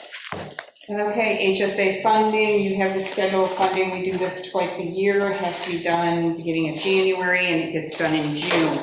So this is for the first round. I'm asking also, I have talked to Sean. He will not be requiring HSA funding, so I will not be requesting funding from them. I put the new employees in case they needed funding, and I don't know what their family structure is. So Francine, I don't know what kind of insurance. She might need a single plan, she might need a family plan. So I'm going to ask that we cover her to the max, that we would cover a family plan in case that's what she needs. So you need approval on the HSA as noted. Correct. With the adjustments as Yes. stated. So moved. Second. Trustee Lightkit. Aye. Trustee Lanfair. Aye. Trustee Coe. Aye. Trustee Marshall. Aye. Mayor Plummer. Aye. Motion passes. And then to everybody's favorite subject, meetings, so I can post schedules. Could I ask for a favor before the meetings? Could I just ask a quick question on the trees? Not on the trees, but so Steve can head out.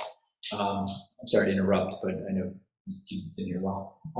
The rental registration ordinance. You've been working on rental registration, and we need to create an ordinance to allow that rental registration to exist, the permitting process to exist, at least to even start the process. It's not automatically approving any permit yet, it's just creating the ordinance so that we can adopt one.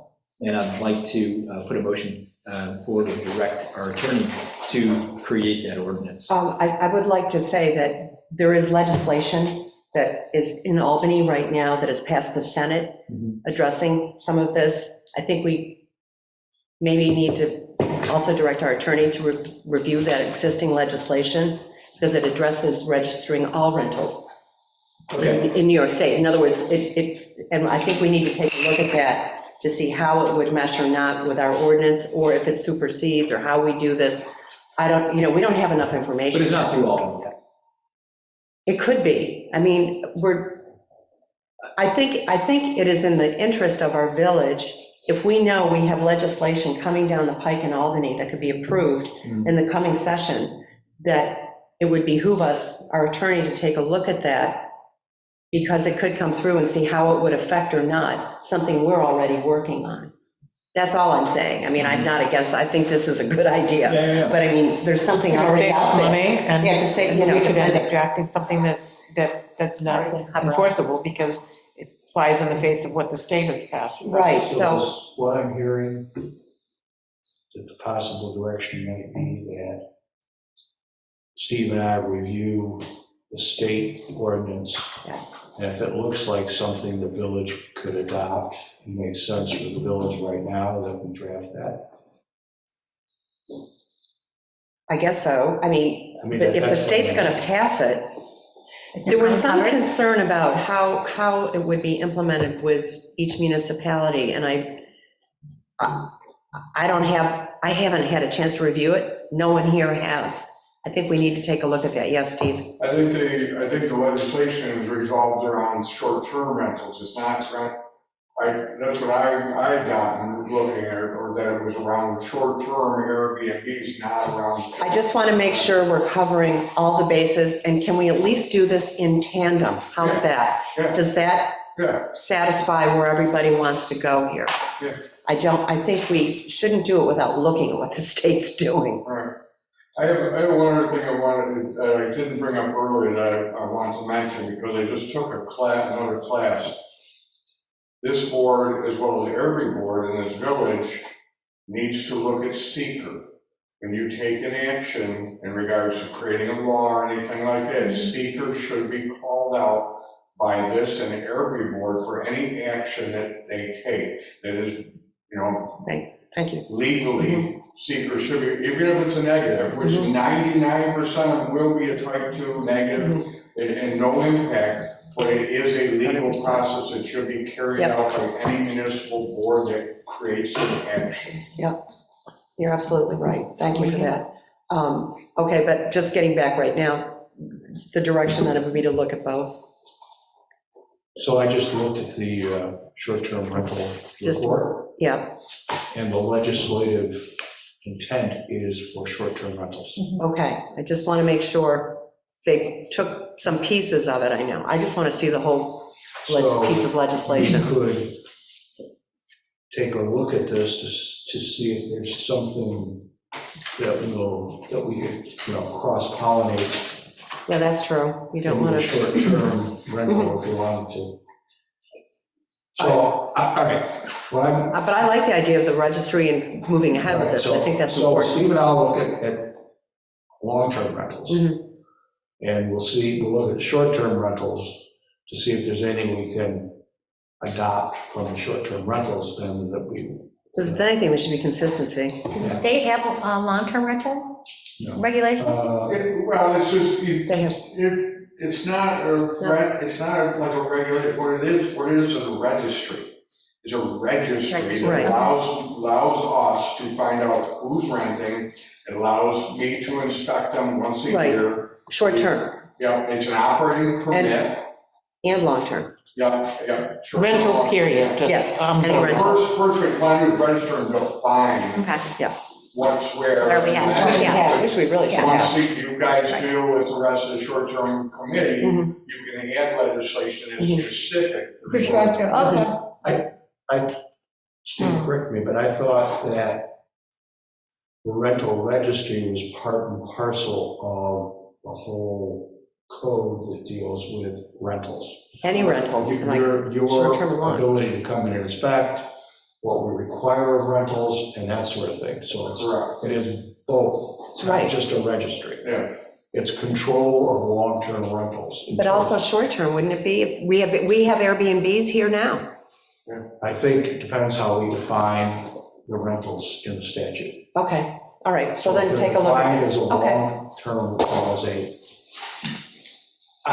because what I'm getting is that we may be headed in a slightly different direction with short-term rentals if we do anything at all. Okay.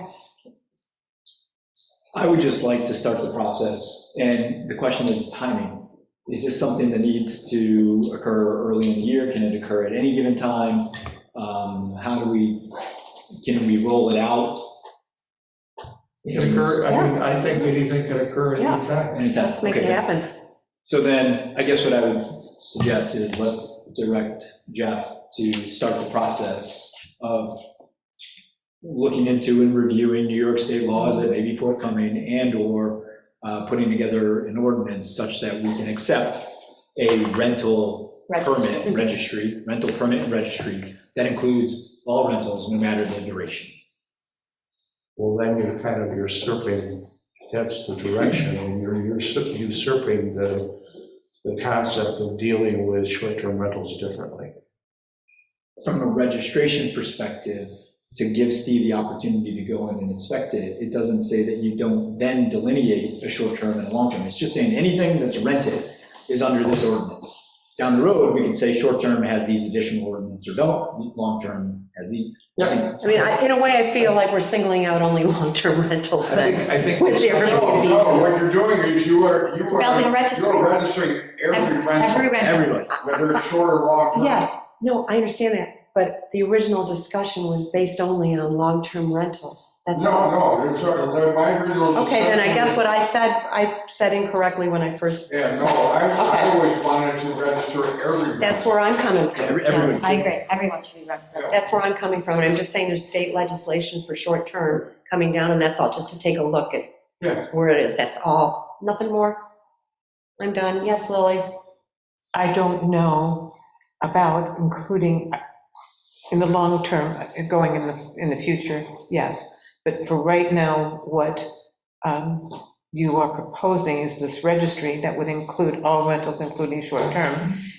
One hesitation that I would have with that is that we have not discussed as a board any potential legislation around short-term rental, and this would be a part of whatever we would be discussing, is that the requirement that they register or become registered with the village. We haven't even determined as a board, let's go way out here as far as discussion purposes, whether we're even going to allow as a village short-term rentals. So how can we create a registry for short-term rentals and maybe even not land there, not have short-term rentals, for instance? It's just a registry of rentals. Yeah. Just a Any registry of rental, rentals. If we regardless. eventually outlaw, hypothetically, short-term rentals, Right. they're no longer a rental. Like, it's a rental, are they short-term, long-term, we don't, they're renting something for renting some. something for And it might give us some perspective as to the So you're short-term not rental defining piece. it, you're just saying it's a Right. rental rental, property. right. I see now, You I see see now. where we're going, regardless of how we end up I get treating it. short terms. Yeah, Dorothea? I just quick question, is a month-to-month short-term rental? Oh, no, you mean a tenant at will? Yeah. It's a rental. It's a rental. Rental, That's we're all just we going have rental right first now. right now. We're not Okay, doing- I just wanted, Yeah. And if the board chooses to deal with short-term rentals, the short-term rentals will have a definition, and then how to deal with it. And there's also New York state law that defines tenancy of will in terms of duration of years. You can be a tenant of will for 10 years. no, I know. You know, but it's defined under New York state law. Yeah, because right, so that, but that's, we're not going to. We don't need to go there, but I was that's to respond to your in my question. head, just All right. figured Yeah. to get rid Oh, of. okay. That was the only thing I had. Thanks for staying. I don't know about anybody Well, else. we're going to regulate what rentals must do, right? I mean, there's going to be Yes. some regulation about inspections, annual inspections. Well, we gotta start, let's start with the registry though. Yeah. Let's get that Well, going. But let's start with a rental registration, which includes Right. whatever eventually we may. I'm going to draft It something. Yeah, allows me thank you. authority to register, to issue an operating permit for a rental, and then once a year do a fire and safety inspection. Yep, very And simple. we can, when that goes together, we can look at it and say, we don't Yeah. want that question asked, scrap it, and just define it. But Or it's we- starting point, right? It starts to create the process for Steve to create the permitting Not process. that I want more work, but I just Yeah, think, but this is good stuff. I think it's something we should Yeah. have in the Yeah, I process. agree. Oh, 100%. Yeah, thank you. Okay, thanks Steve, thanks for Steve. staying. All right, I know one's right, I'm out. I know. Thanks again. Okay. Have a good night, all. All right, Thank you you. too. Okay, Okay, what's next? back to me. Yeah, Meeting back to you. dates. I need adoption of meeting dates. I provided the board with Thursday and Tuesday dates. We've run into issues with Tuesday dates with Zach. He cannot make Tuesday dates. Our engineer can't make Tuesday dates. It's very difficult because he has another board meeting. I guess it does conflict with town and school at times, so what is the board? And want to do? also, you know, again, just getting back to the preparation for the meeting during the week and to have the meeting on Thursday, just in general for the office and staff, it's far more efficient for you all. Yes, it is. And I can't make Thursday, I cannot make Thursday. I can maybe, we can entertain Wednesdays, but I can't make Thursdays. I travel with work a lot. And I just took a new position and I can't do Thursdays. I can't do Thursdays, not for the next 4 months at least. I'm not able to do Wednesdays during the winter. So it's the board's decision. Okay, so then we won't have Zach at some of the meeting, most of the meetings, I guess. We won't have a department head who is. And why can't overseeing- Zach make the He's Tuesdays? got family. He has a major family commitment and cannot, Okay, well, yeah. And that was expressed last, what, year and a half He ago. made some exceptions to get here. Yeah, he did. He made big arrangements here. So, I hate to say this, though I recognize your disappointment, Mayor. If given a choice between one of us or Zach, regrettably, we have to choose Zach. Pardon me? If given Oh, the choice I between understand. one of us or Zach, Mhm. regrettably, we have to choose Zach, and we just have to figure out how to make two. Yeah, but I do want to go on record saying, you know, he's department head of really running the largest part of our budget. Are you So- suggesting that one of the trustees not? No, but I'm just saying, you know, your elected officials, when you took the job, we already had meetings on Thursdays at 6:30. And the first motion, all of a sudden it's changed. Staff, no one spoke with staff. No one even tried to, you know, talk to people who run the village every single day. And here we are, Are you know? suggesting- So trustees trump anybody else. I get it. Ask a follow-up question. Are you suggesting somebody not run for elections because the board meetings are on Thursdays? and- No, I'm just saying, you already knew that. That was a no. Yeah, but I'm again that was asking the not, question. that was not set Are in you stone. suggesting that somebody not run for election because? I'm not they- suggesting anything like Okay, that. I'm so just let's saying move forward. everybody knew that going into the, But we anyway. also have to say that, you know, family commitment. Okay, I don't know what family so it's commitment is. Tuesdays, and it just is what it is. either way, I need adoption of the meeting Yeah, schedule. so somebody make a motion. I make a motion to adopt the Tuesday meeting, or the Tuesday meeting schedule. Do I have a second? Okay, trustee Lightgev. Aye. Trustee Lanfair. Aye. Trustee Coe. Aye. Trustee Marshall. Aye. Mayor Plummer. Motion carries. Okay, let's go to the budget meetings. I wanted to start getting these on the books, or these dates going to work for the board that have been proposed. So can I ask a question? Budget workshops, that's the whole board attends? Yes. And that they're publicly noticed. Okay. Typically, we've been starting these meetings at like 4 PM or 5 PM, so we can get them in. They usually go about an hour, hour and a half. Yeah, we usually have a hard finish, we don't, we just say, this is the time we're gonna meet. It's hyper-focused Yeah. on budget unless something emergency Yeah. pops up. Can I ask to start at 4 PM? We can if the board is in agreement at 4 PM. I just What need is the that. question? I'm sorry. To start the budget meetings at 4. Are you Instead just the of budget? five, just the budget. Budget meetings at 4. It's fine with me. Dave? Yes. Okay, can I have a Yeah. motion to accept the budget meetings as proposed, and we'll add dates if needed? I'm hoping that. I may not make it Thursday. Sometimes you don't need all the meetings, though. It just depends. You mean the just set it Wednesday aside. It No, depends on how Thursday. we. Justin may not make the Wednesday. Oh, one. Yeah. Oh, I didn't see those two. We're just going to do our best. So moved with the schedule at 4 PM. Okay. Okay, there was a motion. I'll second. Okay, roll call, please. Trustee Marshall? Aye. Trustee Coe? Aye. Trustee Lampier? Aye. Trustee Lightgev? Aye. Mayor Plummer? Aye. Motion passes. Okay, what else? We're on a I'm roll. really exhausted, but I think that is it for my reports. Okay, do we have member items? I do have a couple of short items.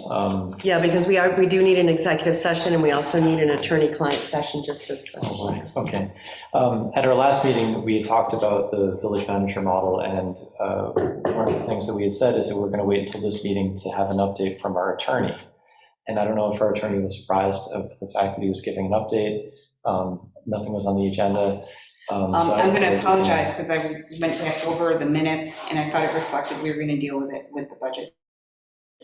I thought there were two things. I thought we were going to talk about the rules and everything with the budget, but I thought that also we're going to have an update from our Then that's me, I attorney. scratched it. That's okay. All right, well, let's just push that off, I guess, and perhaps you can update us for the next meeting if you have any But thoughts if on the you want to model. ask. If you want to talk on it, go ahead. No. Short I'm not answer. sure what the questions Yeah. are. Yeah. So that, if I'm going to talk on it, I need to know what the question is. And you can do it by email, just That's fine. email me and the whole board. Yeah, I was just kind of thinking legal advice. I understand that based on the changes, it might require a referendum. And Yeah, I don't know. right. Okay. All right, we can follow up on an email or something too. One other item, I noticed that the ethics board had a meeting the other day. They did not. They did not, okay. It got canceled and it was posted, it was canceled. That isn't on. Great. So then I would like to propose, I understand they've had an item in front of them for more than a couple of years now.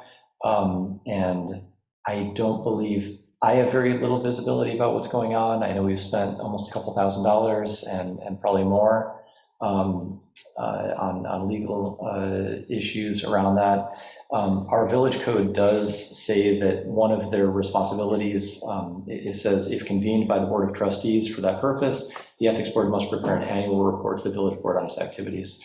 I believe that given that they've been around for more than a couple of years, they should prepare that annual report that they are required by our law to prepare. And I would like I'd like to direct our attorney to request that they do so. Okay. Deadline, I mean, one on the other date by which we, okay. Too late for that. I have an important question. Sorry. I'm done. One sec. Reserved language for the budget. It's in my hands. In your hands? Yeah, I'm sorry. I didn't even mention that. Yeah, that's right. I forgot all about that. I handed So over Jeff's reserve reviewing. language to Well, thank you Jeff. so much. Very good. Told you I would do it, I did. All right. And I wrote an RFP, so am I done for the year? Do you need to know anything from us aside from that? Not yet, but if I do, I'll, Okay, good. We'll be the first to know. The only other question I had a question on bus benches.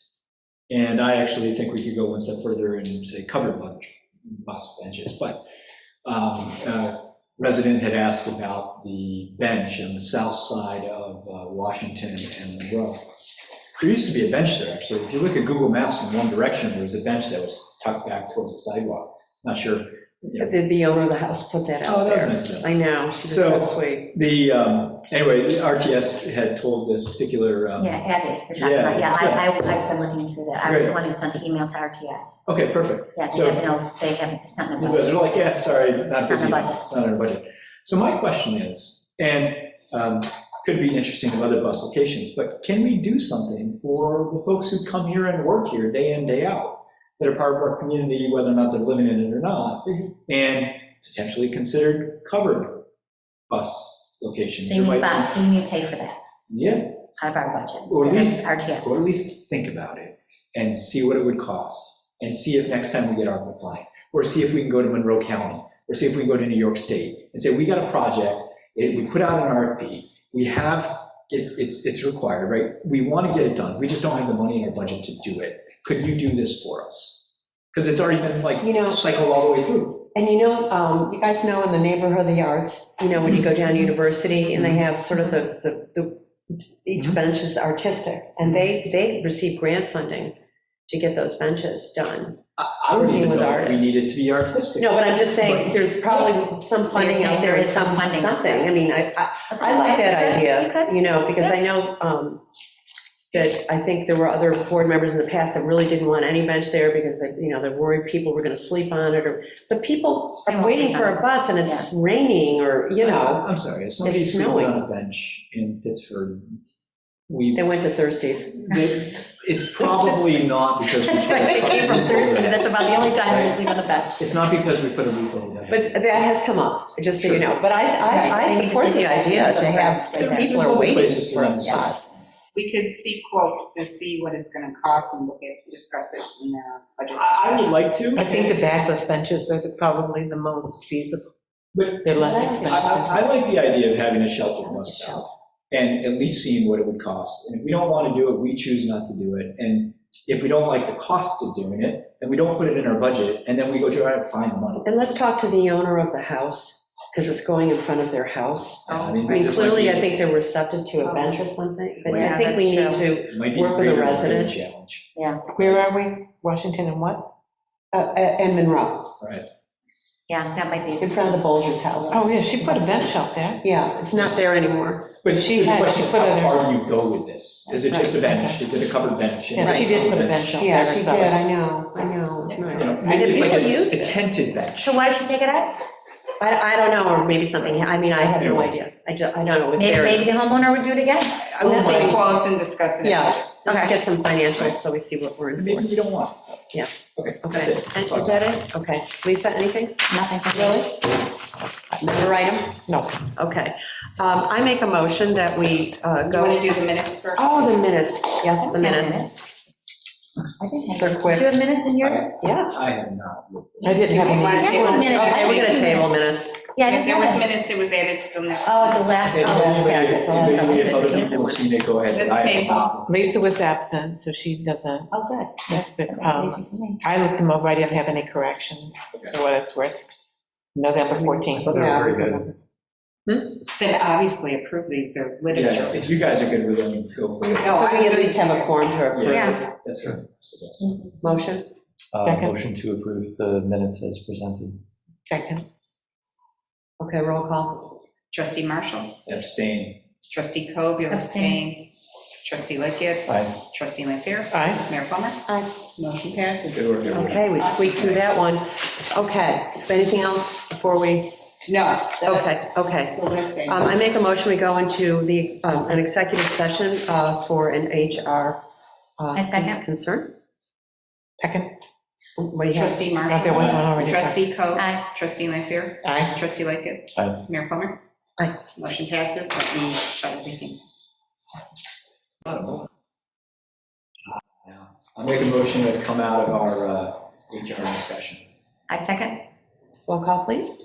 Trustee Marshall, Aye. trustee Coe, Aye. trustee Lampier, Aye. trustee Lickett, Aye. Mayor Plummer. Aye. Motion passes. Make a motion to close the meeting. Wait, don't I have to make? the- Oh, yeah. Oh, I'm sorry.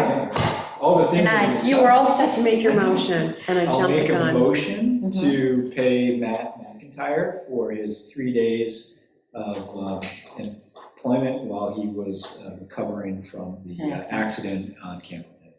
I second. Roll call, please.